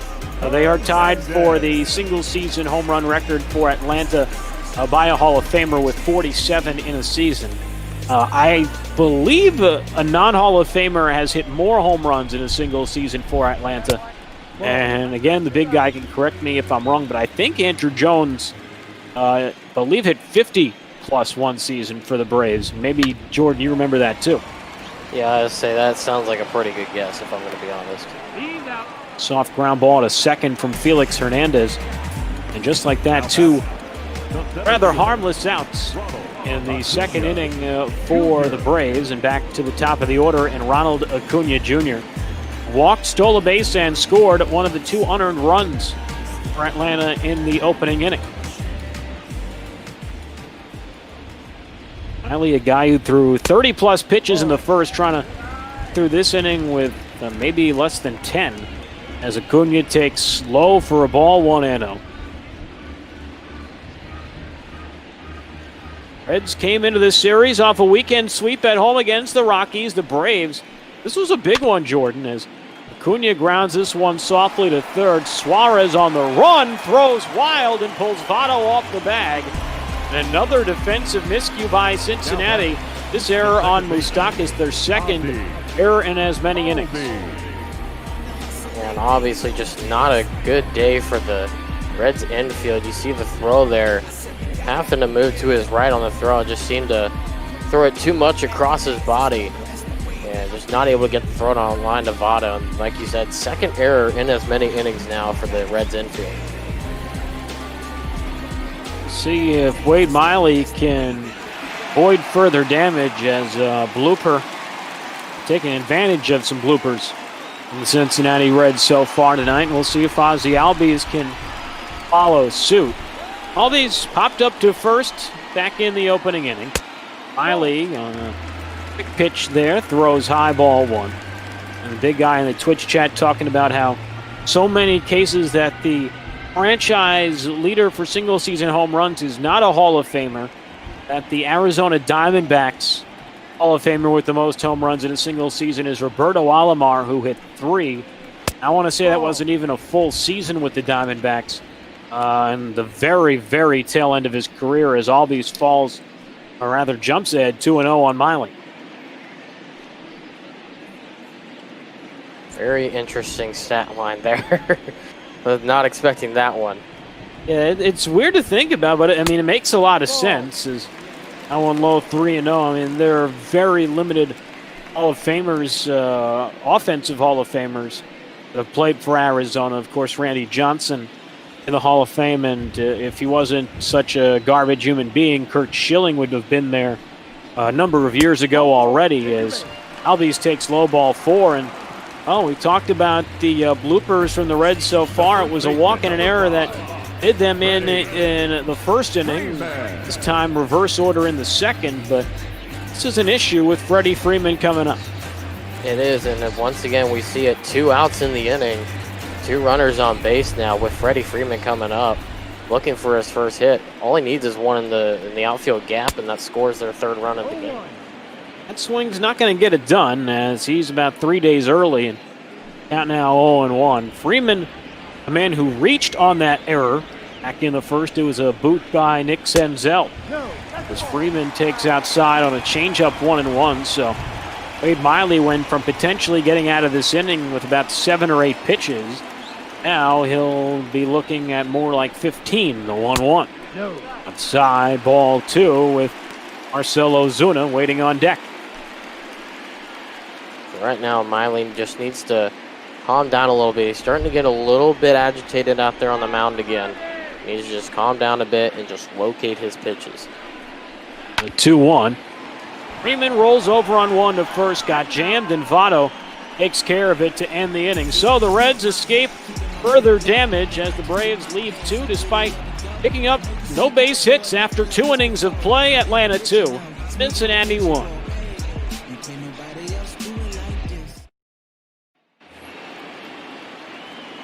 To the top half of the 3rd inning here.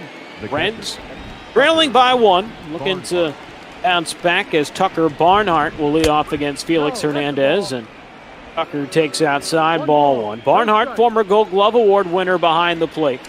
Barnhart hitting a .227, 8 homers, 23 RBIs on the year. Is that low for ball 2? Tucker right now one of the guys inactive for the Reds, but for non-horrifying reasons. He's actually missing in action right now for the Reds for a good reason. He's on the paternity list right now for Cincinnati. His wife either due to give birth or has given birth over the course of the last 24, 48 hours. So best wishes to the Barnhart family, wherever they are right now, as they welcome another young soul into the world as Barnhart takes a strike. It's 2-2.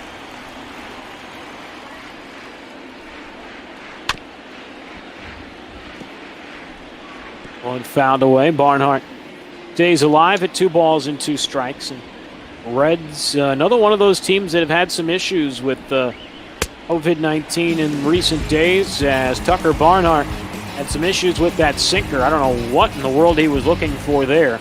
That one wouldn't have been a strike to Aaron Judge. Yeah, I'm not really sure what he was trying to swing at either on that one. It just seemed like he was just trying to go for anything at that point. There's the first out of the inning. Totally fooled as Wade Miley, the pitcher, digs in and takes a strike. Miley, offensively this year, just 2 for 16, though. Look at his career numbers, not terrible. 151 average with a homer, 13 RBIs lifetime. Is that low? 1-1, of course. No pitchers hitting in baseball this year, and maybe ever again, unless you're a two-way guy like Shohei Ohtani. I don't know what your opinion is on the DH debate, as Felix Hernandez, 1-1 pitch to Miley, drills him with a breaking ball. That is, talk about the ultimate last thing you want to do. Yeah, absolutely. It is the very last thing you want to do is hit the opposing pitcher, because he'll remember that whenever you come up the next time to hit, and Felix Hernandez, he might not hit you just like he did, but he's going to blow a few fastballs by you just to kind of show you, that he didn't appreciate it.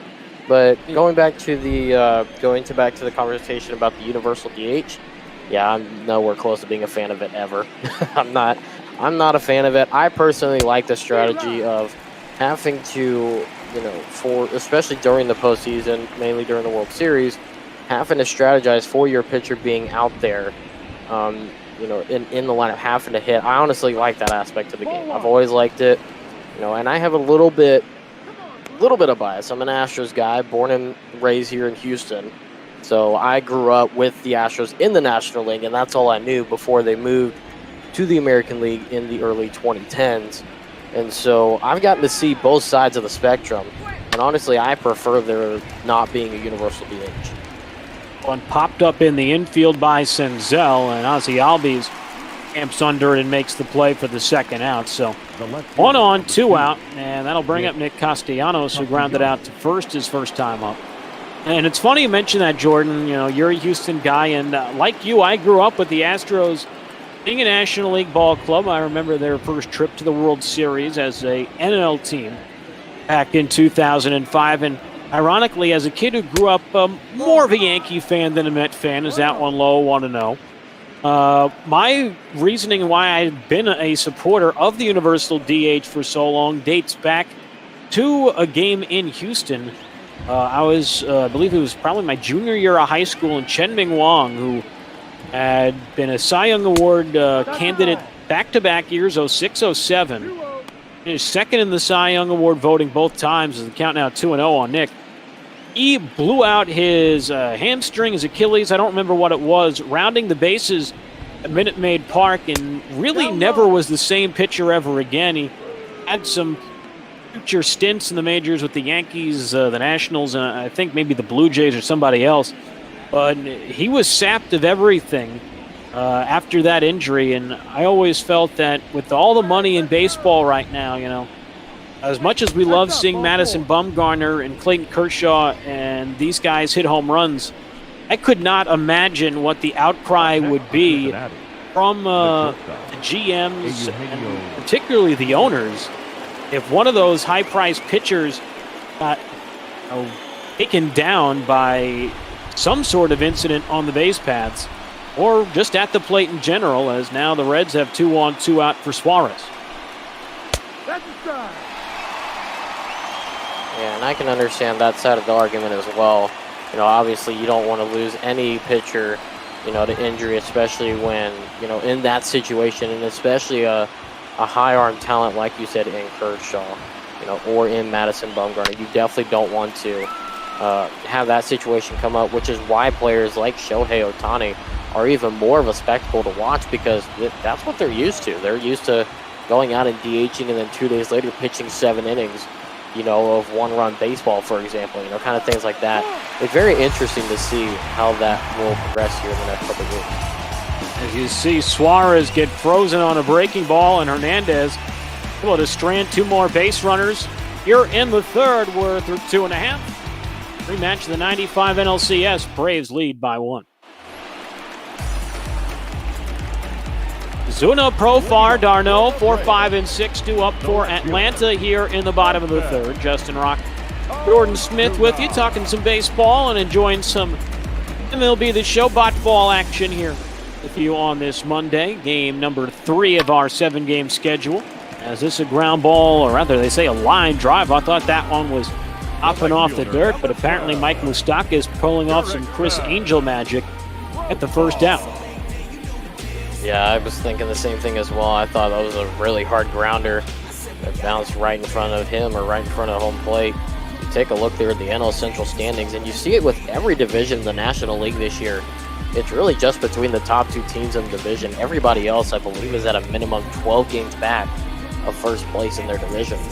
Yeah, when you just think about it going through, you know, it's really Washington, Atlanta, Philadelphia. If they got really hot, might have a chance down the stretch in the second half as the count low 1-0. But the NL Central, it is quite clearly just the Cubs and the Reds. As don't know what's been up with the Cardinals and Brewers this year. As Profar, a high fly ball in her right, and Winker leaps and can't make the play.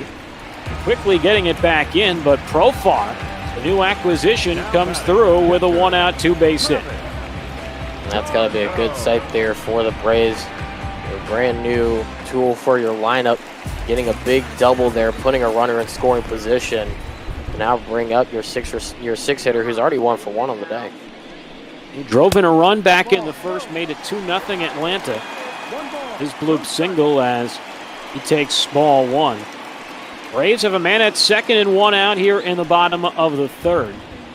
And to continue with the DH conversation and Look, I get the argument, particularly from NL fans, is that one inside too, and just fans of baseball in general who like seeing the pitchers hitting, and they love those Bartolo Colon, Hyunjin Ryu moments where the guys who look like they couldn't hit the broadside of a barn come through and end up hitting home runs or having big moments. I mean, I grew up more of a Yankee fan than a Met fan, but one of the memorable moments of my childhood is the Dae-Sung Koo incident against the Yankees and Randy Johnson at Shea Stadium, where a guy looked like he was utterly clueless with a bat in his hand, to the point where Tim McCarver said he should just stand like backwards and not even bother trying to take a swing.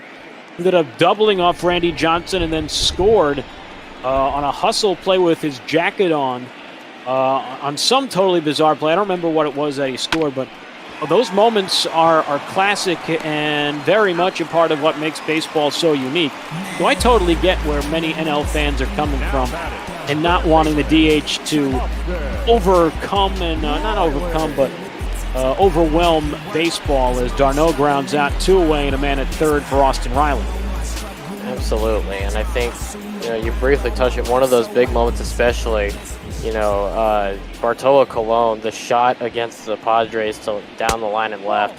That's going to be a moment that will be immortalized in baseball history. And I think that's going to be a fun thing to be able to tell the future generations. Yeah, I remember seeing this play when it happened. And that's going to be one of those things that especially if the universal DH gets implemented, in future seasons, that'll be something that will be fun to be able to pass on, for future generations to come. That memory of seeing the pitchers at the plate and having moments like that. Just one outside at 2-1, and that's one of the interesting things and so funny things. And I think you hit the nail right on the head, Jordan. It was just one of those moments that you just remember. I mean, I remember where I was when that happened. I mean, I was lucky. I was working in baseball. I was still doing a game for the Cubs AA affiliate, the Tennessee Smokies, and my boss is doing the play-by-play, and I'm the color guy, and I'm relatively quiet, scouring Twitter looking for baseball updates or something. Seeing that come across my screen and posing it as a question to my boss is I think Bartolo Colon just hit a home run. Just him giving me a look of are you drinking? Are you on drugs? What just happened with you? Is this a line drive in the left center field, and Riley's going to come through. Ofar will score. Riley at second with an RBI double, and the Braves go back in front by 2, 3-1 as the third baseman comes through in the clutch. That's just a good piece of hitting right there, putting it in the gap and getting all the way to the wall, getting the run in from third and getting himself an extra base hit to set up once again. And for the third straight inning, we've seen it time and time again as Wade Miley gets to 60 pitches just about now. 2 out opportunities. The Braves have been taking advantage all day with them. They have loaded up the bases plenty tonight. As Dansby Swanson ahead 1-0. Swanson grounded to first an inning ago. As the 1-0 foul down the left field line and out of play. It is 1 ball and 1 strike. Do you remember where you were, Jordan? Is that something that sticks with you? Where you were when you saw that highlight or watched it happen for the first time? I don't remember where I was when I would have gotten the notification, but I remember where I was when I watched it for the first time. I remember I had just gotten home from school, from a university, and I was just looking through Twitter, and all of a sudden I just see, this is not a drill, Bartolo Colon has gone deep, and I went, what? So I looked at the video, and I was dumbfounded. And so now every time you go on YouTube, for example, and you just go down the highlight rabbit hole, and you see the best home runs or whatever, the best moments in baseball, and all of a sudden, there comes Bartolo Colon, just backs one down the left field line on over to that business, and it's something you smile at every time you watch, because you know that that's a pretty awesome moment. And I think what makes it even better too is how all of his teammates reacted in the dugout, going straight into the tunnel and just leaving it empty. That's the best part. Yeah, that was going to be the point I brought up next, is the reaction from the players. But also I think part of what made that moment so indelible and amazing was also the play-by-play call for that home run as Dansby Swanson strikes out to end the inning, but the Braves had an added run of insurance as Austin Riley scores Profar with a double after 3 in Atlanta, 3-1 Braves.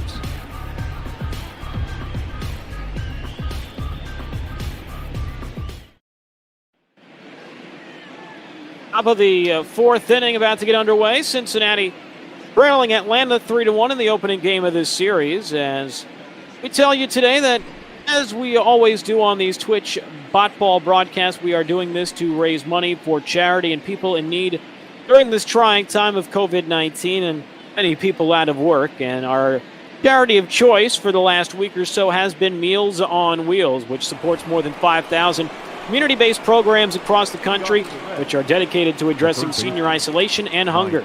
This network serves virtually every community in America, enables America's seniors to live nourished lives with independence and dignity.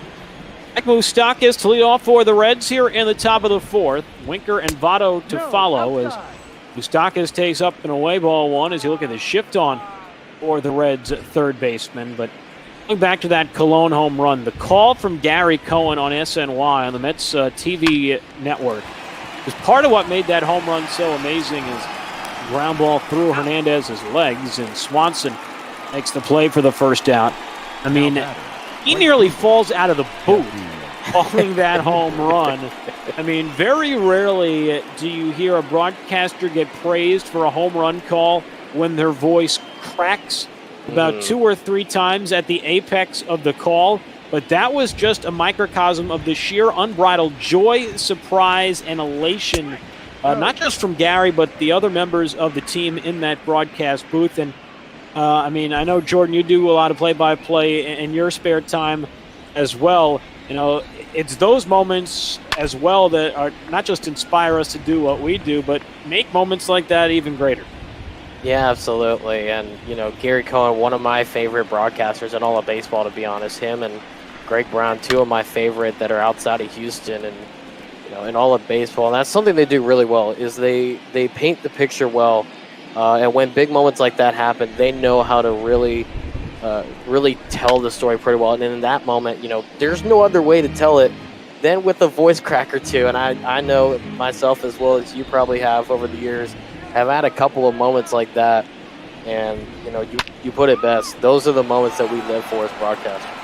It's a deep fly ball in a left. Ozuna chasing it back, and that one just off the bottom of that yellow line in left center field. It'll be a double for Jesse Winker, but Jordan, he came about a few inches, maybe milli-inches away from making this a one-run contest again. Yeah, absolutely. I honestly thought at first that one was out of here. And you see this right about the knees, maybe just below. So really reaching for that one and somehow able to pull it all the way to the wall. Just a great hit there on that one by Winker. Bring up Joey Votto, who grounded out his first time, and Votto takes inside for ball one, 1-0. And go back to your point about Gary Cohen. I absolutely love him. I think the Mets, from top to bottom, may have the best broadcast team in all of baseball. I know the Dodgers are pretty darn formidable as well. As this is a fly ball in the left, and back on it goes Ozuna for the second out of the inning. Winker doesn't have a lot of speed, so he'll hold up at second base. I'll bring up Shogo Akiyama with a man at second and 2 out. But between Gary, Keith, and Ron on the TV broadcast, Howie Rose, now Wayne Randazzo, who did a guest spot with my old boss, Mick Gillespie, earlier this season on Botball, do a marvelous job on the Mets broadcasts. And, you know, I know sometimes people can be critical about those moments where broadcasters have their voices crack during broadcasts, and I'll argue that I'm not totally against it, because part of what made that call so great from Gary on Bartolo's home run was the fact that his voice cracked, because that was just a pure sign of the stunned excitement that he was feeling in that moment. And, you know, it's okay sometimes as broadcasters see the ground out from Akiyama to end the inning, you know, for us to show a little emotion and some surprise and stuff like that, because that's part of the fan experience. Yeah, and something else that I hear every once in a while too. People will sometimes be like, "Why did you say that? Why didn't you prepare something else?" And it's like in those moments, you don't prepare for that. You just let it happen, and that's when you really have the best moment. Is when you don't prepare for that moment as a broadcaster. And some fans will think that you're supposed to prepare for those moments. Sometimes, and more times than actually every time, you really shouldn't try to prepare for it. You just let it happen, and that's really and it's almost like you're reacting as a fan too. Because as a broadcaster, you're with these teams, pretty much every single day of your life. So just as much as you're working right alongside them, telling their story of what's happening, you're a fan of them because this is your entire livelihood. And there are certain broadcasters that are able to portray that really well. One of my favorites, who I always felt encapsulated the fan great, was the amazing Vern Lundquist, who I was actually able to meet on one occasion, and is just an amazing broadcaster and person, as you see. Felix Hernandez come through with a base hit, just his 5th of the year and 9th of his career, as the Braves have the leadoff man on here in the 4th. And Jordan, I don't know about you, that might be a sign that this day is not meant to be for Cincinnati. King Felix is getting it done with the bat. Yeah, absolutely. It's just a great hit too, just slapping it right down the right side of the infield, getting it past Senzel there, who dove for it. And yeah, I mean, pretty much we all know it in baseball. If things like that happen, it's just probably not going to happen today.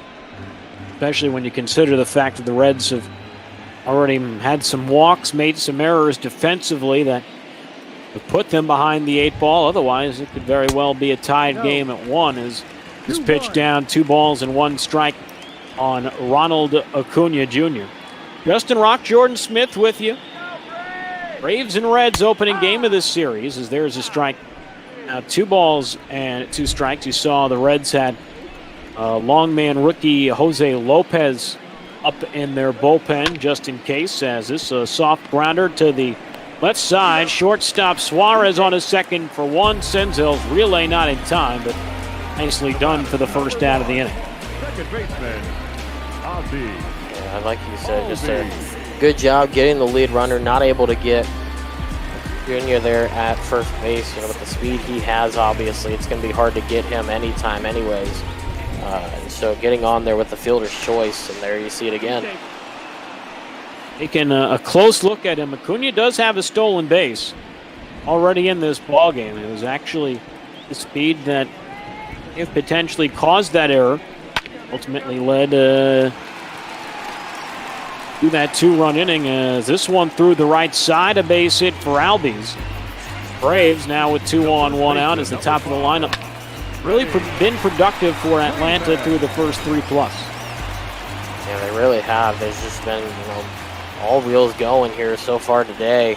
Already, Freddie Freeman in his 3rd at bat in the first. Freeman with a deep drive in a right center field, and mentioned he's had a pretty big impact so far in this ball game. And how about that for impact? 420 feet in a right center field, number 29 for Freeman.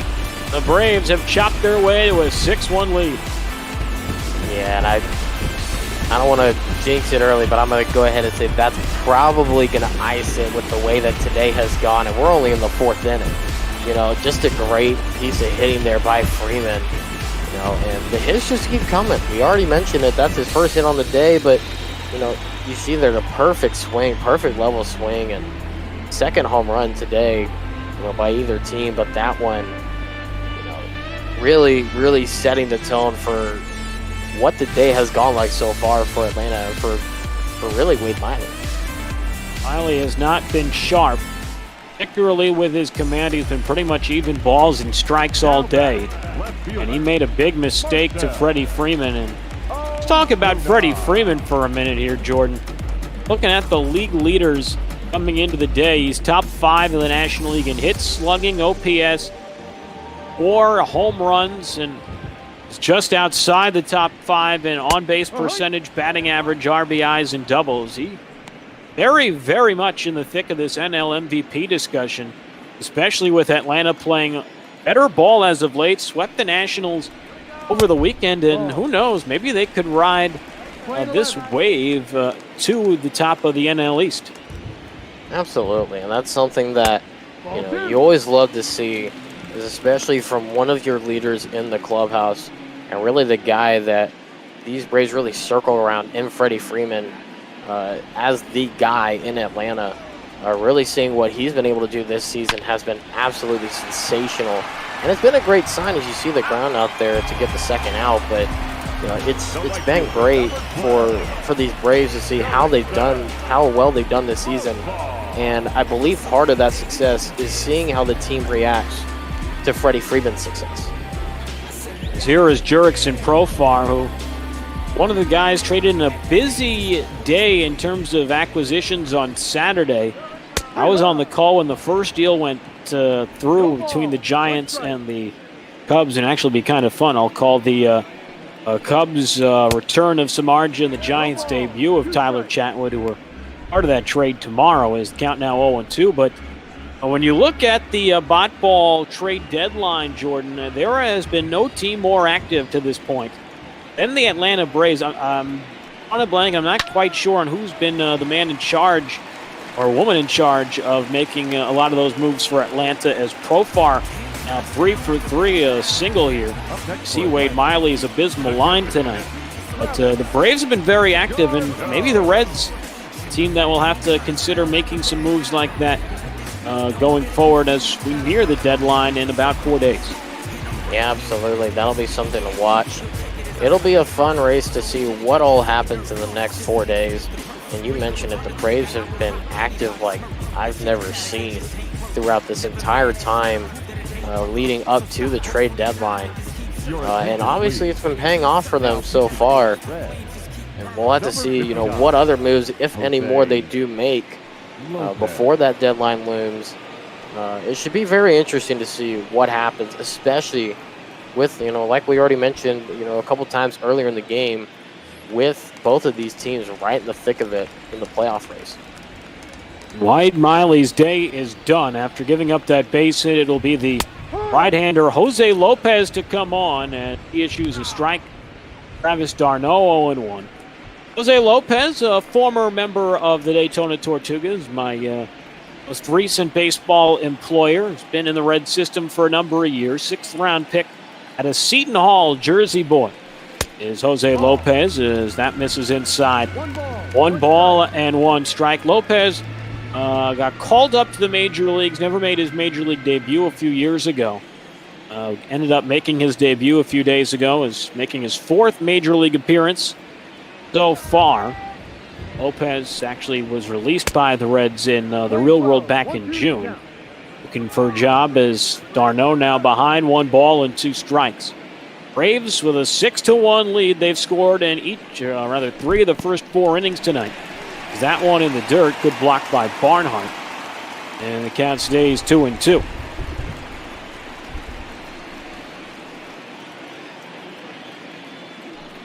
Good 2 pitch from Lopez. Swung on and missed. Got him.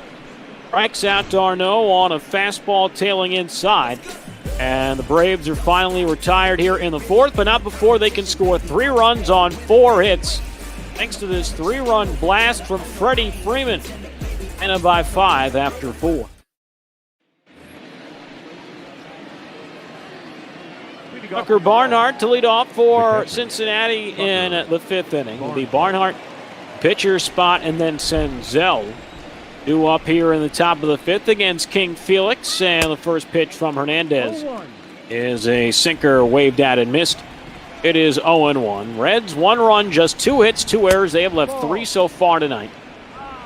Braves 6 runs, 8 hits, no errors. They have left 6. They have been firmly in control today as the 1-1 fouled back. It is now 1-2. But talking about the trades the Braves have made, Kevin Pillar and Jurickson Profar acquired on Saturday. They made deals back at the beginning of the month for Hansel Robles. Also got Justin Wilson and Michael Wacha in trades from the Mets a little over a week ago. And curious to see what other moves happen between now and the end of the deadline in a few days and count 2-2. Hard to imagine, Jordan, that if all was still normal in this world in 2020 that we'd be nearing the trade deadline as we are in the bot ball world. Yeah, absolutely. It would be quite something, really interesting to really see how it would be going in the real world. Barnhart with a drive to right, and that one has just enough height to get on out of here. But that one was going to ricochet off the brick wall. Instead, it's a souvenir in right. Second homer of the game for the Reds. Unfortunately, another solo shot, and the lead down to 4, 6-2 Atlanta. Well, like you said, good swing. I honestly thought that wasn't getting over the wall either. Just a quick line drive. You see there, just tails towards the foul pole. Just barely getting over, hitting that first row. Like you said, unfortunately for the Reds, it's just over the wall, or just solo shot, excuse me. But cuts it down to 4. So obviously there's still a lot of baseball left, but they'd like to have that one with another run at least. 349 feet off the bat.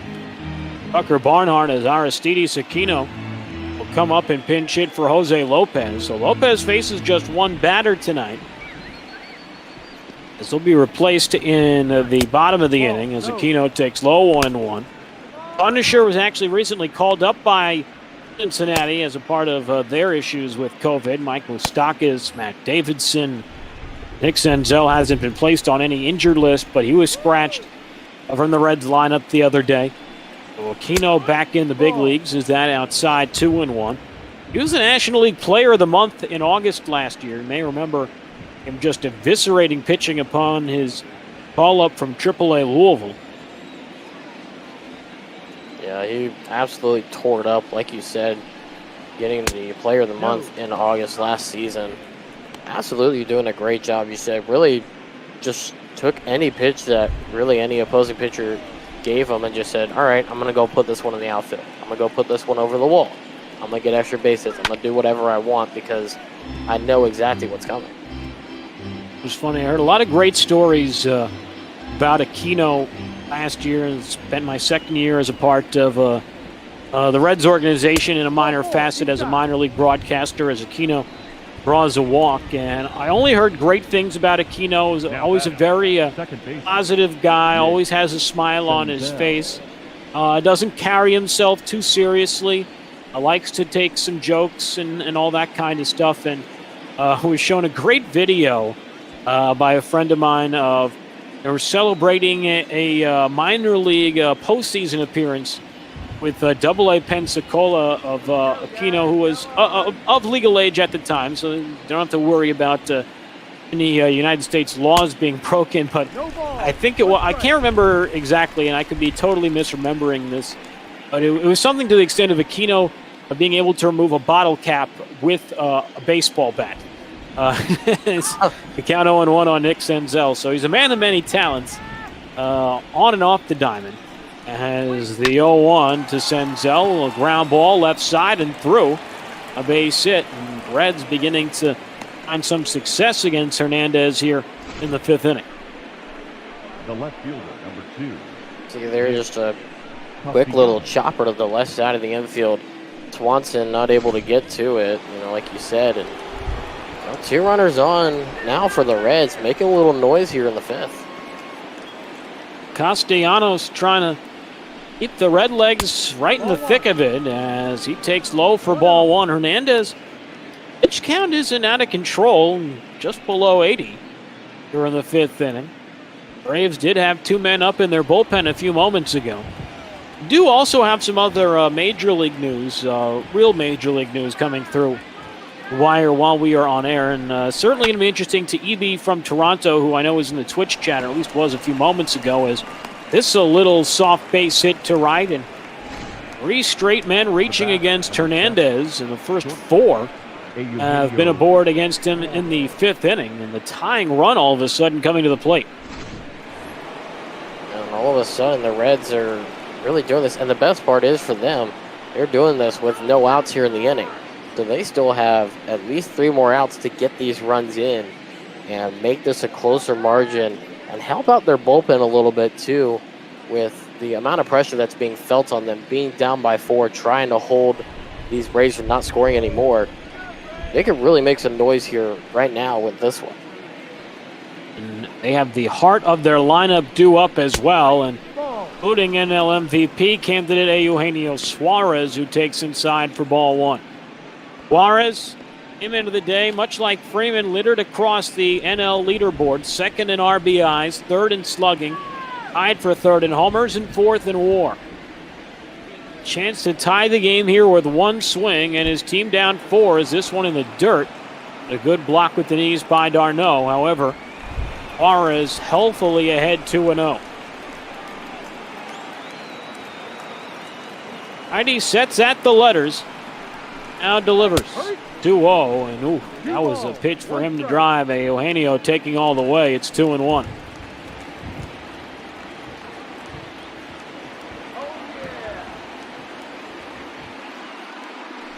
One offering from Hernandez, and Suarez a little late on the slider. It's 2-2. The news we were talking about was reported by Sportsnet in Canada. That a guy who's been a part of the Blue Jays rotation for a while in the bot ball world will be making his debut in the major leagues, and making his debut to the seats in left center field is Eugenio Suarez, way back into deep left center field, 457 feet, a grand slam by Suarez, and the Reds have answered with 5 in the 5th and have tied this game at 6. Ladies and gentlemen, welcome to the NL wildcard. This is absolutely insane. The hardest hit ball we've seen today. That one a moonshot to left center as you take a look there. 457 feet. That one going as high as the top of the scoreboard, even probably higher. I tell you what, that's got to feel really good right now if you're the Reds. All of a sudden, big momentum change as the Braves bring in the new arm. That'll be all for Felix Hernandez today, as John Newcomb will come in to try and keep this a tie game. Both starters now effectively receiving no decisions in this one, as neither able to make it through 5 full, and Moustakas takes low from the new lefty 1-0, and EB talking about it already in the Twitch chat. Nate Pearson was announced today, will be called up, the number 8 prospect in all of baseball. Top 10 pretty consistently depending on where you look. I think Baseball America had him as the 7th best prospect in the entire game, but the hard-throwing righty will come up, make his major league debut on Wednesday. EB is saying he is set to go up against Max Scherzer of the Nationals. And, well, the Yankees were able to get 4 or 5 runs against Scherzer the other day in the season opener, so anything's possible for Toronto in that one. And although after all the news that's come out in the last 24 hours revolving around the Marlins and other major league teams, like the Cincinnati Reds too, hopefully we'll just have baseball of some sort on Wednesday, as counting out 3-1 on Moustakas. Ball 4, inside. On inside, ball 4, and Newcomb issues a walk, and the pitching for Atlanta has totally gone south here in this inning. It has been a rough go. They still have not recorded a single out of the 6 men that have come to the plate. It's really been a rough go for the Braves pitching staff here in this 5th inning. I believe only giving up 1 hit, 1 or maybe 2 hits before coming into this inning. And all of a sudden, at least 4 or 5 hits, 5 runs, like you said, a tie ball game off the grand slam. It has just not been an inning to remember, and all of a sudden now, it just seems like Atlanta's losing control of this ball game. 1-1, and this a hard ground ball to first, and is that going to be a double play? It is. I think they said that one was a line drive, and Moustakas doubled off of first base. Great play again by Freddie Freeman. I'll tell you what, that is one of the most unique and one of the best double plays you'll ever see. A 3 unassisted, got it on the line drive, was in the perfect spot to just turn around and tag the runner coming back in Moustakas. And now all of a sudden a double play brings up Joey Votto here with nobody on base. Votto 0 for 2 today, has grounded to third and fly to left. Votto, the 8th man to come to bat for Cincinnati here in this inning. They've scored 4 runs, or rather 5 runs, on 4 hits as Votto early 0-1 on the Cincinnati first baseman. Just past 5 o'clock here in the East. Justin Rock, Jordan Smith with you. Braves and Reds tied at 6. That is low, 1-1. The final lines for our starters tonight. Both teams seeing their starters pick up no decisions as this rather bizarre hack from Votto results in a soft roller to third. And side retired, but the damage done for the Reds in the inning. 5 runs, 4 hits, no men left. Halfway through, we're even in a slugfest, 6 apiece. Your attention, please. Now, New arm in the game for the Reds will be the righty Robert Stevenson take over for Jose Lopez. And Stevenson has had an up-and-down campaign, but the strikeout number is pretty good, Jordan. Yeah, it absolutely is. I mean, you said up-and-down campaign, but the one thing he's really been able to control this entire time, like you said, is a strikeout. It's a high strikeout rate. And that's something that they're going to look for here right now is all of a sudden, just an inning ago in the bottom of the fourth, the Reds were looking just to try to hold some runs and not allow them to get any more as they were down. Now they're looking to do the same, but then try to get the lead the next inning. So a very different game, very different situation, something to look for here in the way he approaches it coming up. Quick strikes on Austin Riley as Stevenson offers, and this off the end of the bat to second, sends Zell easier this time for the first down. So 1 away here in the 5th. You see Wade Miley, the final line of 4 of the starting pitchers in this ball game are not going to be ones they'll report home to their family and hang upon the refrigerator to celebrate. Miley's 3 2/3 innings, 6 runs, 5 earned on 8 hits, walked 2, struck out 3, gave up a home run in this ball game. And his counterpart from Atlanta, Felix Hernandez, who looked really good through 4 innings. That one loaded Dansby Swanson finishes the night 4+. 6 runs all earned on 6 hits, 2 walks, 4 strikeouts. He gave up 3 home runs in this ball game, so not a day to write home about for either starter. Yeah, absolutely. Not a great day for either starter in this one. Like you said, didn't even get a decision, couldn't go 5 innings, 5 full innings, and really just not a great day for these pitchers. And now you have to think about how they're going to come back in their next meeting, because here's the deal. We mentioned it already. These 2 teams, basically 2 of the top teams in the wild card, if not the 2 top teams in the wild card race. They've got teams nipping at their heels, though, as it looks like that's going to be a walk for Swanson. But they really have to keep up their pace. They really have to keep ahead and try to keep winning, because all of a sudden if they start losing 1, maybe 2 games with some not so stellar starting pitching outings, all of a sudden they may be out of the wild card. And it's not out of the realm of possibility.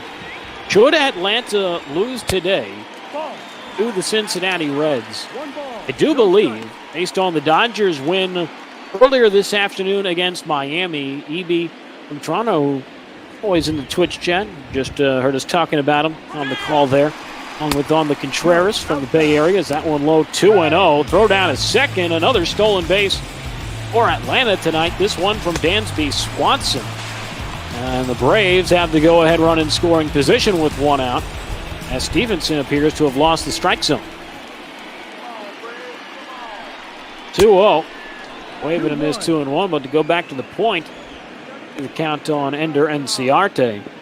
But if the Dodgers win, they came into the day a half game back of the Braves in the NL wildcard hunt for the final wildcard spot. So should Cincinnati come back and win, the Dodgers, not the Braves, could be in the postseason should the year have ended at the end of the day today. So there could be a shakeup in those 2 spots. Well, it's really a 3-team race. Is this a ground ball, or rather a fly ball, excuse me, in right center field. Catch made by Akiyama, 2 away. The center fielder, number 13, Acuna Jr. It is very possible Atlanta could be on the outside looking in by first pitch tomorrow evening, afternoon, whenever they decide to get underway in Atlanta tomorrow. The Braves threatening here in the bottom of the fifth. And at second and 2 away, and now here is the top of the order in Ronald Acuna. The swing was a good hack, but a tad late 0-1. See there, EB from Toronto in the chat saying the Dodgers did win. It was actually the first game of the day today. So now, like you said, even more importance for them to get this win here in this one. Otherwise, Dodgers should sneak right on in. They've played better baseball as of late. They did make that big trade for Jorge Soler, and Robert Stevenson able to come through with a big strikeout of Ronald Acuna Jr. Braves strand a man in scoring position. They've left 7 on through 5, game 6 apiece. Your attention, please. Another call to the bullpen for Atlanta. It'll be the southpaw A.J. Minter to take over for Sean Newcomb. And you see there, he's got a great mark when going against hitters. 256 against lefties, 217 against righties. It'll be interesting to see if that same success is matched here. ERA just above 4 coming into play today as he'll face Shogo Akiyama, and that a big swing and really a big result, but instead allowed strike number 1.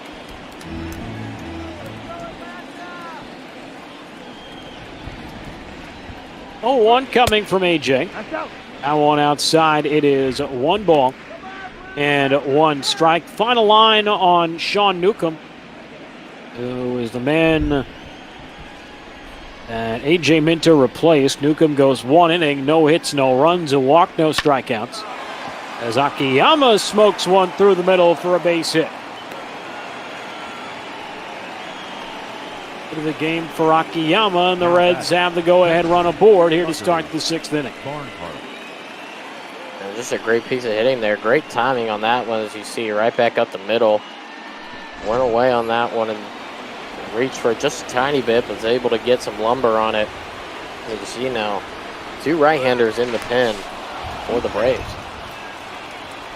Heavy right-handed part of the lineup when the batting order switches over to the top. Senzel, Castellanos, Suarez, Moustakas, Winker, and Votto. Akiyama 4 straight lefties as there's a strike at 0-1. We've seen more teams this year with the new rule that relievers must face 3 batters or get to the end of a half inning before they can be removed.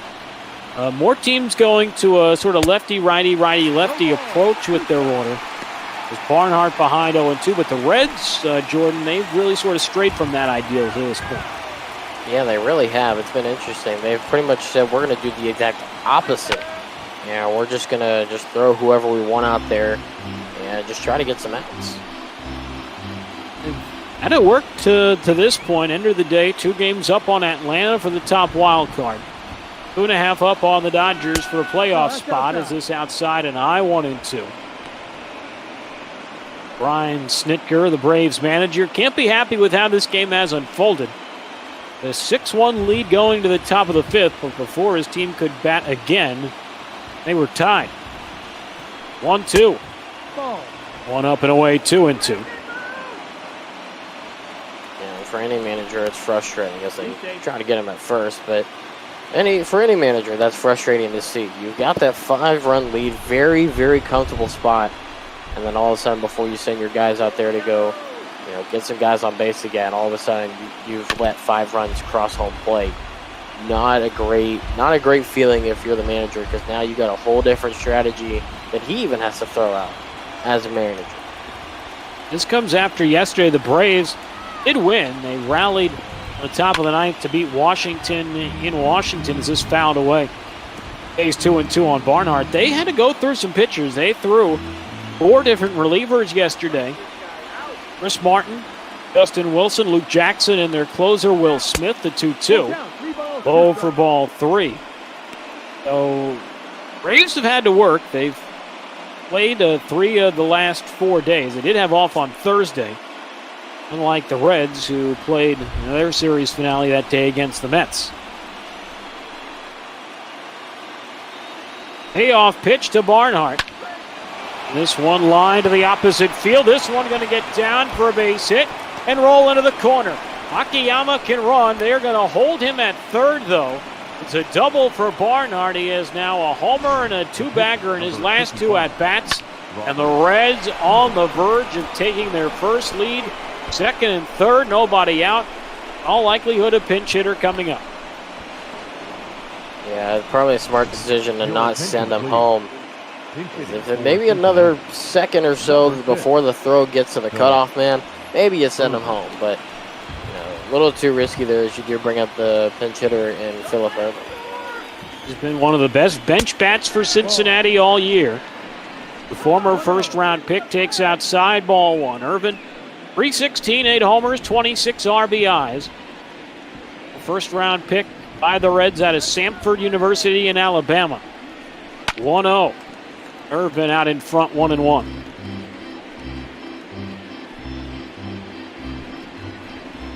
And obviously, whenever you see any of your first-round picks really, produce the way that he has, that Ervin has, whenever he gets to the big leagues, that's something that you really like to see, because then it tells you that your investment is paying off, that you made years and years ago. And he fits perfectly into the lineup with what he's been able to do so far. Probably eventually trying to get himself working into the lineup more, but it'll be something to watch, how he progresses even more as more times than not a pinch hitter. However, he strikes out looking against A.J. Minter, and that's a huge first out. Here to begin this inning, the Reds, with second and third, 1 away, the Braves could walk Senzel instead of a double play to get out of the inning, but instead to go right at the Reds' second baseman, and Minter pours in a strike 0-1. The high heat at 96 miles an hour. Just trying to set up the, get ahead early in the count and really establish that inside part of the plate. 0-1 to Senzel, and the former Volunteer skies one in right field. Towards the line, goes profar to make the catch. Akiyama tags and scores easily from third. Barnhart will stay put at second. It's a sacrifice fly for Nick Senzel, and the Reds have their first lead at 7-6.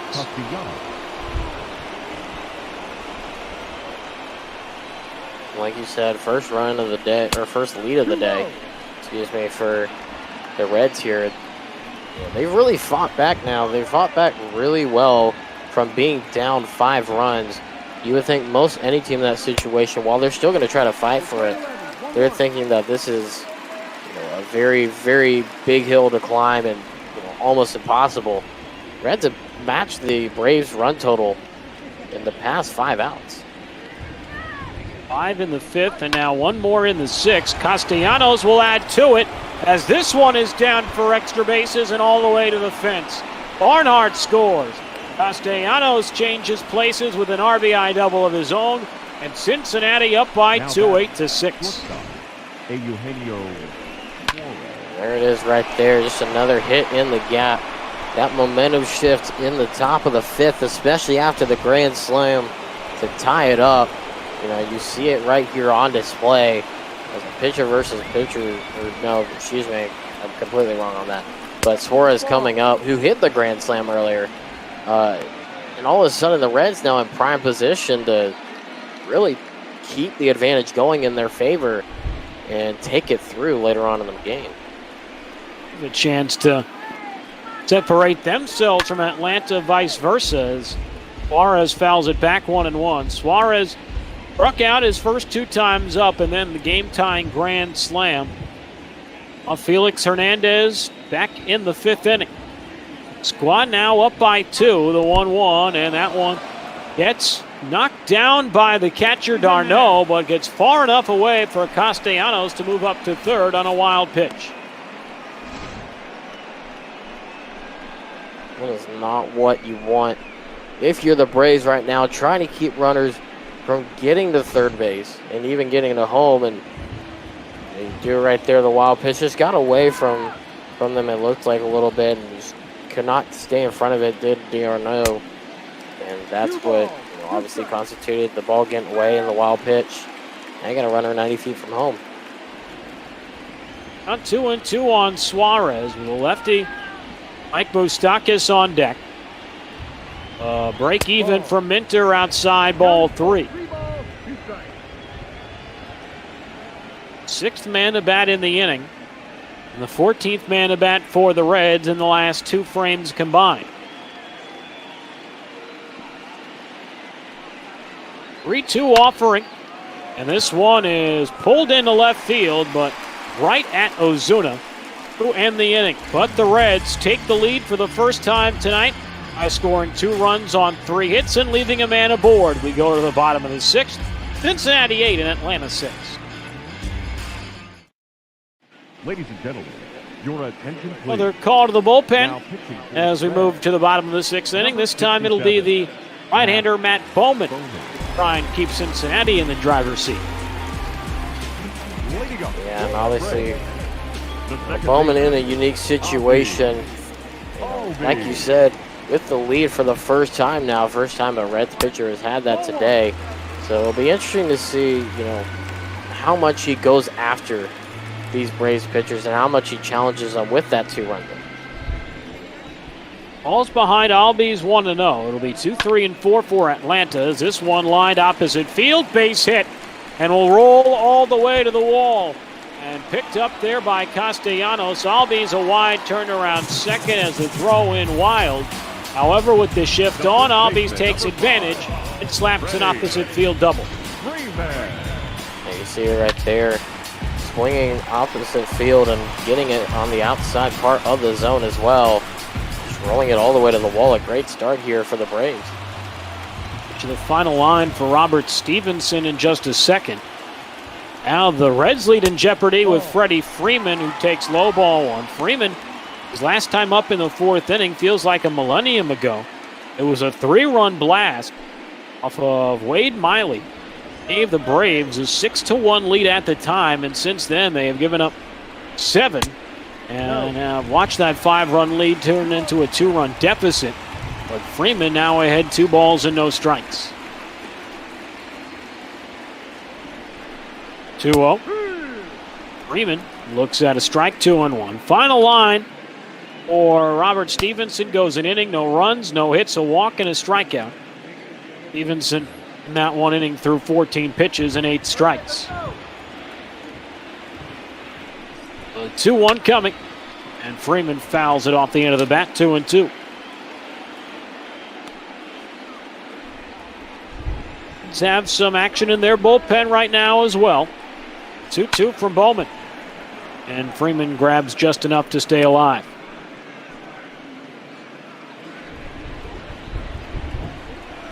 Reds 8 runs on 9 hits. 7 of those runs, the last few innings. Is this one a fly ball, or rather a ground ball, to second? As he play there for Senzel. Albies moves to third on the 4-3 ground out. Finally getting the first out here, but now runner on third base. For the Reds, they've really got to buckle down here. Expect potentially Ozuna just to try to hit it as hard as he can to try to get the run in from third on a potential sacrifice fly. Does have an RBI already today, I believe. Actually, he does not. I stand corrected. His count 1-0. Ozuna 0 for 3 has struck out, lined out to third, and grounded out to first. And a relatively rocky day for him thus far, as the count now 1 ball and 1 strike on Ozuna.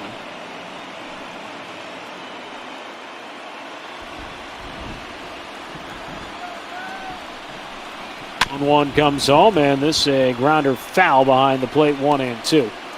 Reds 8 runs, 9 hits, 2 errors. They have left 4. Braves 6 runs, 9 hits, no errors. They have left 7 at this point tonight. And Jordan, that might be the most glaring number of them all, as the 1-2 is fouled away, and we'll do it again. Yeah, absolutely. That's something that you cannot underestimate. It's really the big difference in this game. Something I'm sure they would love to turn around. And Marcelo Zuna tried to turn around that slider and ended up just turning himself into a manual air conditioner. Strike 3 swinging, and that's the second out of the 6th. Big out right there for Matt Bowman. Now 2 outs here for the Reds with a runner on third. Now your go-to plays at first. Jurickson Profar was 3 for 3 tonight. Swings with the first pitch and turns that line into a 3 for 4. Senzel fields it. Votto the scoop. Side retired. Braves strand a man in scoring position. They've now left 8 aboard. They're down 2 going to the final third. Your attention, please. Now, another pitching change for Atlanta. As A.J. Minter will be relieved as the former Tiger and Yankee Shane Green will come on out of the bullpen.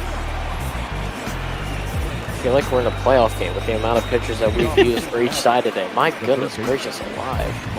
Yeah, I was going to say, it's not like these two teams have come off of days off where, they got well-rested bullpens. The Reds yesterday used 3 relievers, Renzen, Iglesias, and Strop. Well, they didn't use many arms in the bullpen this weekend against the Rockies, as this one fouled back by Moustakas 0-1. But the Braves used 4 relief arms yesterday.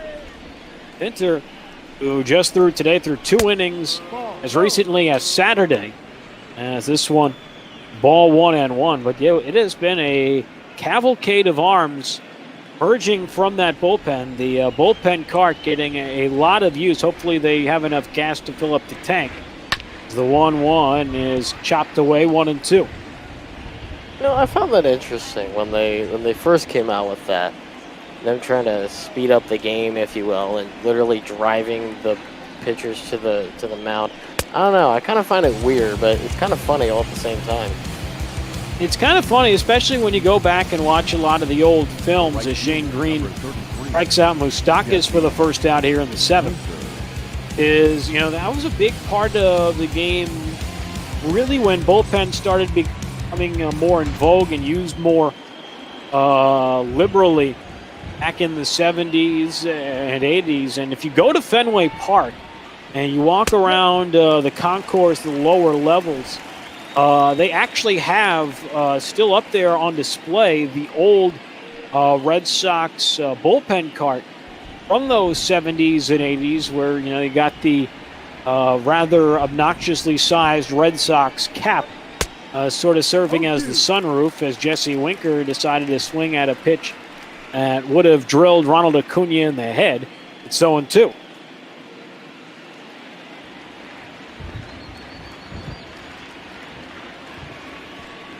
.2 pitch from Shane Green, and Winker fouls it back, stays 0-2. Other interesting baseball news, obviously the big story in Major League Baseball this week in the last 12 hours, has been what's going on with the Miami Marlins and their COVID tests. Is this a soft grounder to third? Jammed the batter Winker, and a wild throw by Riley results in an error, and the Braves with their first defensive mistake as Winker is aboard on the E5.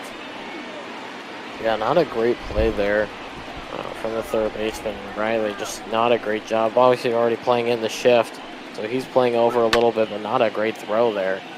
That one's foul. But yeah, kind of talking about what's happened in the past 12 hours, just insane. You just read headline after headline after headline after headline of just everything that's going on. And then with the Marlins especially, I believe 14 players and coaches getting tested positive. Is just absolutely insane what is happening right now in baseball.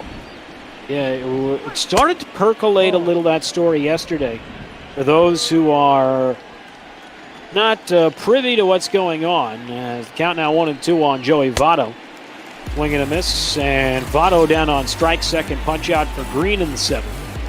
That'll bring up Shogo Akiyama, the center fielder, 1 for 3 with a single today. But starting yesterday, news started pouring in that the Marlins were having some issues.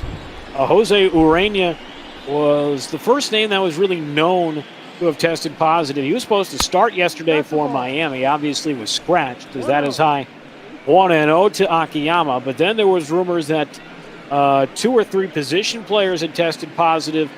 Ended up being Jorge Alfaro, a guy I used to work with, and Garrett Cooper, and Harold Ramirez. Those three also testing positive. And it was a group chat yesterday between Marlins players going back and forth, determining whether or not they wanted to play. Of course, being pro athletes, they decided they wanted to play. They played the game. They beat the Phillies in Philadelphia.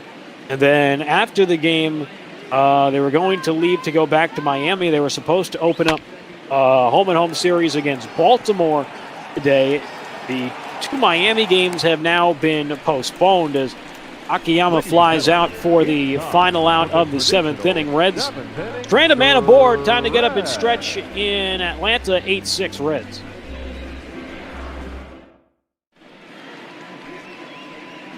Back, we've got a double switch brewing here as David Bell has come out to talk to the home plate umpire. It'll be interesting to see what changes are made here. Michael Lorenzen will come on out of the bullpen. We'll see if someone can help us out with the back end of this double switch. 21, Michael Lorenzen, now playing first base and batting 9. Rocky year Derek for Lorenzen so far. Yeah, it really has. And it's just, he hasn't really been himself. He's let too many opportunities get away from him, and it just has not been a great year really to remember for him. No, that's the ball. That one low, 1 ball, and no strikes. Still unsure of what the other substitution was for the Reds. They do have the pitcher spot due up second next inning, so it could be Akiyama, could be Votto who have come out of the lineup as a one-on-one, just looking at guys that were just recently passed in the order. I don't know if anyone in our Twitch chat who has better access to the game audio that can help us out. As this one fouled out of play, 1-2. Shout out to, I believe, your Sam Houston State buddy. You can correct me if I'm wrong, Jordan. Carlos Zimmerman with the help out here. Derek Dietrich coming in to take over for Joey Votto. Yep, that's absolutely right. Him and I are classmates and fellow broadcasters down here at Sam Houston State. That's great. It's got to be a cool experience for you guys. Obviously, much like myself, would rather be calling real games right now as Darno grounds a single in the center field, and the Braves start tonight against Lorenzen will bring the tying run to the plate in the form of Austin Riley. But it's got to be cool for you guys to at least have some sort of normalcy, get to call games together. I know you guys are working a game again later on this week involving your Houston Astros, but has that been fun for you guys to work with one another over the course of the last few weeks? Yeah, it honestly has. We've obviously before everything happened in the world with COVID, being able to work in the same area and talk about all the same things and kind of bounce back off each other was really cool. And then getting to join Bot Ball and do this as well has been absolutely fantastic. We've done a few games as of late, mainly to do with our Houston Astros and then a few other games as well. And it's been really fun to kind of, see the other side, because for me, this is the first time I've ever commentated anything really to do with like a video game kind of style as well. So it's been practice for me, but also it's been really fun. And yeah, even Carlos says it, it's been great to practice our chemistry for when things slowly, hopefully, get back to normal and we can start calling games again. And I couldn't agree with you more, Jordan. And related sort of to my own personal experiences, that low 2-2. And one of the reasons I've enjoyed calling games for Bot Ball has been getting a chance to work with guys like yourself, like Carlos, who I did a game with later last week. But in most of my stops as a professional broadcaster, because, the world we live in, everyone's trying to save as much money as they can, and they don't want to pay somebody if they don't have to.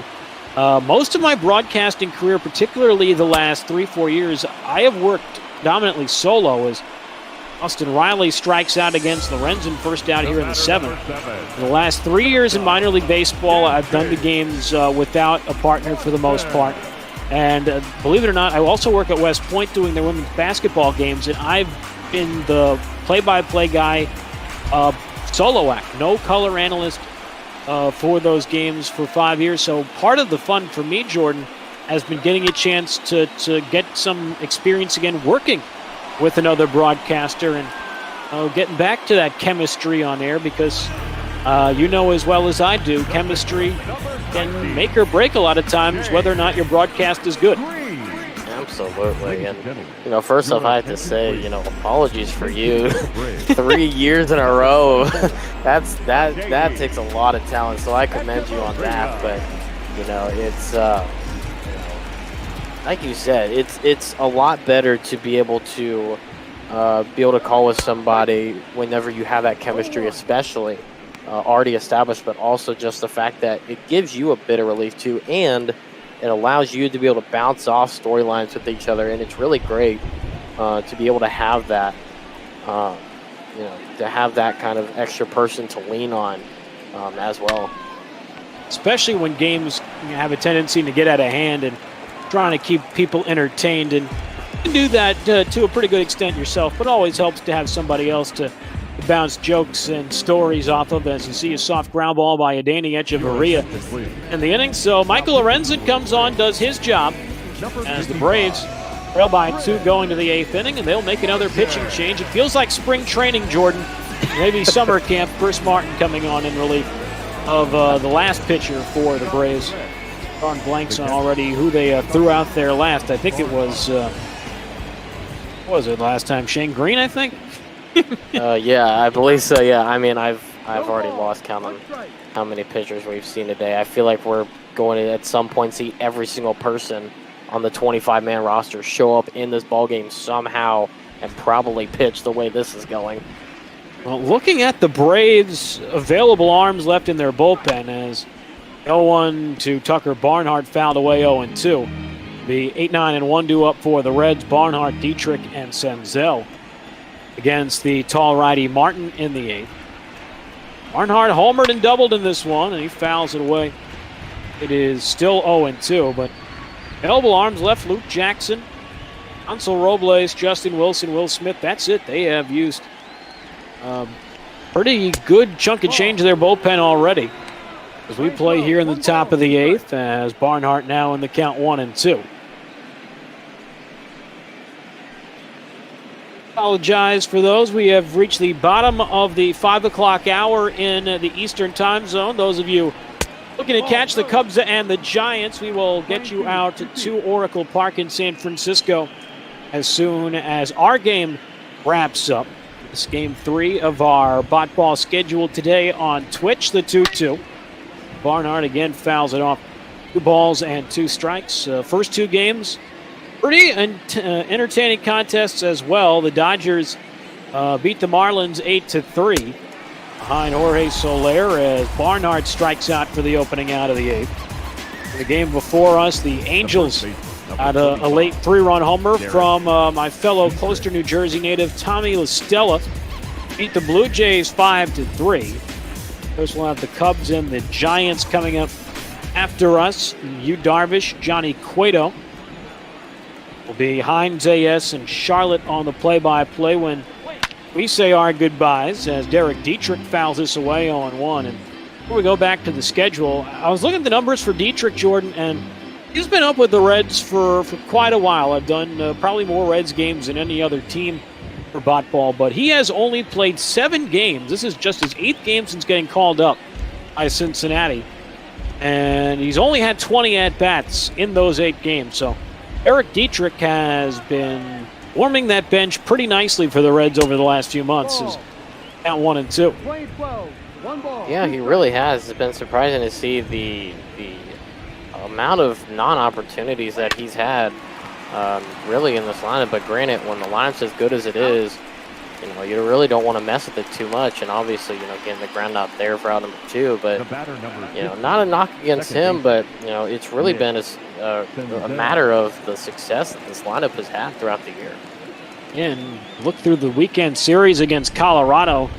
The starts for him have been so rare. I was stunned looking at the box score to see that he had actually gotten a start on Saturday, batting in the 8th spot. Went 0-for-1 with a pair of walks, but actually got a chance to be penciled into the starting 9 on a given day. And that's something we've seen a lot this year, particularly since Joey Votto has returned to the Cincinnati lineup after missing times with injury. As Nick Senzel with a drive. Deep left field, will it stay fair? Not quite. And Carlton Fisk it around the pole. It's 1-1. That one looked pretty good for about 99% of that trip, but right at the last bit just ran out of gas and just tailed off just barely. Another like 2 feet though. That one's hitting the foul pole. Martin trying to work a 1-2-3 eighth inning, the 1-2, and Senzel with a deep drive again to left. Ozuna back at the wall, and this one's into the Reds bullpen and gone. Nick Senzel, the former number 2 overall pick, goes into the home run party as well. He makes it a 9-6 Red lead in the 8th. I mean, hey, you may as well try to get that run back, and he does right there with the homer. And I tell you what, that was a nice shot right there. Now a 3-run lead for the Reds as you take a look at the replay. Good swing. Wasn't sure at first, but a good line drive that just kept rising and rising. And then, like you said, just fell right there into the bullpen. Maybe the first row as it bounced off maybe that little scoreboard there at the top of the bullpen. But either way now, all of a sudden, a game that at one point was led by 5 by Atlanta now leads by 3 from Cincinnati here in the top of the 8th. Those who have joined us late, the Braves had a 6-1 lead after 4 innings here at Truist Park as that one down 2-0. Freddie Freeman hit a 3-run homer in the bottom of the 4th to chase Wade Miley. Give Atlanta a 6-1 lead. Felix Hernandez had given up just 1 run on 2 hits through that first 4 innings, but would not get a single out in the 5th. As the Reds would score 5 times, including a game-tying grand slam by Eugenio Suarez, as Castellanos now had 3 balls and no strikes.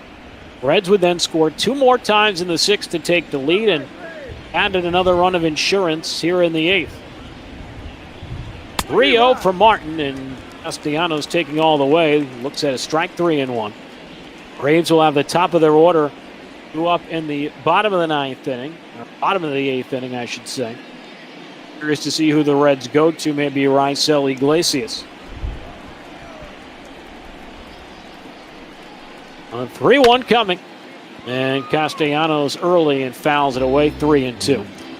Go back to our schedule today. We mentioned the Giants and Cubs will follow us. We could have started about 9-10 minutes ago, but running a little late as this game has been an offensive slugfest as Castellanos draws a walk and the 8th inning continues for Cincinnati. It really has. I mean, you pretty much nailed it on the head there. An offensive showcase for sure. There have been multiple home runs by each team. I believe 5 total home runs by both teams combined, 5 or 6 if I'm not mistaken. That's where most of the runs have come from. And it's been a fun game to watch here, especially like we've mentioned multiple times, the implications that it leaves, for the playoffs here in the National League. Absolutely right, Jordan. 5 home runs in this ball game to this point as Suarez behind 0-2. Braves had the first one. I believe they had the second one, but who's counting? Reds, though, have had 4 of the 5 home runs in this ball game, and they have a 3-run lead as Suarez fouls off another. It stays 0-2 on the former Tiger prospect. Martin comes home, and Suarez line drive, left center field gap, and this one is off the wall again. Castellanos to third. He's going to get the windmill around. The relay to the plate by Swanson, not in time. Castellanos able to get his hand around the tag of Darno. A 2-out RBI double by Suarez, his 5th RBI of the game. It's now a 4-run Reds lead in the 8th. What a time to get your 27th double on the year. Getting the RBI to go up by 4 now. You see there, you take a look at what Moustakas did back in the 2nd. Said bye-bye to that baseball. And I'll tell you what, right now, the Reds giving the Braves a little bit of their own medicine here. And really trying to put this game away now, which, count me for jinxing it earlier after that 3-run homer from Freeman, where I said this one's pretty much all but done. All of a sudden, Reds now lead it almost by the same margin the Braves did earlier in the game. The reverse jinx stonks are alive and well here on a on a Monday afternoon in late July as Moustakas ahead 1-0. And it's amazing you say that, Jordan. And this has really been a tale of two games. This fouled away 1-1. I mean, the Reds had one run on 2 hits through the first 4 innings of play. And in the last 3 plus frames, dating back to the start of the 5th, the Reds have scored 9 runs on the strength of 9 hits. While the Braves, who the first 4 innings had 6 runs across, yet to score since that 4th inning, as Moustakas now had 3-1. I mean, the Reds seemingly have nearly batted around in every inning since the 5th. Yeah, it's pretty insane to really look at. I mean, already these batters are going for their 4th at bat as that one's outside for a walk now. 4th at bat in 8 innings, like, come on. That pretty much tells you right there what this game has been like. And really, it's almost the same way for the Braves, too. You know, they had their scoring run in early part of the game. And now, like you said, tail of 2 different games, it seems like it's now Cincinnati's turn to get all their runs in. Braves have walked 5 in this one, as Luke Jackson will now be the latest arm to come in out of the bullpen, try and quell the bleeding. As they done for Chris Martin after just 2/3 of an inning. Jackson, the righty, 4.27 ERA. This is 50th appearance. Another guy with good strikeout numbers. Giving up just 59 base runners in 52 2/3 innings. As he'll face Jesse Winker, 1 for 4 with a double. He looks at a strike 0-1. Jackson got the win for Atlanta yesterday through a 1/3 of an inning. Their rally victory against the Nationals. 0-1. This one hit in the air to right center field. Acuna has a beat on it. Will put it away to bring an end in the 8th inning, but the Reds add 2 more runs on the strength of 2 hits and 2 men left on base. Bottom of the 8th, Rays down by 4, 10-6.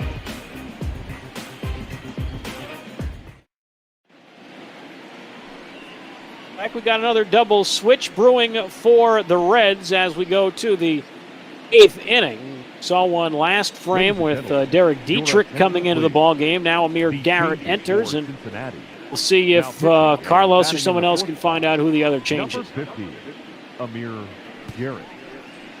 Now playing see the +4 ERA, just at about the 4 ERA though, so not too terrible, but you'd obviously like to see it better. Usually below the 4 is what you'd like to see out of your pitchers. Obviously coming in a very interesting situation right now. Now leading by 4 is his team, and facing the top of the order. He's got to have some key outs here. He's got to have some good pitch location if he wants to keep it that way. This pitch is strike to Ronald Acuna. There's another swing and a miss in the count. Quickly 0-2. So we're not 100% certain on who the switch was. But have to guess either maybe Jesse Winker, Mike Moustakas out of the game now as a part of the double switch, as on outside 1-2 now.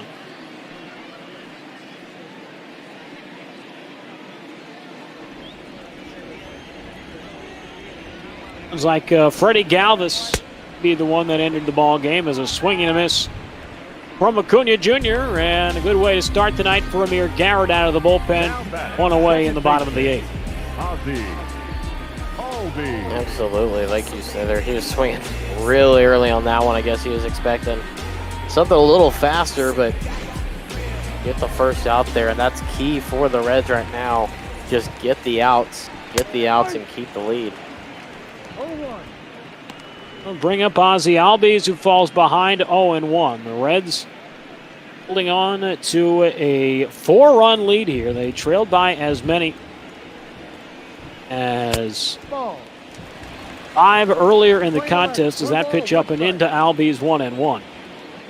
So if our reports are accurate, it will be a change in the lineup. As we mentioned, a double switch. Amir Garrett will slot into the 4 spot as the pitcher, and Freddie Galvis taking over at third base now in the 6th spot. So he will lead off in the top of the ninth. The reason why David Bell going for the double switch with the pitcher spot due to lead off in the next inning, although as the 2-1 is grounded towards the third base line, fielded there by Galvis. And a good throw just barely gets Albies hustling up the line for the second out of the inning. But I was kind of surprised that they made that decision with the double switch to take Moustakas out. Although Gallo's probably a better defender, because I guess going to go to a new pitcher in the ninth inning anyway, so why not just put the same pitcher out there and pinch hitter out in the next half inning. Yeah, not really sure, honestly. I mean, a good throw there from Galvis to get the out to kind of showcase that defense a bit. But yeah, I'm not really sure on that defensive strategy either, in my opinion. 1-1 the count on Freeman. As you see, Patrick 46 in the Twitch chat saying, hope the broadcasters brought their umbrellas today. Luckily, we are both indoors. Well, I can say that for myself. I can't speak for Jordan, wherever he's at. Although I have had my fair share of broadcasts where done baseball games outside, and it has been a nightmare. Some professionally, particularly in the Appalachian League, had some adventures with outdoor broadcasting in places like Bluefield and Princeton, West Virginia.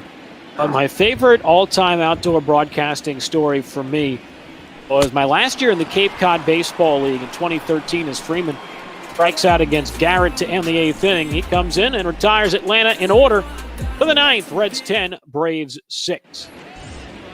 Will be the aforementioned Freddie Galvis, recently in the ballgame to lead off. Galvis, Akiyama, Barnhart. Should anybody reach, Eric Dietrich will follow. But my favorite rain broadcast story was working in the Cape League. And I worked for a team called the Bourne Braves, and we were the only team in the league that did not have an indoor spot for our home broadcast team. So we were always outside, and we carried always with us this like blue tarp we used to cover our equipment should rain or any sort of precipitation start to come. And we were playing one game in Hyannis against a team called the Hyannis Harbor Hawks. And the game, it's the fourth inning or so, and it just starts to deluge. And they keep playing as Galvis fouls it away 2-1. They keep playing, and they eventually get it to become an official ball game. And we're still going, even though the rain is falling heavily. We've got, we're both drenched, sopping wet like, sponges you left in the sink for 3 weeks after cleaning the dishes. And they finally make the game official. The infield is a swimming pool. There's like a moat around, the warning tracks for both teams in front of their dugouts. And they're sending the guys out to play like the top of the sixth inning. And at this point, I've lost all sense of professionalism, I guess, and just start screaming on air in the microphone. I can't believe they're throwing the guys back out there again. The field's a moat. Call it already. Let's go home. And you see you fly out to center for the first out of the ninth inning. So that's my experience broadcasting outside in the rain. I don't know if you have anything quite like that, Jordan.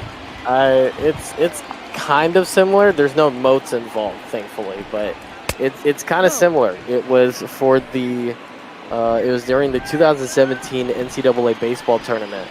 It was in the Houston Regional. It was Baylor against University of Houston, and I was there calling it as a former student of Baylor University on their student radio program through their school newspaper. And they did not have a booth for us, right? Because we weren't one of the actual affiliated with athletics programs and stuff for radio, right? So we get sent on the roof. We're broadcasting the game under a tent that they have for extra media, student media, things like that. You see the walk there to put a runner on first. And in the very first game, all of a sudden, we get through the first couple of innings, it's fine, and then 7-hour rain delay. Just on and off, lightning, thunderstorms galore, just resets the time every single time. 7 straight hours, we're just sitting there, waiting for this game to go on. They're not going to call it, and nothing. It's a postseason, so they've got to play it. So we're just sitting there. We're going inside. We're thinking about going to, eat, maybe go take a nap somewhere. I don't know. But we're sitting there waiting for 7 hours on end. We finally get to do the game. It's humid because it's Houston, and it's just nasty outside. And, of course, U of H goes on to win that game. I think something like by 6 runs or something like that eventually. But, I mean, there was almost a second rain delay as well in that game, too, later in, like, the 7th inning. That would have gone on for another, if the rain actually come the way it's shown on the radar, it would have probably been another 2 hours that we would have been in the delay. And at that point, they may have just called it. But, I mean, I tell you what, anytime I see rain, I kind of fear that I'm going to have another situation like that because that was not fun. Now, that is the worst part about working in baseball with rain delays is not necessarily the rain itself, but more or less just the constant hurrying up and waiting for something you're not 100% sure is ever going to happen. As Tucker Barnhart so mad after the strikeout, the bat goes flying out of his hands up the third baseline. I don't know if I've ever seen that before. He just threw it away saying, this sucker doesn't work, hit me a new one. Exactly. It's like a defective bat. He's like, nope, I'm done with it. I mean, just let somebody else use it. Let the rookie use it. I'm done. It's a virtual Tucker Barnhart unable to accomplish the Bo Jackson and snap it over his leg like a twig as Derek Dietrich takes ball 1. Reds have 1 on, 2 out, top of the 9th. Holding a 10-6 lead, the Reds have scored game's last 9 runs. Trailed 6-1 going to the 5th, and since then, Cincinnati has been in the driver's seat and has left the Braves sitting back with the goods. They have gone ahead by plenty. Going to put this game on ice as we'll throw back over to check on Akiyama. Seven hours is a long time to wait. I've had broadcasts in minor league baseball that have gone for about 7 hours. As that one fouled out of play 1 and 2 when you get a doubleheader. Particularly remember last year we played a doubleheader in Lakeland, Florida, the Tigers affiliate, the Flying Tigers, against the Daytona Tortugas in, I believe it was mid-June, as Dietrich strikes out for the final out of the 9th inning. So Reds strand a base runner, last chance for Atlanta. When we come back, they have 4, 5, and 6 due up against the Reds bullpen.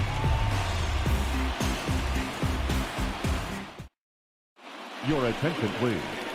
Now we'll bring in Raisel Iglesias, not the closer, Pedro Strop, to try and finish this one off for Cincinnati. Iglesias, a very good season guy who normally you would have expected to be in that closer's role for the Reds, but has taken on more of a setup job this year with Strop taking over the closer spot as Marcell Ozuna digs in and unable to hold up strike 1 here in the bottom of the 9th. But we're playing a game in Lakeland. Had to complete a game from the night before and then play a 7-inning nightcap. And there was a rain delay during a suspended game from the night before. And I usually keep track of how long my stream is running as Marcell Ozuna with a line drive screaming way back into left field of the Braves, making sure they're not going to go without some sort of fight. Ozuna, a 458-foot blast to make it 10-7. Yeah, that one's not going to see this ballpark ever again. I tell you what, that was a big home run by Ozuna. Felt like there was a little bit extra on that one, just trying to get that one out of here. And now all of a sudden you see it. It's only a 3-run ball game now. Granted, it is the bottom of the 9th, so they've got to get it done now, but I mean, that's a great way to start if you're Atlanta. Marcell Ozuna making sure he leaves an impact on this one. His 18th home run. Braves now within 3 as Pedro Strop now gets up in the Cincinnati bullpen, as this would now be a save situation. As Jurickson Profar takes a strike 0-1. Profar 3 for 4. 2 singles and a double. He's also driven in a run and scored 1. Rounded out to second his last time in the 6th as he fouls it away. 0-2, but to wrap up that story, game ended up being about 7 hours on air talking from the pregame show to the final out of the second game. So I haven't had a 7-hour wait quite like that, but I've definitely had 7 hours on air. That no amount of water can punch your throat after a day like that. As Profar strikes out for the first out of the night. I say, may as well just go get your pontoon boat and just start going through the infield, try to find some fish if you can. This is a ground ball, base hit into right field from Travis d'Arnaud, and don't leave your screens just yet. Braves all of a sudden have the tying run on deck, and because of that, David Bell not going to play around. Raisel Iglesias is going to get the hook, and Pedro Strop going to come on and try and get the last 2 outs. Yeah, may as well just get the guy in there that you can rely on to end it. You see there 30 saves and 34 opportunities right now, looking to get that other save right here with a runner on at first, and then you got to run at the plate now. All of a sudden, we're in a situation where the tying run is standing on deck.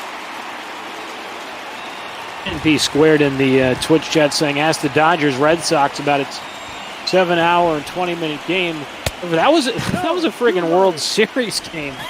That went that long. It was that one low 1-0. I remember staying up and watching that infernal contest. It was the only game the Dodgers won, I believe, that World Series. 2018, count 1-1. I think I still have the screenshot on my phone from Yasiel Puig. He hit I believe it was the game-winning home run, where it was a screenshot of Puig's reaction after he hit it, and Eduardo Rodriguez's reaction after he gave it up. And it was Puig with his arms raised as Riley can't hold up 1 and 2.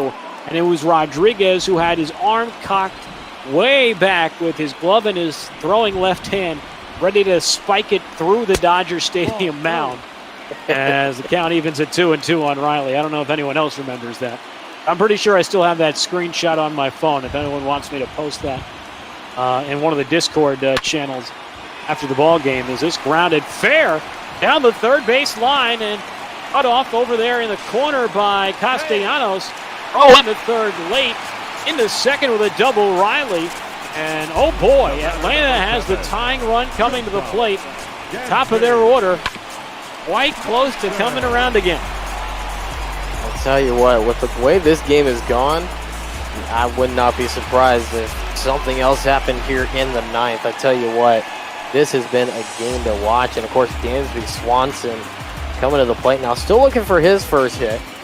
He got out with a fly ball last time he's up. He has been on base with the walk though, so he's at least been able to get on base somehow today. But you know, I mean, it's been a very interesting bottom of the ninth. Let's say that. Been a bizarre game in total as Dansby Swanson aggressive fouls it off 0-1 against Strop. He represents the tying run. Pitcher spot due up next, then the top of the order and Ronald Acuna if we get there. Arnaud at third, Riley at second, and Swanson late on the fastball 0-2. EB in the Twitch chat saying the Puig-Erod battle apparently was the following game. The 7-hour game ended with the Max Muncy a walk-off home run, and that does sound familiar. I wanted to say the Puig home run was in that game earlier, but I believe EB was probably right. Is this a ground ball in the hole at short? Leaping throw by Suarez, and oh, what a play! Scoring by third is d'Arnaud. Holding at second, Riley, but Suarez, a former shortstop, hasn't played that position comfortably or consistently in 3 or 4 years, but he looked like Derek Jeter back in the day with a beautiful leap throw for the second out. Absolutely. What a great defensive play there. And especially, like you said, Jeter-esque with that throw going the opposite direction and being able to get it online and just barely in time. Now that puts a lot more pressure on Flowers here, the pinch hitter at the plate. Swanson certainly not slow. That was no easy task to get him at first base, but Reds an out away from a win, and Tyler Flowers falls behind 1 ball and 1 strike. Flowers does have popped 13 homers on the season. His 14th would tie it. Now the Reds a strike away from taking the opening game as Strop jumps ahead 1-2. Just past 6 o'clock in the East, running late on a Monday. But so is Tyler Flowers back. The fastball from Strop up in the zone, pumped by him, strike 3, and the Reds, who trailed by as many as 5 going into the 5th, rally, score 9 unanswered runs, and hang on, defeat the Braves this afternoon and evening. Their final score, 10-8. Tell you what, if this is any indication of how the rest of this playoff chase in the National League is going to go, we are set up for a fun race out here in the National League, especially out in the wild card. Of course, with the Reds getting the win, furthering their lead in the wild card, and then the Dodgers now sneaking in to that wild card race in the 2nd spot. And going to Robert Stevenson, he improves to 4-1. A.J. Minter takes the loss. He falls to 5-3. Pedro Strop, his team-leading 31st save of the year. The Reds improving to 63-43 now, 20 games over 500, 3 up on Atlanta in the wild card race. The Braves with the loss falling to 60-46. Now 3 back of the Reds, and as we mentioned, you heard Jordan say the Dodgers with their win earlier this afternoon have now usurped the Braves in the playoff push. So now the Reds the number 1 seed, the Dodgers the number 2, and the Braves a half game back of LA for the final wild card spot as we take you through highlights in this one. And it was all Atlanta early in the bottom of the 1st. Jurickson Profar got it started on sort of tough luck start to this game for Cincinnati. 1-0 lead for Atlanta thanks to a walk and error, that bizarre single. And the way that the game was going early, Jordan, you thought the way the breaks were going, it was going to be all Atlanta. Absolutely, and that's exactly what it was looking there. Obviously, getting the start there with that grounder that deflected off Wade Miley. And then, of course, right here as well, Moustakas with the moonshot to center field. You know, making it a 2-1, closing the gap just a little bit for the Reds. But right after that, Atlanta going right back to work in the 3rd and then the 4th, getting more runs and helping out their cause even more. And they added a run in the 3rd to make it 3-1, but then in the bottom of the 4th, it was a 3-run shot from Freddie Freeman. His 28th of the year, rather his 29th, made it 6-1 Atlanta. And Jordan and I were already beginning to write the epitaph for Cincinnati, but Tucker Barnhart led off the top of the 5th with this line drive home run, just 349 feet that snuck over that below the chop brick wall fence down the right field line, and then 3 straight batters reached, and Eugenio Suarez sent them all home with a game-tying grand slam. Yeah, that was huge for the Reds, and it completely changed their momentum in the entire game. And for the Reds, that one swing basically told them this game is nowhere close to being over. We've got to control this one now. And it seemed like ever since then, they didn't let go. In the top of the 6th inning, Reds grabbed the lead for good. A single and a double by Akiyama, and Barnhart got it going. And then after a sac fly from Senzel, that double by Castellanos made it 8-6. Top of the 8th, the Reds went back to work. Nick Senzel narrowly missed a home run earlier in the at-bat, but another mistake made. Made sure he didn't forget this one.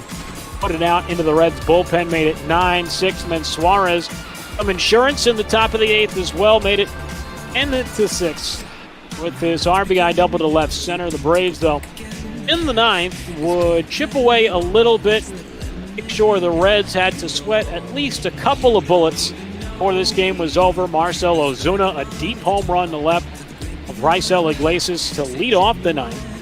And then another run again later in the inning. Pulled themselves to within 10-8, but Tyler Flowers representing the tying run would strike out to end the ball game, and the Reds win it 10-8 this afternoon. Eugenio Suarez, our player of the game, with his 5 RBIs in this one. The final line score: Reds 10 runs, 11 hits, 2 errors. They left 8. Braves 8 runs, 13 hits, 1 error. They left 10. Final time of game 2 hours and 4 minutes. In real-world time here today as the Reds beat Atlanta 10-8. And as we begin to wind down our coverage of this one, Jordan, what are your final thoughts and takeaways from what was a wacky, high-scoring affair between two teams trying to solidify their place in the NL wildcard hunt? Yeah, I mean, you pretty much put it right there. A wacky game for sure. Offense galore. a lot of pitchers being used in this game. We'll see how that taxes each team's bullpen over the next few days. But really, just a crazy game between two teams fighting for, you know, that wild card spot, but also really trying to gain some ground back in their division. Of course, the Reds now getting that much closer to the division leading, and I believe the Bob Ball leading record of the Chicago Cubs, if I'm not mistaken. And so, a great job by the Reds, a good job by Atlanta to start it off very fast with their 6 of their 8 runs in the first 4 innings. Just not able to keep it going past that. The relief pitching just did not seem to really be able to handle its own after they took out King Felix. Final notes before we say goodbye. My next game will be actually game 2 of this Cubs-Giants series tomorrow. I'll be with Heinz AS tomorrow. Same time as our Reds-Braves game, 3:45 tomorrow. Jeff Samardzija against Tyler Chatwood. That'll be a lot of fun. Those guys were just traded for one another. Jordan will be back on the air on Wednesday with his buddy Carlos Zimmerman. Astros and A's, Mike Fiers, Jose Urquidy. That's 7:15 on Wednesday night. But for now, it is time to send it out to Oracle Park in San Francisco. You, Darvish, and Johnny Cueto, Heinz AS, who I'll be with tomorrow, along with Charlotte. Ladies and gentlemen, take it away and have a lot of fun. Thank you, Justin. Yes, we will be on the call for that game. That should be a good one. But on either end, Charlotte, you and I will be on the call for game 1 and 3 of this series as we take you out to Oracle Park, AT&T Park, whatever you want to call it nowadays, as Johnny Cueto of the Giants takes the mound. Charlotte, how are you doing on this fine afternoon? I'm doing pretty well. Excited to see what happens here today. We were talking a little bit before this game about how the Cubs have really struggled against the Giants in the past, but the Cubs perfectly capable of taking this series, maybe getting a sweep. Yeah, the Cubs have not won a 3-game series here in San Francisco since 2013. Giants taking, I believe, 2 of 3 in pretty much every single year since then. That was the last time both of these teams finished with under 500 records for each of them. Cubs finished in the basement in the Central, the Giants 3rd that year. Of course, now Cubs have been on the up and up, and Giants, after winning the 14 World Series, have fallen slightly downwards. His first pitch here at 5:09 Central Time is a ball. And a lot of that core that took them to the World Series in 2014 is aging out now, and they just don't have enough young talent to be a competitive team. As that's ripped down the line by Chris Bryant. That's a base hit. Held to a single. The Cubs recently, though, have been struggling. They haven't been scoring too many runs, so we'll see if the dimensions of Oracle Park, along with the differing directions that these teams are going, will play a part in this.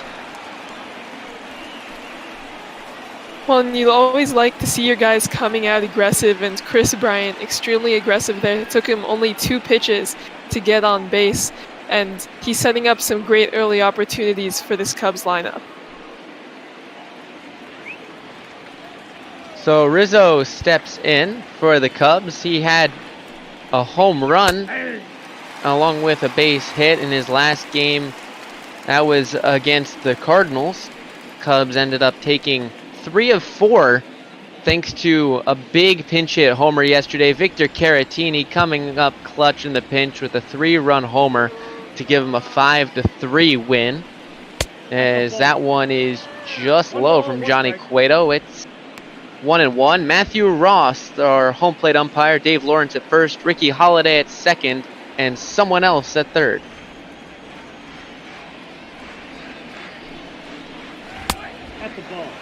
So that one is high. It's 2-1.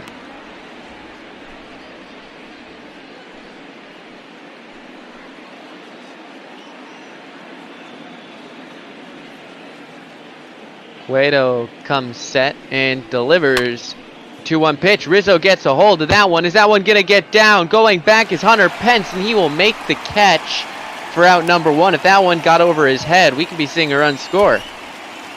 And that was a really great running play by Hunter Pence. He got a good jump on it and was able to make that full extension to catch that ball, but as you said, that could have gotten some runs on the board early for the Cubs.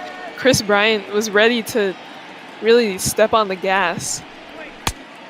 And Bryant's known as one of those great base running players, so he could have easily scored. As we see, Javier Baez hitless against Cueto in the regular season. However, he does have one big home run against him in that 2016 NLDS Game 1 back at Wrigley 1. He thought he hit a mile, and it ended up in the basket. Wind was blowing in there. Now, won't be seeing as much wind here, though, in San Francisco.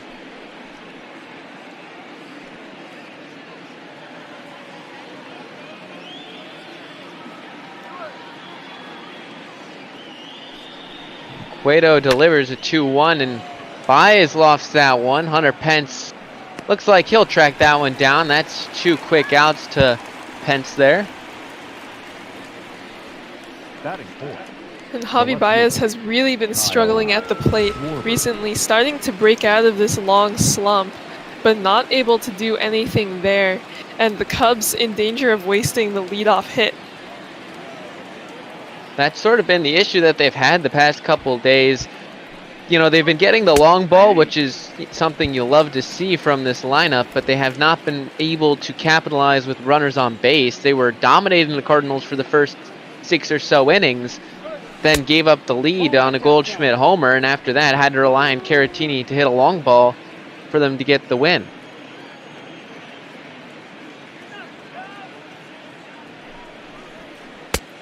That one is called a strike on the inside.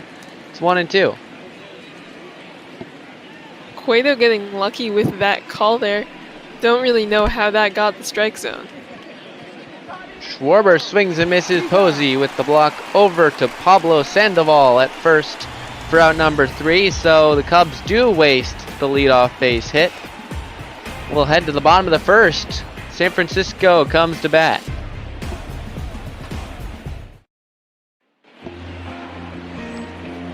Yu Darvish on the mound for the Cubs. Not his best season. Not showing the second half Yu Darvish of last year. More closer to the first half one. Yeah, and Yu Darvish, usually so high with those strikeout numbers, has not really been getting those swings and misses this season, with 114 strikeouts to his 123 innings pitched. But he still has that wide arsenal of pitches that he's able to throw well, and that is his biggest weapon. That one misses outside to the shortstop, Brandon Crawford. He's won 2 of those 3 World Series that the Giants had the past decade. And Crawford actually growing up in California as a Giants fan. His family got season tickets to the Giants, so that must be pretty incredible for him to be able to play for this team that he's loved his whole life. It's always nice to see those hometown guys come back and play for their team. I mean, Jason Kipnis on the bench for the Cubs is living out his dream as well, even though he's only been on the bench. He's from Northbrook, Illinois. Grew up a Cubs fan. That one is hit the other way. Schwarber's going to chase that one down in foul territory, and he makes the catch right in front of the wall. What a play by Kyle Schwarber. Not very fast out there in left field and definitely not known for his defense, but able to track that one down and make the catch even with the wall there. Great awareness there by Kyle Schwarber. So here is Evan Longoria, the longtime Ray. He watches upstairs, 1-0.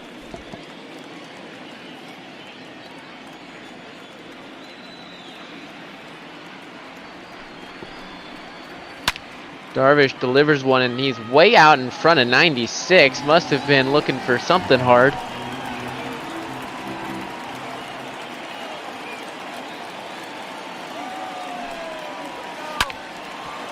Hits that the other way. Ian Happ over there at second base. Tosses it over to first.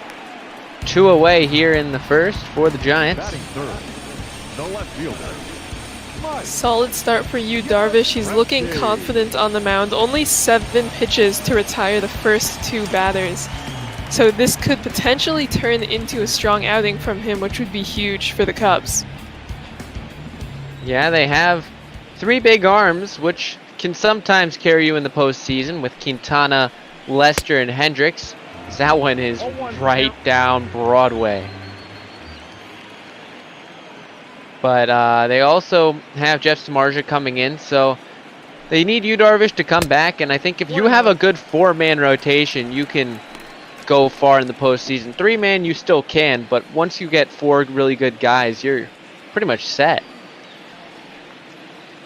Yeah, especially with the breaks you get throughout the postseason, you can really rely on just 4 arms instead of the 5 that you need during the regular season. Nice throw on the run there from Ian Happ across his body for a 1-2-3 inning. So no runs, no hits, no errors for the Giants. We head to the 2nd inning.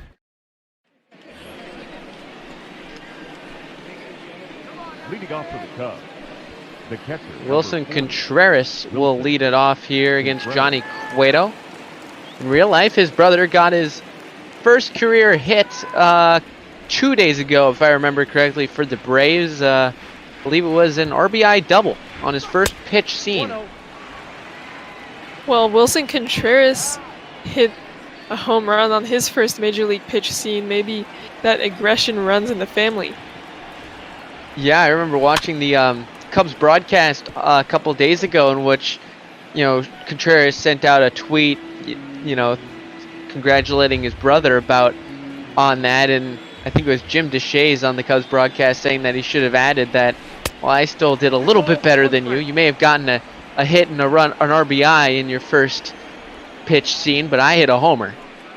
I got to count 2-2.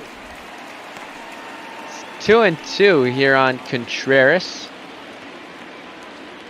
Well, the Contreras brothers could become the next duo in the major leagues.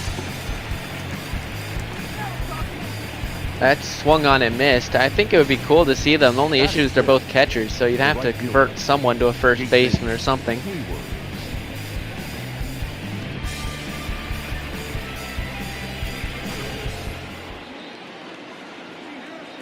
But I think, you know, there are not too many brothers in baseball at the moment. I think it would be cool if we saw the Rogers, the 2 twins, one of whom is in the minor league system here for the Giants, that crazy submarine. I believe that is Tyler. Taylor is out with your twins. I had to think about that one. Yeah, names only differ by 1 letter, so definitely easy to mix up. But Taylor Rogers has been just lights out in the back of the Twins bullpen this season. His brother definitely struggling, has been up and down, and that crazy delivery, as you mentioned. He's basically the poster boy for Tommy John surgery, so we'll see how his career goes. Jason Hayward steps in, he fouls one away. It's 2-2. I'm trying to think of the most recent brothers. Of course, the Molina brothers in the chat was mentioned. As that's grounded, barehanded by Longoria, thrown into first, and he gets him. Batting 7, the second baseman. Maybe not a necessary bare hand there by Longoria, but he definitely has the skill over there at third to make that play, and really a beautiful pickup and a beautiful throw. 3-time Gold Glover doesn't even need a glove. And I'm reminded of the Seagers, Kyle and Corey Seager. I forgot about those two. How can you forget the Players Weekend nickname for Kyle Seager? Just not Corey. Well, you've also got the Gurriel brothers. You've got Yuli Gurriel out there in Houston, and his older brother, I believe, is with Toronto. Seems like most of the younger brothers have some of the most success with, like, Molina. Yadi Molina, I believe, is the youngest brother. I know he's the last active one. Corey Seager, of course. So we'll see if William Contreras surpasses the skill of Wilson Contreras. Nope, that's ball 4. Take your base. Well, That those are misses. pretty big shoes to fill. Wilson Contreras has had a pretty great career so far, and he's far from done.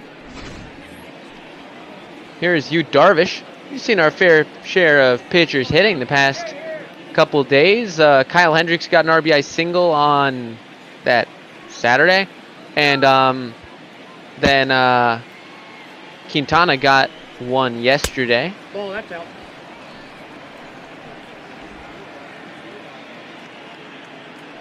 Darvish has only 3 hits on the season, 2 RBI. Hey!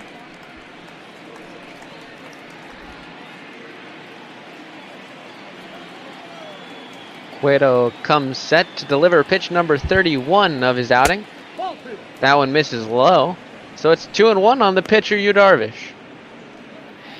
It's a little bit surprising not to see Cueto attacking the zone a little bit more here. HOU Darvish, obviously not a very big threat at the plate. You can see that batting average on the season on your screen. And Cueto really needs to get those pitches in the zone.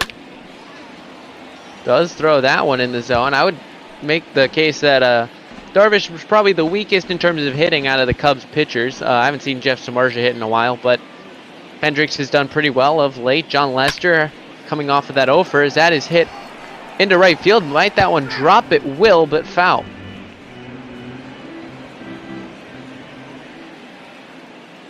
Trivia question of the game from the big guy. Name the player to have the most hits in a single postseason as HOU Darvish strikes out to end the inning. So keep your eye on that question and get the brains working as we head to the bottom of the second.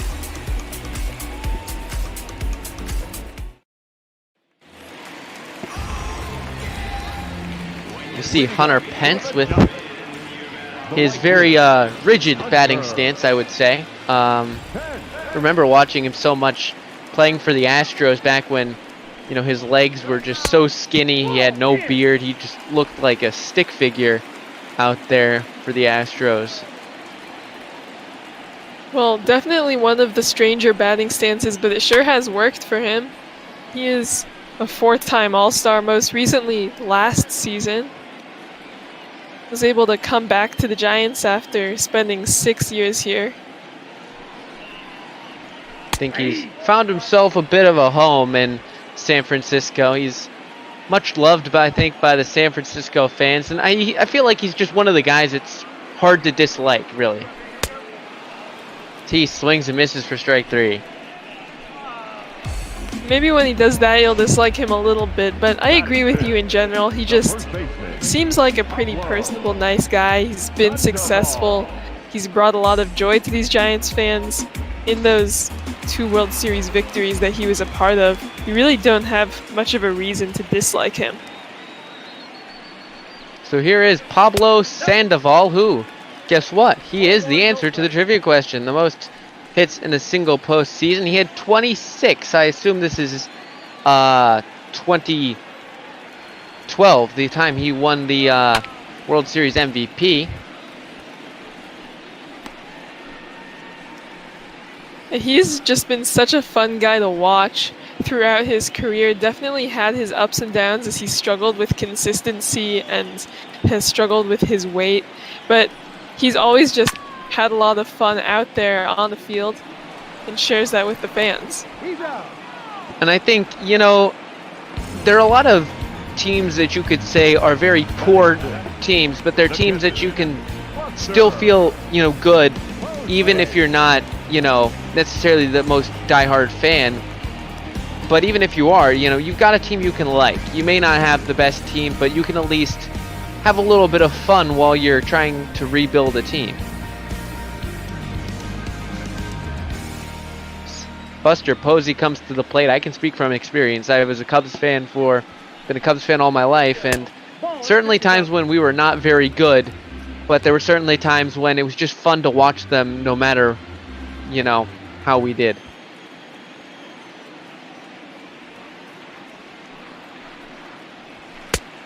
Posey watches outside, so 2 outs here, but 2 balls on Buster Posey.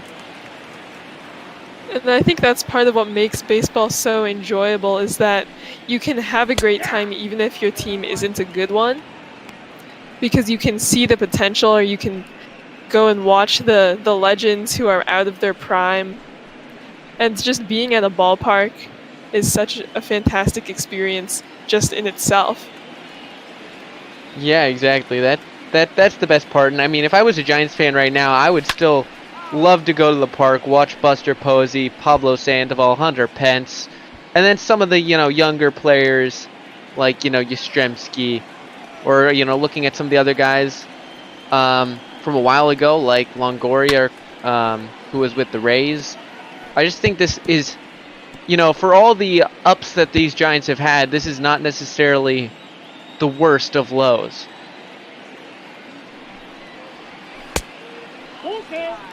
Full count here. Jalen Davis, the rookie, stands on deck.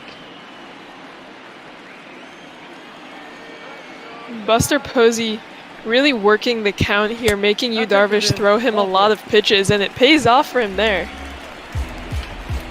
His 23rd walk of the season. 41 issued by Yu Darvish now. His whip is up, not actually up as high as you might think, despite his struggles. It's only 128 coming into the game, which is respectable. It's not amazing, but it's certainly not, inflated. But that could continue to go up if he can't find his control here. He was able to get a few of them in the zone to Posey, but lost him, and that first pitch way inside on Jalen Davis. The 1-0 pitch misses way out of the zone yet again. Davis made his debut last season, had his first homer be a walk-off against the Rockies, and made his 2020 debut with a 1-for-4 outing last night. And this is another one of these guys that Darvish really needs to be able to attack. Davis, only 4 plate appearances this season in the major leagues, so he's maybe on a bit of a slower pace, and Darvish just hasn't been able to take advantage of that. Dubon stands on deck for the Giants. He is hitting in the 8th spot. As it's a full count, we'll have Buster Posey on first, going in motion.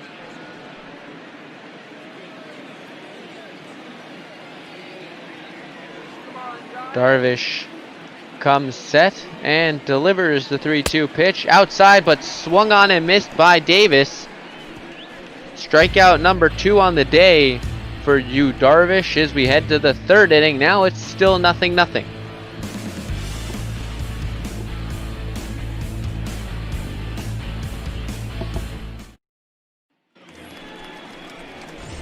Albert Almora leads off the 3rd inning here. I don't know about you, Charlotte, but I've always liked Oracle or AT&T Park, whatever you want to call it. It just seems like such a, it has an old-time feel while still being very new and exciting. I don't know. It's hard to explain. Yeah, I know what you're talking about just from watching games being played in it on TV or in highlight videos. It looks like a really desirable park to be able to play in and to be able to watch games in. That's definitely one of the top ones on my list that I would like to see a live game at. Almora fouls that one away, and this is probably mainly due to the 3 World Series wins in the past 10 years, along with several other postseason appearances, or at least one, 2016, in which they dropped to the Cubs. It just screams postseason as well, just because of the postseason history they've had here. It just feels like a postseason park.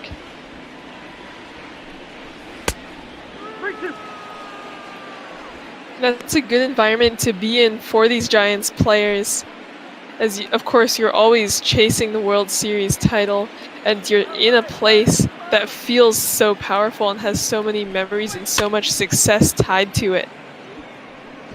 Almora flares that one into right field and takes a bit of a wicked hop on Hunter Pence, but it dropped in anyway for a base hit.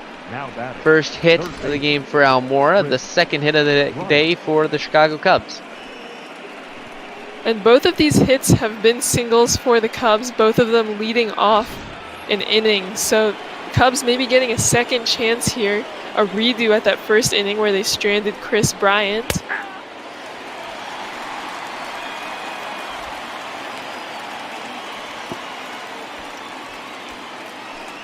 Oh, and 1 here on Chris Bryant.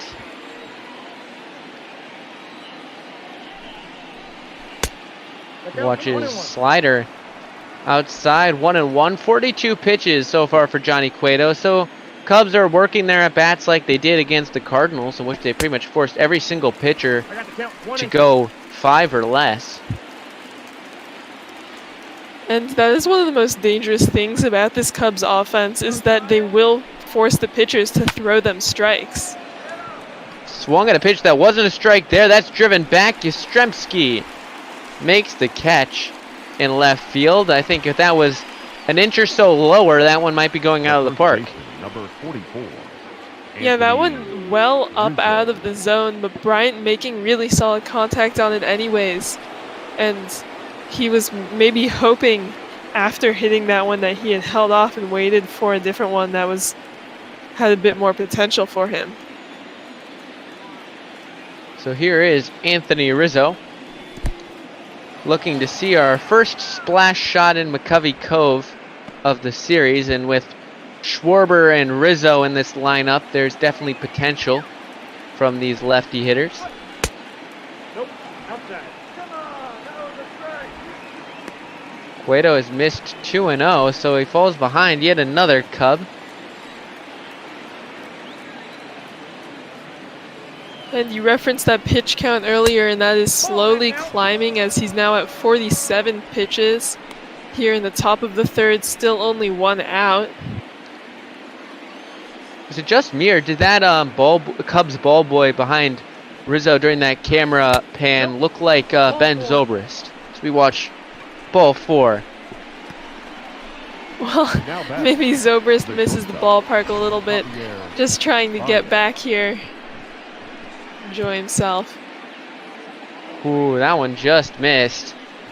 Yeah, I would love to see Ben Zobrist come back. Don't think he's necessarily of the coaching or managerial type, but, you know, he'd be another guy to, you know, I'd love to see come back in baseball. He was one of my favorite players. Even when he was with the Rays, he was someone I loved to watch, and now finds himself on the Cubs as a World Series MVP, and now he's retired. Yeah, I fully agree that Zobrist has always been a fun guy to watch. One of my most vivid baseball watching memories is that double that he had in Game 7 of the World Series that essentially won it for the Cubs. And just watching him stand there clapping his hands really happily on the base. Was that a double? Yeah, it was a double. That takes me back. That, you know, gives me chills just thinking about it. Then with Rizzo, his hands on his helmet, and then just pointing at him in disbelief. That was definitely probably one of the best moments of my life, and I would love to see the Cubs make another World Series. Man, that's... Yeah, now I'm back from Dreamland for a moment, as it's 3-1. Well, the Bop Ball Cubs definitely looking like a World Series team. Best record in the National League. I think that they've climbed back to the best record in Bop Ball as well. That one's a hit and run. That goes through. Pence overruns it. Baez will get into second, so the run scored. Almora from second base on the double steal. Interesting play from David Ross, very much in the style of Joe Madden. That's interesting to see. That is a risky move, but it paid off. When you've got Javier Baez at the dish, he can make contact on just about everything. So a really good strategic move there that has now put the Cubs on top. I believe that'll be an RBI single and an E9 on Hunter Pence, because his overrunning of the ball allowed Javi to get to second. So now an even bigger jam for Johnny Cueto. Schwarber up. Now he's already behind in the count 2-0 and runners on second and third. You got to be really careful here with Kyle Schwarber when you're down in the count like this. I don't know if they're going to give him a green light, but if they do, he is ready to send that one out of the ballpark. Yeah, we'll see. You know, Schwarber is a very patient hitter, so I wouldn't be surprised if he watches, but you know what he does when he unloads. And he does try to, but it's a good changeup there from Johnny Cueto. That's one of his better pitches. That changeup has been his strikeout pitch primarily throughout his career, and he gets a big swing there. Ball 4, that pitch is low. Loses him, but sets up a double play with Contreras, so maybe deciding that in a favorable count to Kyle Schwarber just to pitch around him. If he swings, he swings. If he walks, he walks.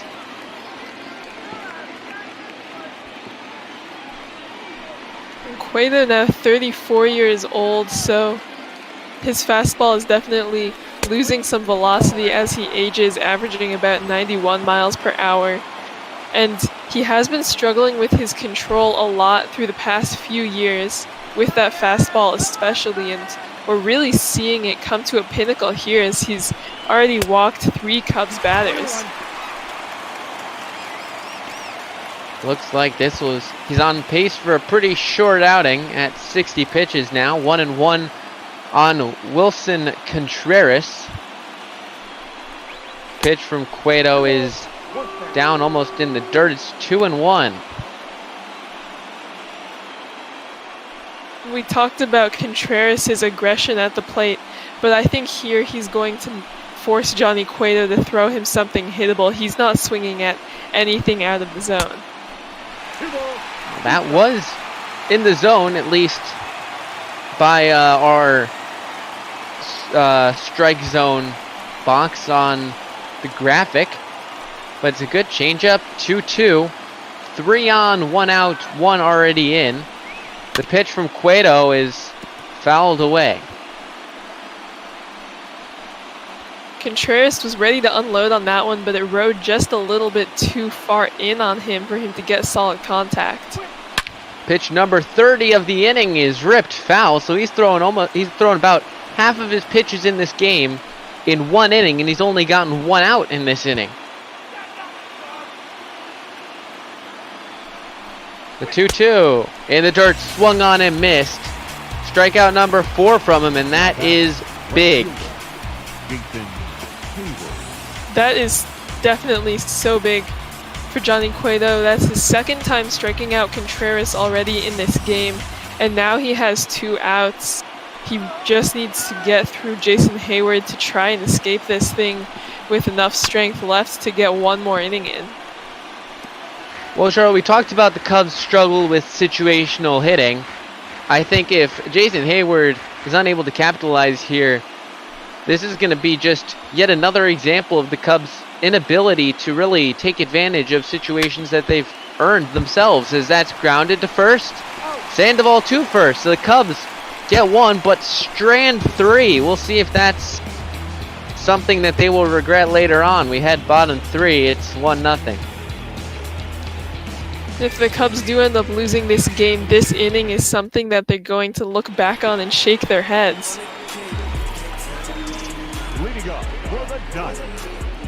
So here is Dubon making his first appearance of the afternoon, currently sitting below the Mendoza line at 197.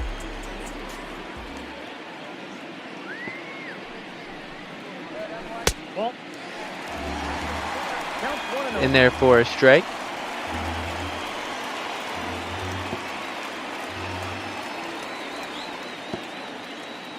Grabs the ball, excuse me. Interesting story about Dubon. He grew up in Honduras, but then moved to Sacramento when he was 15 years old so that he could hone his baseball skills. And it ended up paying off. He was drafted out of high school by the Red Sox and has now made his way up into the major leagues, starting here for the Giants. And correct me if I'm wrong, but I believe he's the 2nd Honduran-born player to play in the major leagues. So Pioneer from Honduras. Great to see the globalization of the game a little bit, getting more people from different places that were not represented in the major leagues before. It is. You see a lot of guys from the Dominican Republic, a lot of guys from Puerto Rico, and of course a lot of American players. But it's nice to see some of those underrepresented countries getting some guys out here representing. So with that walk, number 2 from you, Darvish, Johnny Cueto will come up in a bunt scenario. We'll probably see Anthony Rizzo way up on the grass looking to get the force at second.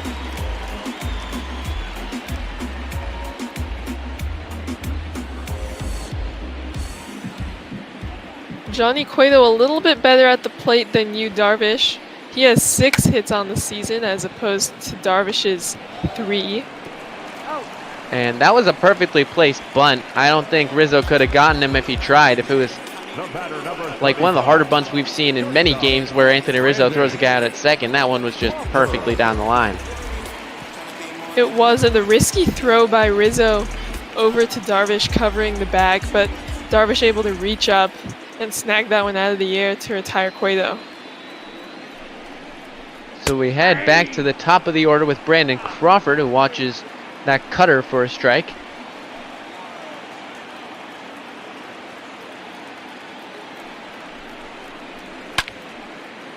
He lofts that one.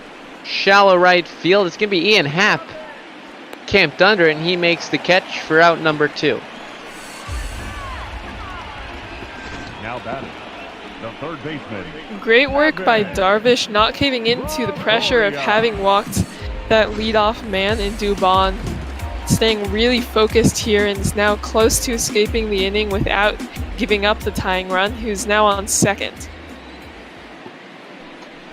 So Longoria at the plate, he got a pitch to hit, and he hits it way up there. Rizzo will make the catch. So that ends the third. The walk goes for nothing for the Giants, still looking for their first hit. We head to the 4th inning. It's 1-0 Cubs.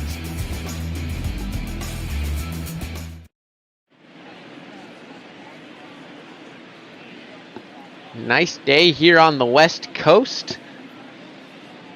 Love some good West Coast baseball. It's always fun to watch despite the less than convenient starting times for us in the central region of the U.S.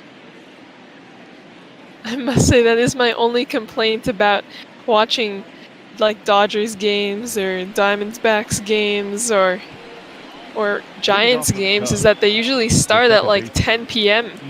here in the central time zone, and so it's just a pain to watch them all the way through.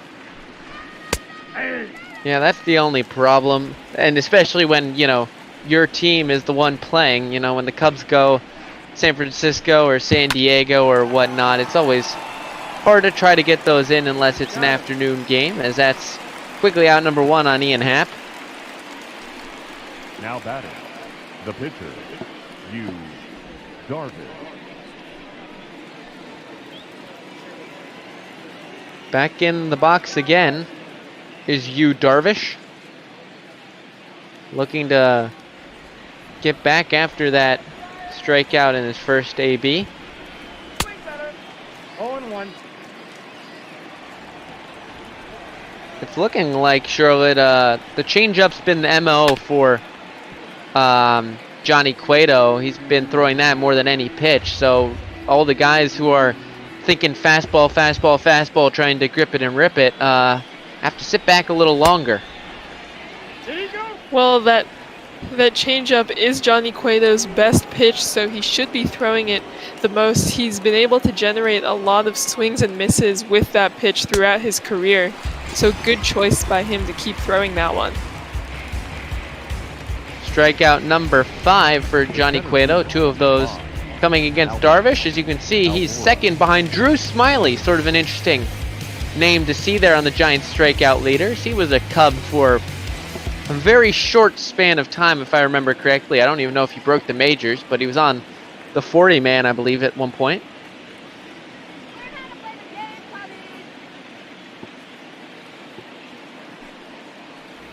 You know, something that we haven't talked about Johnny Cueto yet is his strange wind-up and how he turns almost all the way to face second base before he releases the ball. And that's so confusing to hitters. He sort of hesitates before he fires. And add into the fact that he uses like at least 3 different motions. His usual motion, his quick pitch, and his little shimmy. And that's just 3 of them. He uses others. It's like you Darvish, except instead of 11 pitches, he's got 11 different windups. I got to count 2 and 2. Well, and you get a lot of complaints from opposing managers wanting to call balks on him, saying that it's illegal, but he's made it through his career without much of any trouble with those deliveries. Catch is made there to end the 4th, so the Cubs go 1-2-3 for the first time on the afternoon. Yastrzemski, Penson, Pablo for the Giants. Leading up for the Giants, the left fielder,